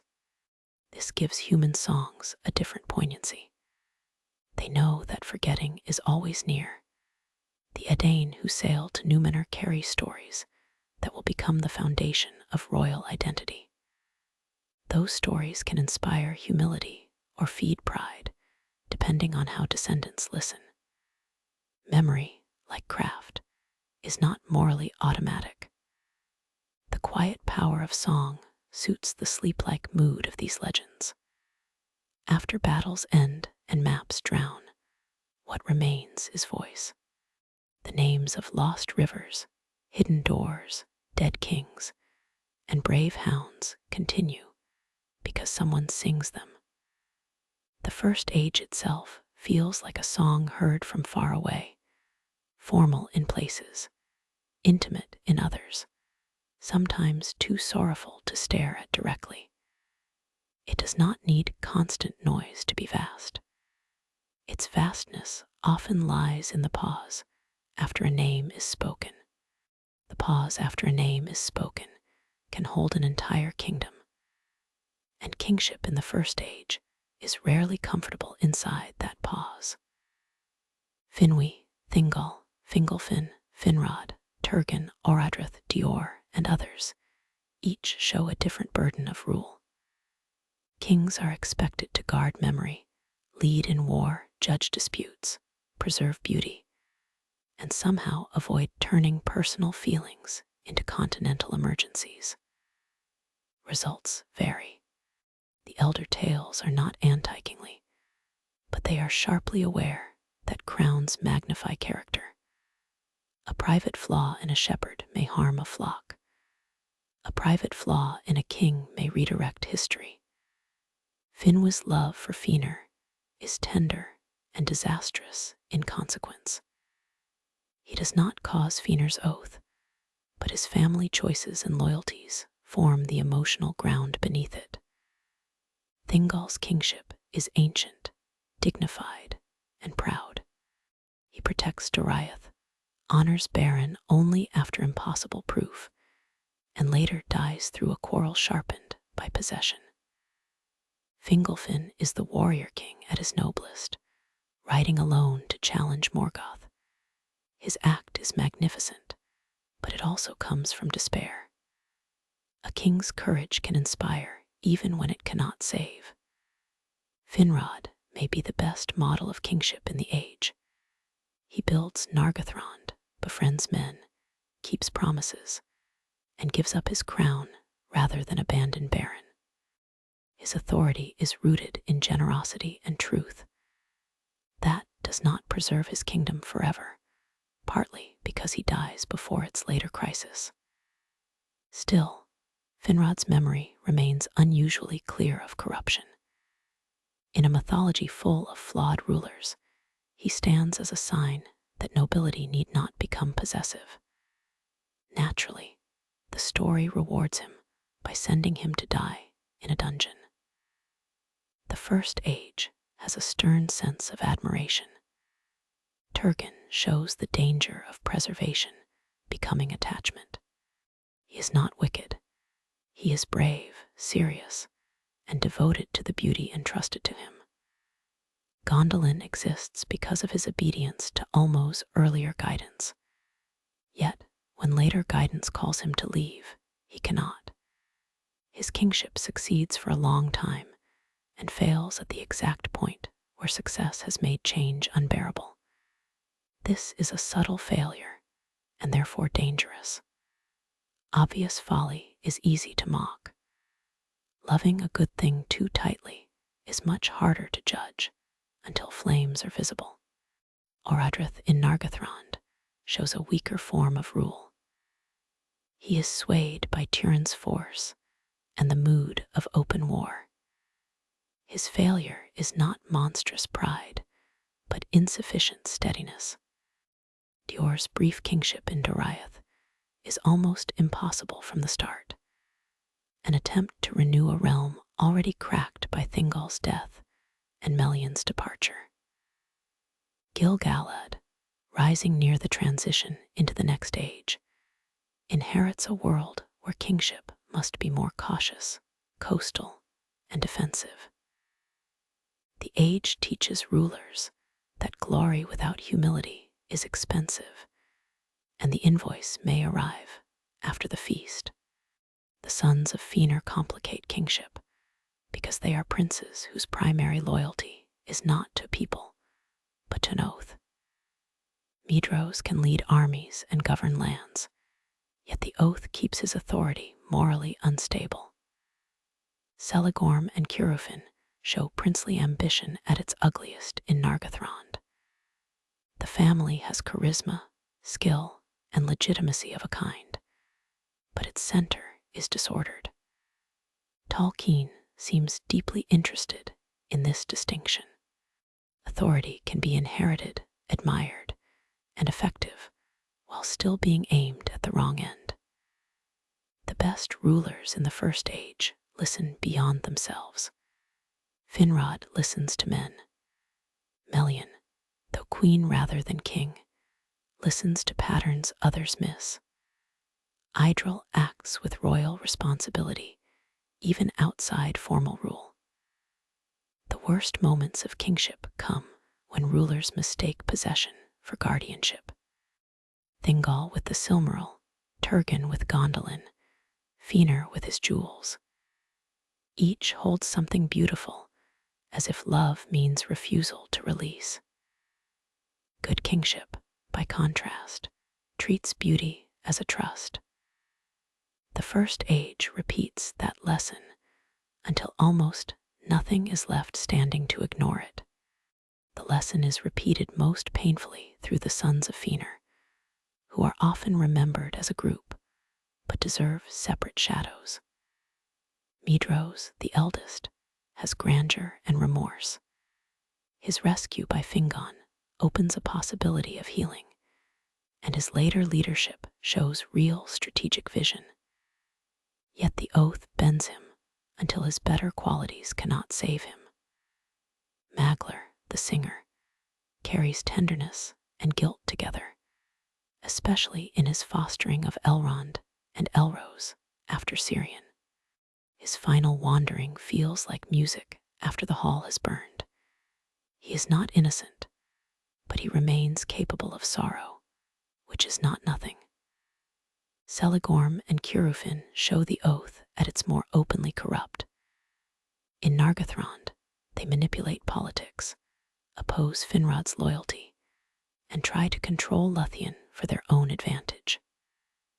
Curufin, Feanor's favorite in craft and temperament, carries much of his father's sharpness without enough of his tragic magnificence.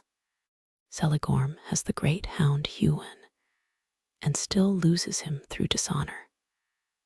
Their actions make the quest for the Silmaril harder and reveal how quickly a sacred vow can become ordinary ambition with better vocabulary. Caranthir is harsh, proud, and quick to anger, yet his dealings with Haleth and his eastern lands show a more complex figure than simple cruelty. He recognizes courage in men, even while speaking without much softness. Amrod and Amraz, the youngest, are less individually developed in the main tradition, but their presence completes the family tragedy. 7 sons bound to one father's words, each drawn into ruin, whether vividly narrated or not. The oath does not need every personality to be equally fierce. It only needs every life tied to its command. The sons of Feanor are useful against Morgoth, and that is part of the tragedy. They hold lands, fight battles, and suffer losses. Medros's Eastern Watch matters. Their courage is real. If they were only villains, the story would be easier and thinner. Instead, they are allies one day and murderers the next, guardians of borders and destroyers of refuges. The free peoples cannot simply discard their strength, yet their oath makes them unsafe.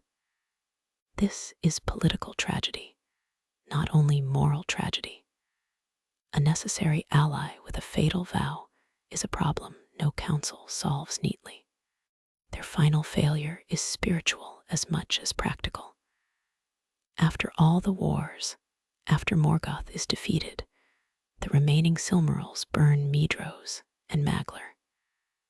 The jewels themselves reject the hands that claim them. This is the clearest possible judgment.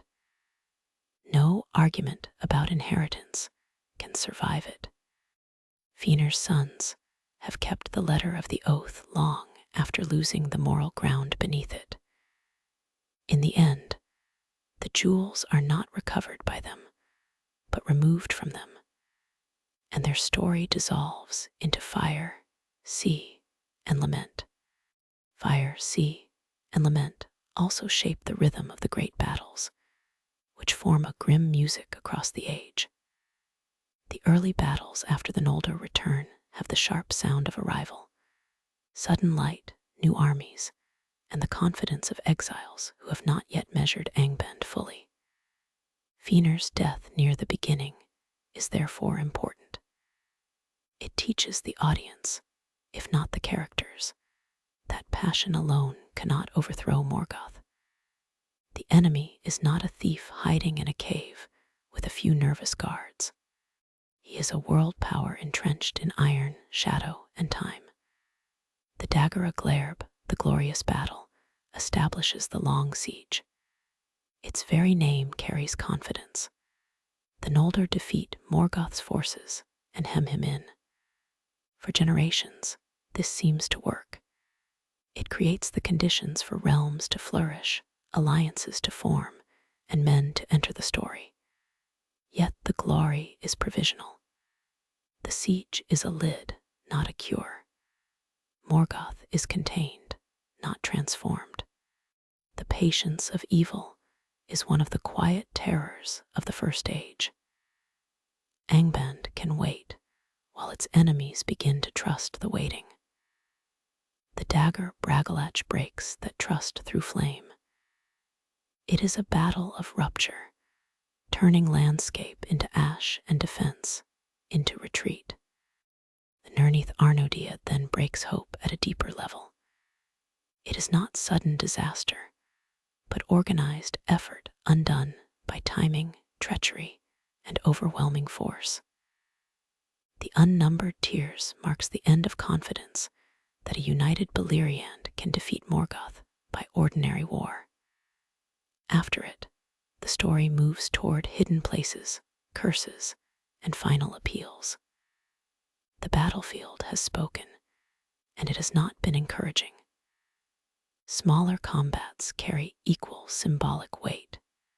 Fingolfin against Morgoth, Huan against Carcharoth, Turin against Glorung, Ecthelion against Gothmog, Glorfindel against a Balrog, Earendil against Ankalagan. These duels condense the whole age into single confrontations. They are easier to remember than troop movements because they give terror a face. A duel does not always change the war's outcome, but it changes the moral atmosphere. It says that even when history is too large, one figure can stand in a meaningful place. The War of Wrath is different from all earlier battles because it comes from beyond Beleriand's own strength. The host of the West answers Earendil's plea, and the scale rises beyond normal history. This final war destroys Morgoth's power, but also the land itself. That ending prevents a simple military fantasy. The greatest victory is costly enough to drown the stage. The battles of the First Age, therefore, move from confidence to rupture, from rupture to despair, from despair to appeal, and from appeal to cataclysmic mercy. Cataclysmic mercy leaves relics behind, and relics in the First Age are rarely quiet. The Ring of Barahir, the Dragon Helm, Angleshel and Gurthang, the Noglamir, the Silmarils, Vingalot, and even the swan ships of Ulqualand all carry more than material value. They are memory hardened into form. Some are beautiful, some dangerous, and many are both. Tolkien's world is deeply interested in what objects do to the people who handle them. A relic can call forth loyalty, reveal corruption, preserve lineage, or tempt a king into forgetting every sensible sentence ever spoken to him. The Ring of Barahir is one of the healthiest relics because it begins as gratitude. Finrod gives it to Barahir after being saved in battle, and Beren later uses it as proof of old friendship. It does not dominate those who carry it. It reminds them of obligation freely accepted. Its later survival into distant ages gives it a continuity opposite to the Silmarils. The ring is not powerful because it controls wills. It is powerful because it remembers faithfulness. That makes it quietly luminous in a mythology crowded with more dangerous jewelry. The dragon helm of Dorlamin carries ancestral honor, but in Turin's life, it also draws attention. It marks him as a warrior of Hatter's line and terrifies enemies. Visibility is not always safety. The helm helps build the identity of the Dread Helm, and that identity feeds Turin's public legend. Public legend, in his case, often pulls him farther from hidden healing. The object is noble, but nobility can become part of a mask. Turin's tragedy turns even honorable inheritance into something heavy. The Noglamir is more fatal because it joins two great crafts, dwarven work and the Silmarils light. It should be a masterpiece of cooperation. Instead, it becomes the center of Thingol's death and Doriath's unraveling. The necklace shows how beauty can intensify existing claims until nobody in the room can hear humility. Like many relics, it asks a question without words. Is this being held as a trust or as proof of superiority? The answer in Doriath is not encouraging. Vingalot, Earendil's ship, is a better relic because it carries appeal rather than possession. It is crafted for passage, not hoarding. When set in the sky, it becomes part of the world's hope. The Silmaril on Earendil's brow changes because the vessel changes the jewel's meaning. A treasure locked in a crown is possession. A light carried by a ship through darkness is guidance. The object does not save by itself. Its purpose is transformed by the one who bears it. Relics in the First Age, therefore, act like tests. They reveal whether memory has become gratitude, pride, duty, or hunger. The same hand that can make a jewel can swear a ruinous oath over it. The same craft that can build a hidden city can make its abandonment unbearable. The safest relics are those that keep moving toward service. A ring offered in friendship, a tunnel saving refugees, a ship carrying a plea, a star guiding the lost. Possession freezes, service carries. Service carries the story into the Second Age through Elrond and Elrose, the twin sons of Earendil and Elwing.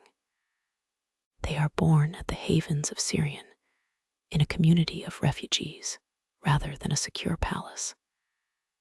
Their childhood is marked by violence when the sons of Feanor attack, yet they survive and are fostered by Maglar. This beginning gives them an inheritance unlike any other, royal, wounded, mixed, and morally complicated. They descend from elves, men, and Amaya through Melian, but their earliest memories belong to Broken Shore. The choice of kindred offered to them is not a small administrative matter. Elrond chooses the fate of the elves. Elrose chooses the fate of men. The brothers therefore become a living fork in history. Elrond carries memory, healing, and counsel into the long resistance of Middle-earth. Elrose becomes the first king of Numenor, the blessed realm of men. Their separation is not a quarrel, but it is still poignant. One brother accepts the long sorrow of elven endurance. The other accepts mortality and kingship among a people rewarded for faithfulness.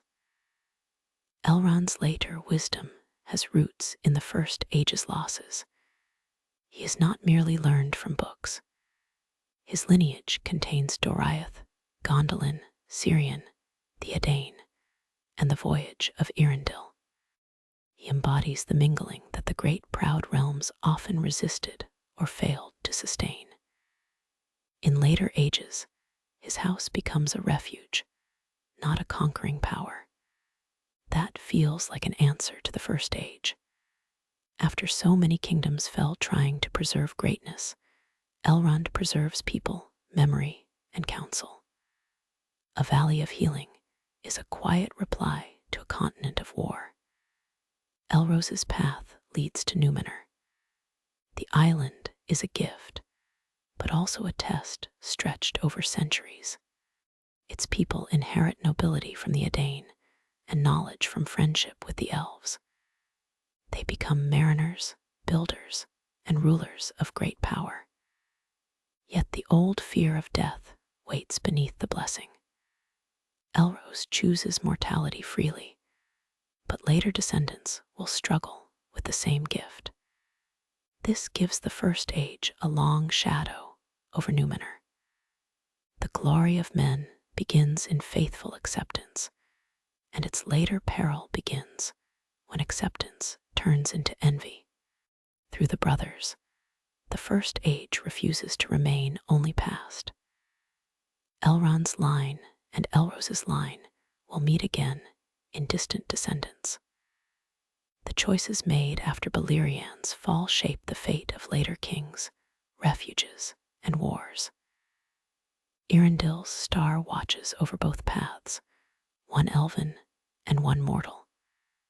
The twins stand as proof that mixed inheritance need not be confusion. It can become vocation, though not without sorrow. The deep past flows into two rivers, and both carry light from a drowned world. Light from a drowned world is the best image for the Silmaril in the sky. Earendil's star is not simply a memorial. It is the visible transformation of the whole First Age. The light began in the two trees, before the sun and moon. Feanor enclosed it in jewels. Morgoth stole it. Beren and Luthien recovered one jewel through love and peril. Doriath suffered under its possession. Elwing carried it through loss. Earendil bore it beyond the sea. At last, it shines where no claimant can touch it. The light has passed through nearly every major wound of the age and come out as guidance. This transformation matters because Tolkien's mythology is deeply wary of possessiveness, but deeply in love with beauty. The answer to dangerous beauty is not ugliness. It is right relation. The trees are good. The Silmarils are good as works of craft and vessels of light. The star is good. The evil gathers around grasping, theft, and pride. Feanor's error is not making something beautiful. It is treating beauty as an extension of himself beyond all other claims. Morgoth's crime is theft and desecration. Thingol's error is possession without enough wisdom. Earendil's bearing is service. The star also changes the emotional direction of the First Age. So much of the tale descends into caves, prisons, grief, buried kingdoms, drowned lands, and the halls of the dead. Earendil's star lifts the eye upward. This does not erase the descent. It answers it. The Silmaril is not returned to Valinor as a museum piece. It becomes part of the nightly world, a sign visible from Middle-earth. The exiled and the weary can see it. Its light says that something rescued from catastrophe can become more generous than it was before.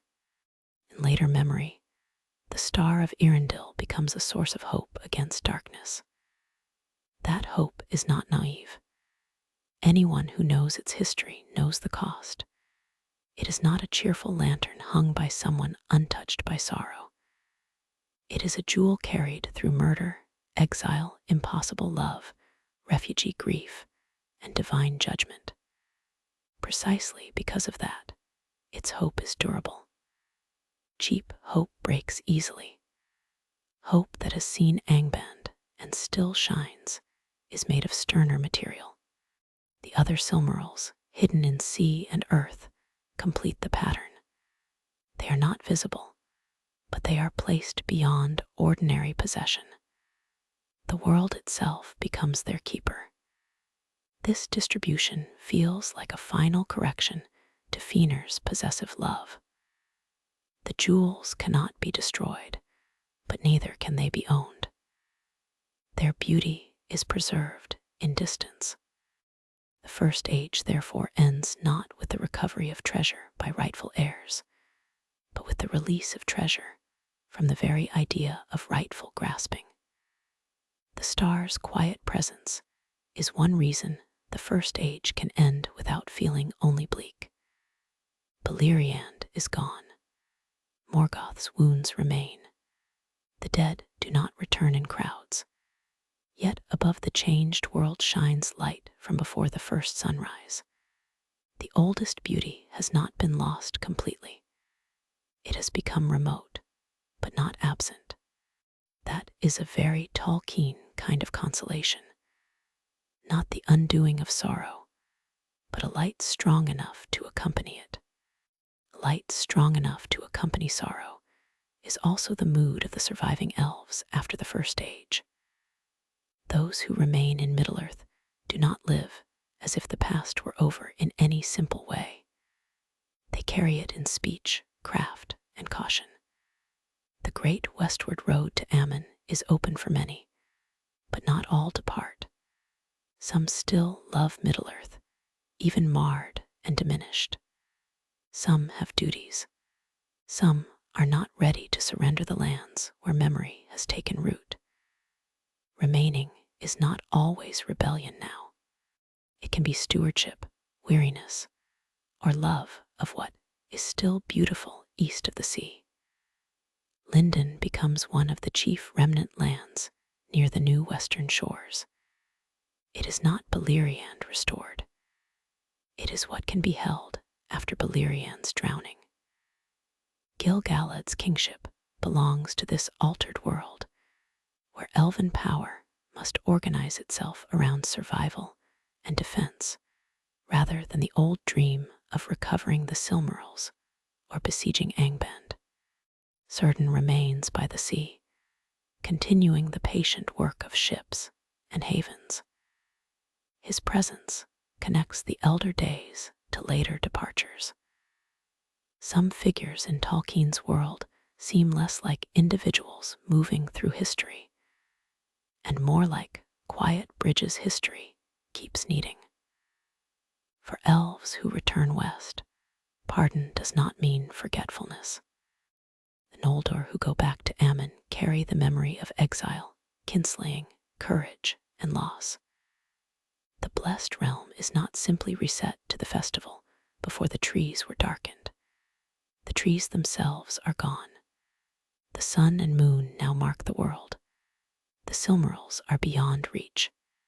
Even return has an aftertaste. This prevents the story from treating homecoming as a magical eraser. Forgiveness can be real without making the past unreal. For those who stay, fading becomes part of the long future. The elves are bound to Arda, and as ages pass, their presence in Middle-earth grows more hidden, more sorrowful, more preserved in enclaves of memory. The First Age explains why that sadness feels so old. It is not only fear of future loss, it is knowledge of losses already beyond repair. Elven beauty in later ages is moonlit by Beleriand. It shines, but it shines through remembrance. This is why later refuges feel different from Gondolin. Rivendell, for example, is hidden and beautiful, but it is not a sealed city pretending to be outside history. Its deepest identity is hospitality, healing, lore, and counsel. That difference matters. The First Age has taught, through great pain, that hiddenness must serve life rather than pride. Elrond's refuge carries the wisdom of survivors. It does not try to recreate Gondolin's untouchable splendor. It makes a house where weary travelers may find help, which is less dazzling and probably wiser. The surviving elves also remember Morgoth as the first darkness behind later shadows. When Sauron rises, they recognize more than a new tyrant. They recognize an inheritance. This gives their resistance depth. They have seen what domination becomes when allowed to root itself in the world. They know that rings, fair words, and promises of order can hide the old hunger to command. The First Age has made them difficult to deceive, though not impossible. Wisdom in Tolkien is never immunity. It is the painful advantage of having been burned before. Having been burned before, the survivors also understand the danger of brilliance. This is one of the deeper reasons Tolkien's elder mythology treats light so carefully. Light is holy, beloved, and desired. It also attracts possession. The two trees give light freely. The Silmarils preserve light beautifully, but become contested. The sun and moon carry the last living remnants of the trees into the wider sky. Earendil's star returns one Silmaril's light to a generous distance. Across the age, light moves from gift to object to theft to sign. The movement is a spiritual history in miniature. Darkness in the First Age is not merely the absence of light. Ungoliant's darkness is devouring appetite. Morgoth's darkness is domination and envy. The darkness over Valinor after the trees are poisoned is shock, grief, and confusion. The darkness of Tornufuin is a land changed by terror. The darkness in Turin's story is inward, made of curse, shame, and broken perception. These forms differ. Tolkien does not use shadow as one flat mood. Darkness can be cosmic, geographical, psychological, or moral, and the worst moments combine several at once. The stars hold a special place because they precede the sun and survive the age's ruin. The elves awaken under them. Varda's stars are their first beloved light. Earendil later joins that high company as a new sign. Starlight, therefore, connects beginning and ending. It shines before the elves know kingship, and it shines after their kingdoms drown.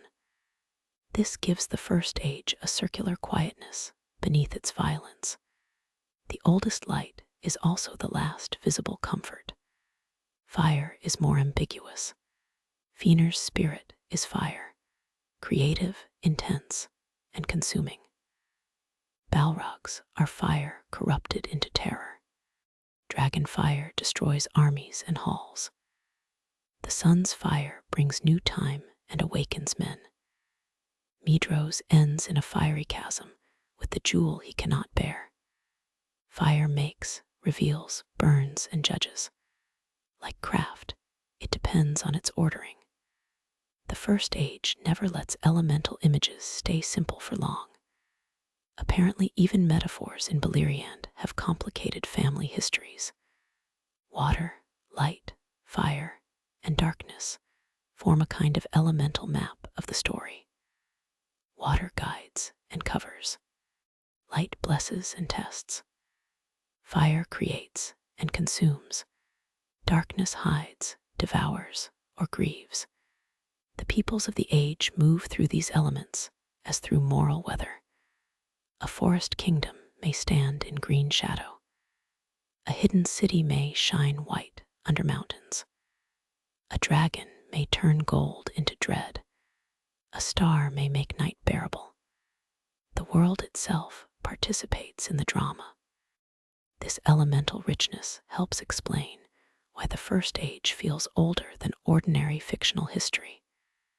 Its events are tied to the making and marring of the world. Mountains, seas, stars, trees, jewels, and flames are not passive scenery. They carry meaning. When Beleriand sinks, it is not just land lost. It is an entire moral landscape passing beneath water. What remains above the waves is quieter, but the elements remember. The elements remember, and so do the enemies. Morgoth's servants learn from the First Age even when they lose it. Sauron sees the strengths and failures of elves, men, and dwarves. He sees that open terror can break kingdoms, but also that beauty, craft, and promises can open doors terror cannot. Later, his making of rings will draw on that understanding. The First Age is full of objects that bind desire. Silmarils, swords, necklaces, helms. Sauron will create an object meant not merely to be desired, but to rule desire. That later plan belongs to another age, but its roots grow in Morgoth's shadow. The free peoples also learn, though unevenly. Elves learn suspicion of gifts from dark powers, yet some will still be drawn by fair-seeming knowledge in later times. Men learn that friendship with the West brings blessing, yet their descendants may turn blessing into entitlement. Dwarves learn the danger of dragon gold and contested craft, yet treasure will remain perilous. The point is not that no one learns. The point is that learning must be renewed. Memory can warn, but it cannot choose on behalf of those who inherit it. This is why the First Age functions almost like a deep moral archive for Middle-earth. Later events echo it without simply repeating it. A hidden refuge recalls Gondolin, but may choose hospitality instead of isolation. A ring recalls dangerous craft, but operates through a new form of domination. A mortal king recalls the Edain's nobility, but may fear death like those Morgoth deceived. An elven lord recalls ancient loss and must decide whether preservation becomes wisdom or refusal. The archive is open, but interpretation remains risky. Morgoth's final absence also changes evil's tone. No later enemy in Middle-earth is exactly him. His scale belongs to the beginning, when the world itself was still being shaped and damaged. Sauron is smaller in origin, but more focused in method. Dragons in later ages are terrifying, but not the full storm of Angben's last assault. Orcs remain, but their masters change. The First Age, therefore, becomes the mythic source of later shadows. It is the old wound under newer scars. For calm telling, this legacy matters because it lets the story settle instead of merely ending. The defeat of Morgoth is not the final victory of all time. It is the closing of the first great chapter of evil in Arda.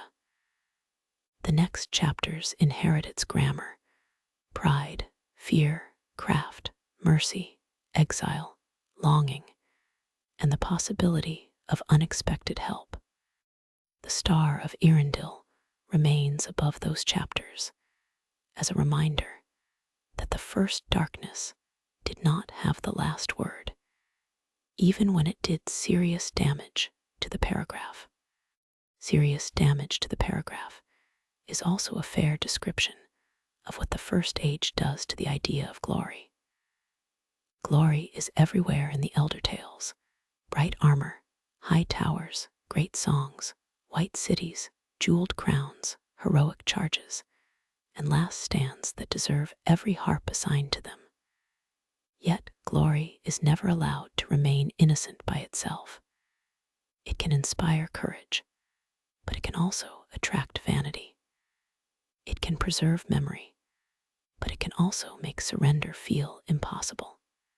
Glory in Tolkien is beautiful, and like many beautiful things, it needs discipline. Feanor's glory is genius without enough humility. Fingolfin's glory is courage in despair. Finrod's glory is faithfulness. Turgon's glory is preservation mixed with attachment. Luthien's glory is beauty as liberating power. Earendil's glory is service that becomes a star. These forms are not equal. The First Age quietly asks what kind of glory can survive moral scrutiny. The answer is not the loudest kind. It is the kind that gives itself away. The fall of proud realms tests this question. Gondolin is glorious, and it falls. Nargothrond is deep and fair, and it falls. Doriath is enchanted and ancient, and it falls. Their glory does not make them false. It makes their loss tragic. But the survivors who carry hope forward are often those willing to leave glory behind. Idril through the tunnel, refugees to Sirion, Earendil to the sea, Elros to mortal kingship, Elrond to patient refuge. Glory that cannot move becomes a monument. Glory that serves can become seed. This is why the havens of Sirion, humble compared with the great realms, matter so deeply. They do not have the grandest halls, but they gather the future. They are not glamorous, but they are fruitful. The First Age begins with divine music and jeweled light, but its rescue passes through a refugee shore. That movement lowers the eye from splendor to endurance. It is a very gentle correction after so much royal drama. Not every saving place looks impressive. Some look temporary, crowded, and tired. The same correction applies to heroism. A hero may kill a dragon, but may also carry a message, keep a promise, prepare an escape, foster orphaned children, or refuse to surrender a trust. The First Age honors swords, but it does not trust swords alone. The final victory comes because Earendil pleads, not because Beleriand musters one more army by itself. Speech, humility, and mercy accomplish what force cannot. This does not insult the warriors. It places them inside a larger order. Glory, then, is purified by service or corrupted by possession. The Silmarils make this visible. In Feanor's locked keeping, they become obsession. In Morgoth's crown, stolen domination. In Earendil's star, guidance. The light is the same, the relation changes. The deep past keeps returning to that quiet distinction, because so many characters fail it. The ones who pass are not always the strongest. They are the ones who can let beauty belong to more than themselves. More than themselves is also what the best acts of friendship achieve in the First Age. Friendship crosses kindreds, houses, and histories that should have remained suspicious. Fingon rescues Medros from Thangorodrim, healing a feud that Feanor's betrayal had made bitter. Finrod befriends Bear and later dies for Beren because friendship has become promise. Beleg follows Turin into exile despite every sensible reason to stay in Doriath. Ewen leaves Celegorm for Luthien when loyalty to goodness becomes higher than loyalty to ownership. These friendships are not soft interruptions of the epic. They are load-bearing beams. Fingon and Medros show friendship as reconciliation. Medros is Feanor's son, abandoned by the same family conflict that left Fingolfin's people to cross the ice. Fingon could have left him hanging as a grim symbol of justice. Instead, he risks himself to save him. The rescue does not erase the past, but it changes what is possible. Medros yields the kingship claim afterward, and for a time the Noldor are less divided. One act of friendship cannot undo the oath, but it can delay the collapse. Delay, in the First Age, is sometimes mercy. Finrod's friendship with men is even more far-reaching. He listens before he rules. He learns before he judges. His bond with Bear becomes the ground for his sacrifice for Beren. This friendship is theological as well as personal, because it recognizes men as fellow children of Iluvatar, not lesser curiosities. Finrod's death in Sauron's prison is therefore not only loyalty to one man, it is the fulfillment of an entire way of seeing mortals with honor. Beleg's friendship with Turin is perhaps the most painful. He sees Turin's danger clearly and loves him anyway. He follows him into outlawry, captivity, and darkness. His death by Turin's hand is devastating because it turns faithful love into accidental grief. Yet Beleg's loyalty is not made meaningless by the ending. If anything, it reveals the depth of what Turin loses. The tragedy depends on friendship being real. A shallow bond could not wound so deeply. Ewen's loyalty is wonderfully strange. As a hound of Valinor, he begins in Celegorm's service, but when Celegorm acts dishonorably, Ewen chooses Luthien. This is not comic animal cleverness. It is moral recognition. Ewen follows the right cause, not merely the old master. His later death against Carcharoth completes a life of faithful discernment. In a world where princes rationalize terrible acts, the hound has excellent judgment. This is both moving and a little embarrassing for the princes.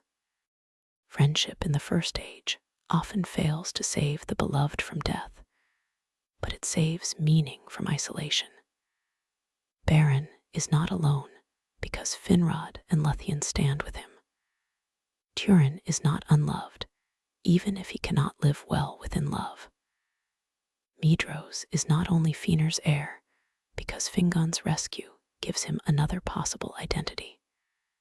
Elrond and Elros are not only captives because Maglar's strange pity complicates their story. Friendship does not undo doom. It contests doom's claim to define everyone completely. Completely defining anyone is something the First Age refuses to do quickly. Even Morgoth's enemies are flawed, and even some guilty figures retain the capacity for grief. This moral complexity is part of why the Elder Days feel like legend rather than a simple chart of heroes and villains. Thingol is proud and sometimes unjust, yet he is not false in his love for Doriath or Luthien. Turgon ignores Ulmo's warning, yet he preserved Gondolin for a purpose that mattered. Medros commits terrible acts, yet he also knows remorse. Maglar takes part in kinslaying, yet he shows pity to Elrond and Elrose. This complexity does not blur judgment. The kinslayings are evil. Morgoth is evil. Sauron's domination is evil. Glorung's cruelty is evil. The story is not confused about that. It simply refuses to make every person on the right side pure, or every person who falls incapable of sorrow. That refusal makes judgment stronger, not weaker. Condemning a deed means more when the doer is not a cardboard monster. Pity and judgment can stand together, which is emotionally inconvenient and morally useful. Turin's story is the clearest example. He does wrong. He kills unjustly. He ignores counsel. His pride harms others. Yet he is also cursed, traumatized, brave, and capable of love. The tale does not excuse him by blaming everything on Morgoth, nor does it erase Morgoth's malice by blaming Turin alone. It holds both. That balance is difficult, but it is the source of the story's power. Human tragedy usually lives in the space where responsibility and suffering overlap. Feanor also requires this double vision. His rebellion brings murder and exile. His oath poisons generations. Yet his craft is genuinely magnificent, his grief for Finwë real, and his hatred of Morgoth justified in origin. The fall is great because the person falling is great. A lesser maker with a smaller spirit would not tear such a wound in history. Tolkien's myth treats greatness as dangerous when it lacks humility. It does not pretend greatness was never there. Morgoth, by contrast, becomes less complex as he chooses domination. His original greatness curdles into envy and possession. He diminishes himself by pouring power into control. The more he tries to own the world, the less free he becomes. This is one of the deep ironies of the mythology. Evil seeks absolute mastery and becomes enslaved to its own hunger. Morgoth's crown is not a sign of fullness. It is a prison he wears on his head, set with light that burns him. The free peoples remain morally alive because they can still repent, pity, warn, and choose differently. Not all do. Some delay too long. Some die before repair. Some wander in lament, but the possibility matters. The First Age is dark, yet it is not nihilistic. Its grief has moral structure. Its beauty has demands. Its judgments leave room for mercy when mercy can still be received. That is why its sadness feels deep rather than empty. Its sadness feels deep rather than empty because the First Age never treats loss as the final author. Beleriand is drowned, but not meaningless. The Silmarils are lost to hands, but not destroyed. The Edain suffer, but their descendants receive Numenor. Gondolin falls, but Earendil is born and escapes. Doriath breaks, but Elwing carries its light forward. Nargothrond is ruined, but Finrod's faithfulness outlives its halls. Even the darkest stories leave behind warnings that can become wisdom if later hearts are patient enough to hear them. This is the quiet shape of Tolkien's deep past. It begins before sunrise, under stars and divine music. It moves through the making of impossible jewels, the rebellion of the Noldor, the return to Middle-earth, the rise of realms, the coming of men, the breaking of the siege, the great love of Beren and Luthien, the tears of failed alliances, the curse of Huron's house, the hidden city of Gondolin, the ruin of Doriath, the refuge at Syrian, the voyage of Earendil, and the final wrath that casts down Morgoth. It is vast, but its heart remains intimate. Pride, love, grief, courage, and the cost of holding beauty wrongly. The world after the First Age is quieter in some ways, but it is not free from the old music. Elrond remembers. Elros builds. Círdan waits by the sea.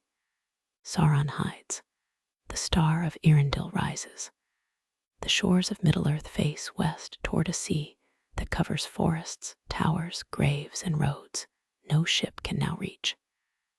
Later stories will speak of rings, kings, wizards, and small travelers with unexpected courage. But beneath them lies this older foundation. The deep past is the shadow under the doorstep, the song under the stone, the reason old names feel heavy. Beleriand itself remains most powerful as absence. No road returns to Menegroth. No traveler reaches Gondolin's white towers. No one walks safely into Nargothrond's halls before the dragon came. The plain of Ardgalen is gone, the dust of Anfiglyth gone, the forests and rivers folded under waves. Yet in memory, they are strangely present. Lost places can become more luminous because they cannot be visited. They ask to be imagined carefully, not possessed. That is, perhaps, the gentlest correction after an age ruined by possession. Above that drowned west, Earendil's star keeps its watch. It is light from the trees, light through Feanor's craft, through Morgoth's theft, through Luthien's courage, through Elwing's leap, through Earendil's plea. It shines without asking to be owned. It offers no return to an unbroken past, no undoing of every grave, no simple cure for the marred world. It offers guidance. In the long memory of Middle-earth, that is enough to matter. The dark was real, the losses were real, and still one light remained beyond the reach of all grasping hands. Hands, in the end, are one of the quiet measures of the First Age. Feanor's hands make the Silmarils, and then refuse to release them. Morgoth's hands steal them, and are burned by their holiness. Beren's hand is lost to Carcharoth with the jewel inside it. Medros loses a hand to be freed from Thangorodrim, then later finds that his remaining hand cannot bear the Silmaril he still claims. Maglar's hands cast a jewel into the sea. Elwing's hands hold the same light as trust before surrendering herself to the water. The story keeps returning to touch, ownership, injury, and release. This pattern makes the Silmarils feel less like ordinary treasure and more like judgment, one can hold briefly at great risk. They reveal whether touch has become service or grasping. Beren reaches for the jewel because an impossible promise stands between him and Luthien, but the quest becomes larger than Thingol's demand. Morgoth holds the jewels as stolen domination and suffers their burning. The sons of Feanor reach for them as inherited right and are rejected by pain. Earendil bears one not as owner, but as messenger. The difference is not subtle, though several proud people spend centuries behaving as if it were. The same measure applies beyond the jewels. Hands build ships, carve halls, forge swords, dig escape tunnels, raise children, bury the dead, and swear oaths. The First Age asks what work hands are serving. All's hands in sacred imagination make the dwarves, but surrender them to Iluvatar's will. Dwarven hands make Menigroth and the Noglamir, works that carry both cooperation and later conflict. Idril's hidden work saves a remnant of Gondolin. Círdan's shipwright craft keeps the road west possible. Making is everywhere, and making is always morally charged. Even wounds to the hand become signs. Medrose's severed hand marks rescue and loss together. Beren's missing hand becomes proof that the bride price has been reached in the most terrible possible manner. These wounds are not random mutilations for drama. They show the cost of contact with the age's central powers. To reach toward light, freedom, or rescue in the First Age often means losing something permanently. The tales do not romanticize that cost, but they do honor what the wounded reach made possible. By the time the Silmarils leave all living hands, the image has completed itself. The sky, the sea, and the earth become the only keepers that do not grasp like persons. No palm closes, no treasury locks, no oath can point a sword at the horizon and make it comply. The jewels are still within the world, but beyond possession. After so much reaching, the final wisdom is release. For a mythology so full of craft, that is a striking conclusion. The maker's greatest work is saved only when no maker, heir, king, or conqueror can hold it anymore. It cannot be held anymore, but it can still be remembered, and that is where the elder days settle. The First Age becomes a treasury no hand can lock. Stories of starlit awakening, silver and golden trees, a craftsman too brilliant for peace, a rebel power crowned with stolen light, elven hosts crossing ice, mortal houses entering a war older than themselves, lovers walking into Angband, hidden cities shining briefly, dragons speaking poison, ships seeking the west, and a star rising from wreckage. Each part is distinct, yet all belong to the same long movement from gift to grasping to loss to transfigured hope. The calmest way to hold such a story is not to flatten it into one lesson. It contains many. Pride can ruin genius. Mortality can become courage rather than despair. Counsel ignored may still save someone through another path. Hidden beauty must remain humble. Friendship can cross old guilt. Evil can wound the world without becoming its author. The smallest remnant can carry the future when the largest kingdom falls. These lessons do not stand in a row like carved laws. They move through names and places, through Beren's missing hand, Turin's black sword, Idril's tunnel, Elwing's leap, and Earendil's star. The First Age also leaves a particular kind of quiet behind it.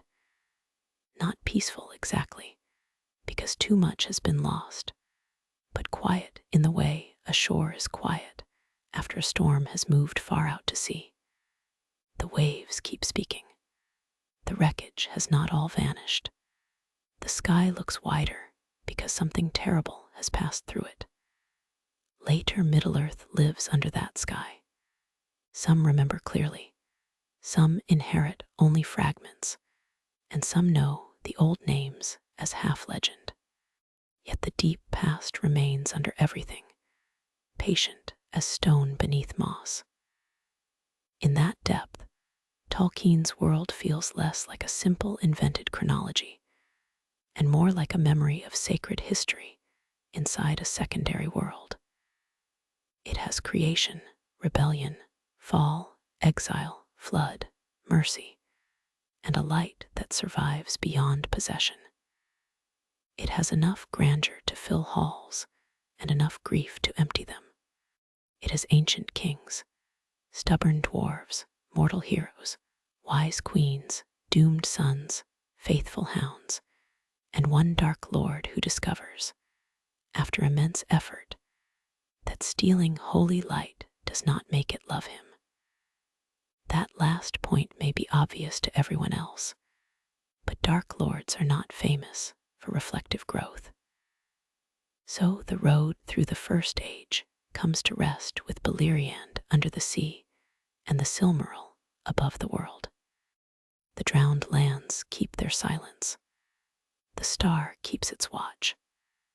Between them lies the memory carried into every later tale. Beauty is gift before it is treasure. Power without humility becomes ruin. And even after the oldest darkness, one light may remain where no shadow can quite reach it.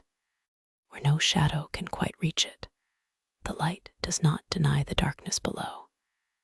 It simply refuses to belong to it. That is the last quiet grace of the elder days. Morgoth can steal, burn, breed monsters, break mountains, and drown the map in consequences. But he cannot make the light finally mean what he wants it to mean. Feanor can bind his house to a ruinous claim, but he cannot force beauty to remain property. Kings can hide cities, dragons can poison names, and the sea can cover every road back to Beleriand. Still, the old light becomes a star, and the lost world becomes a song. In that song, the First Age rests, wounded, luminous, and far away.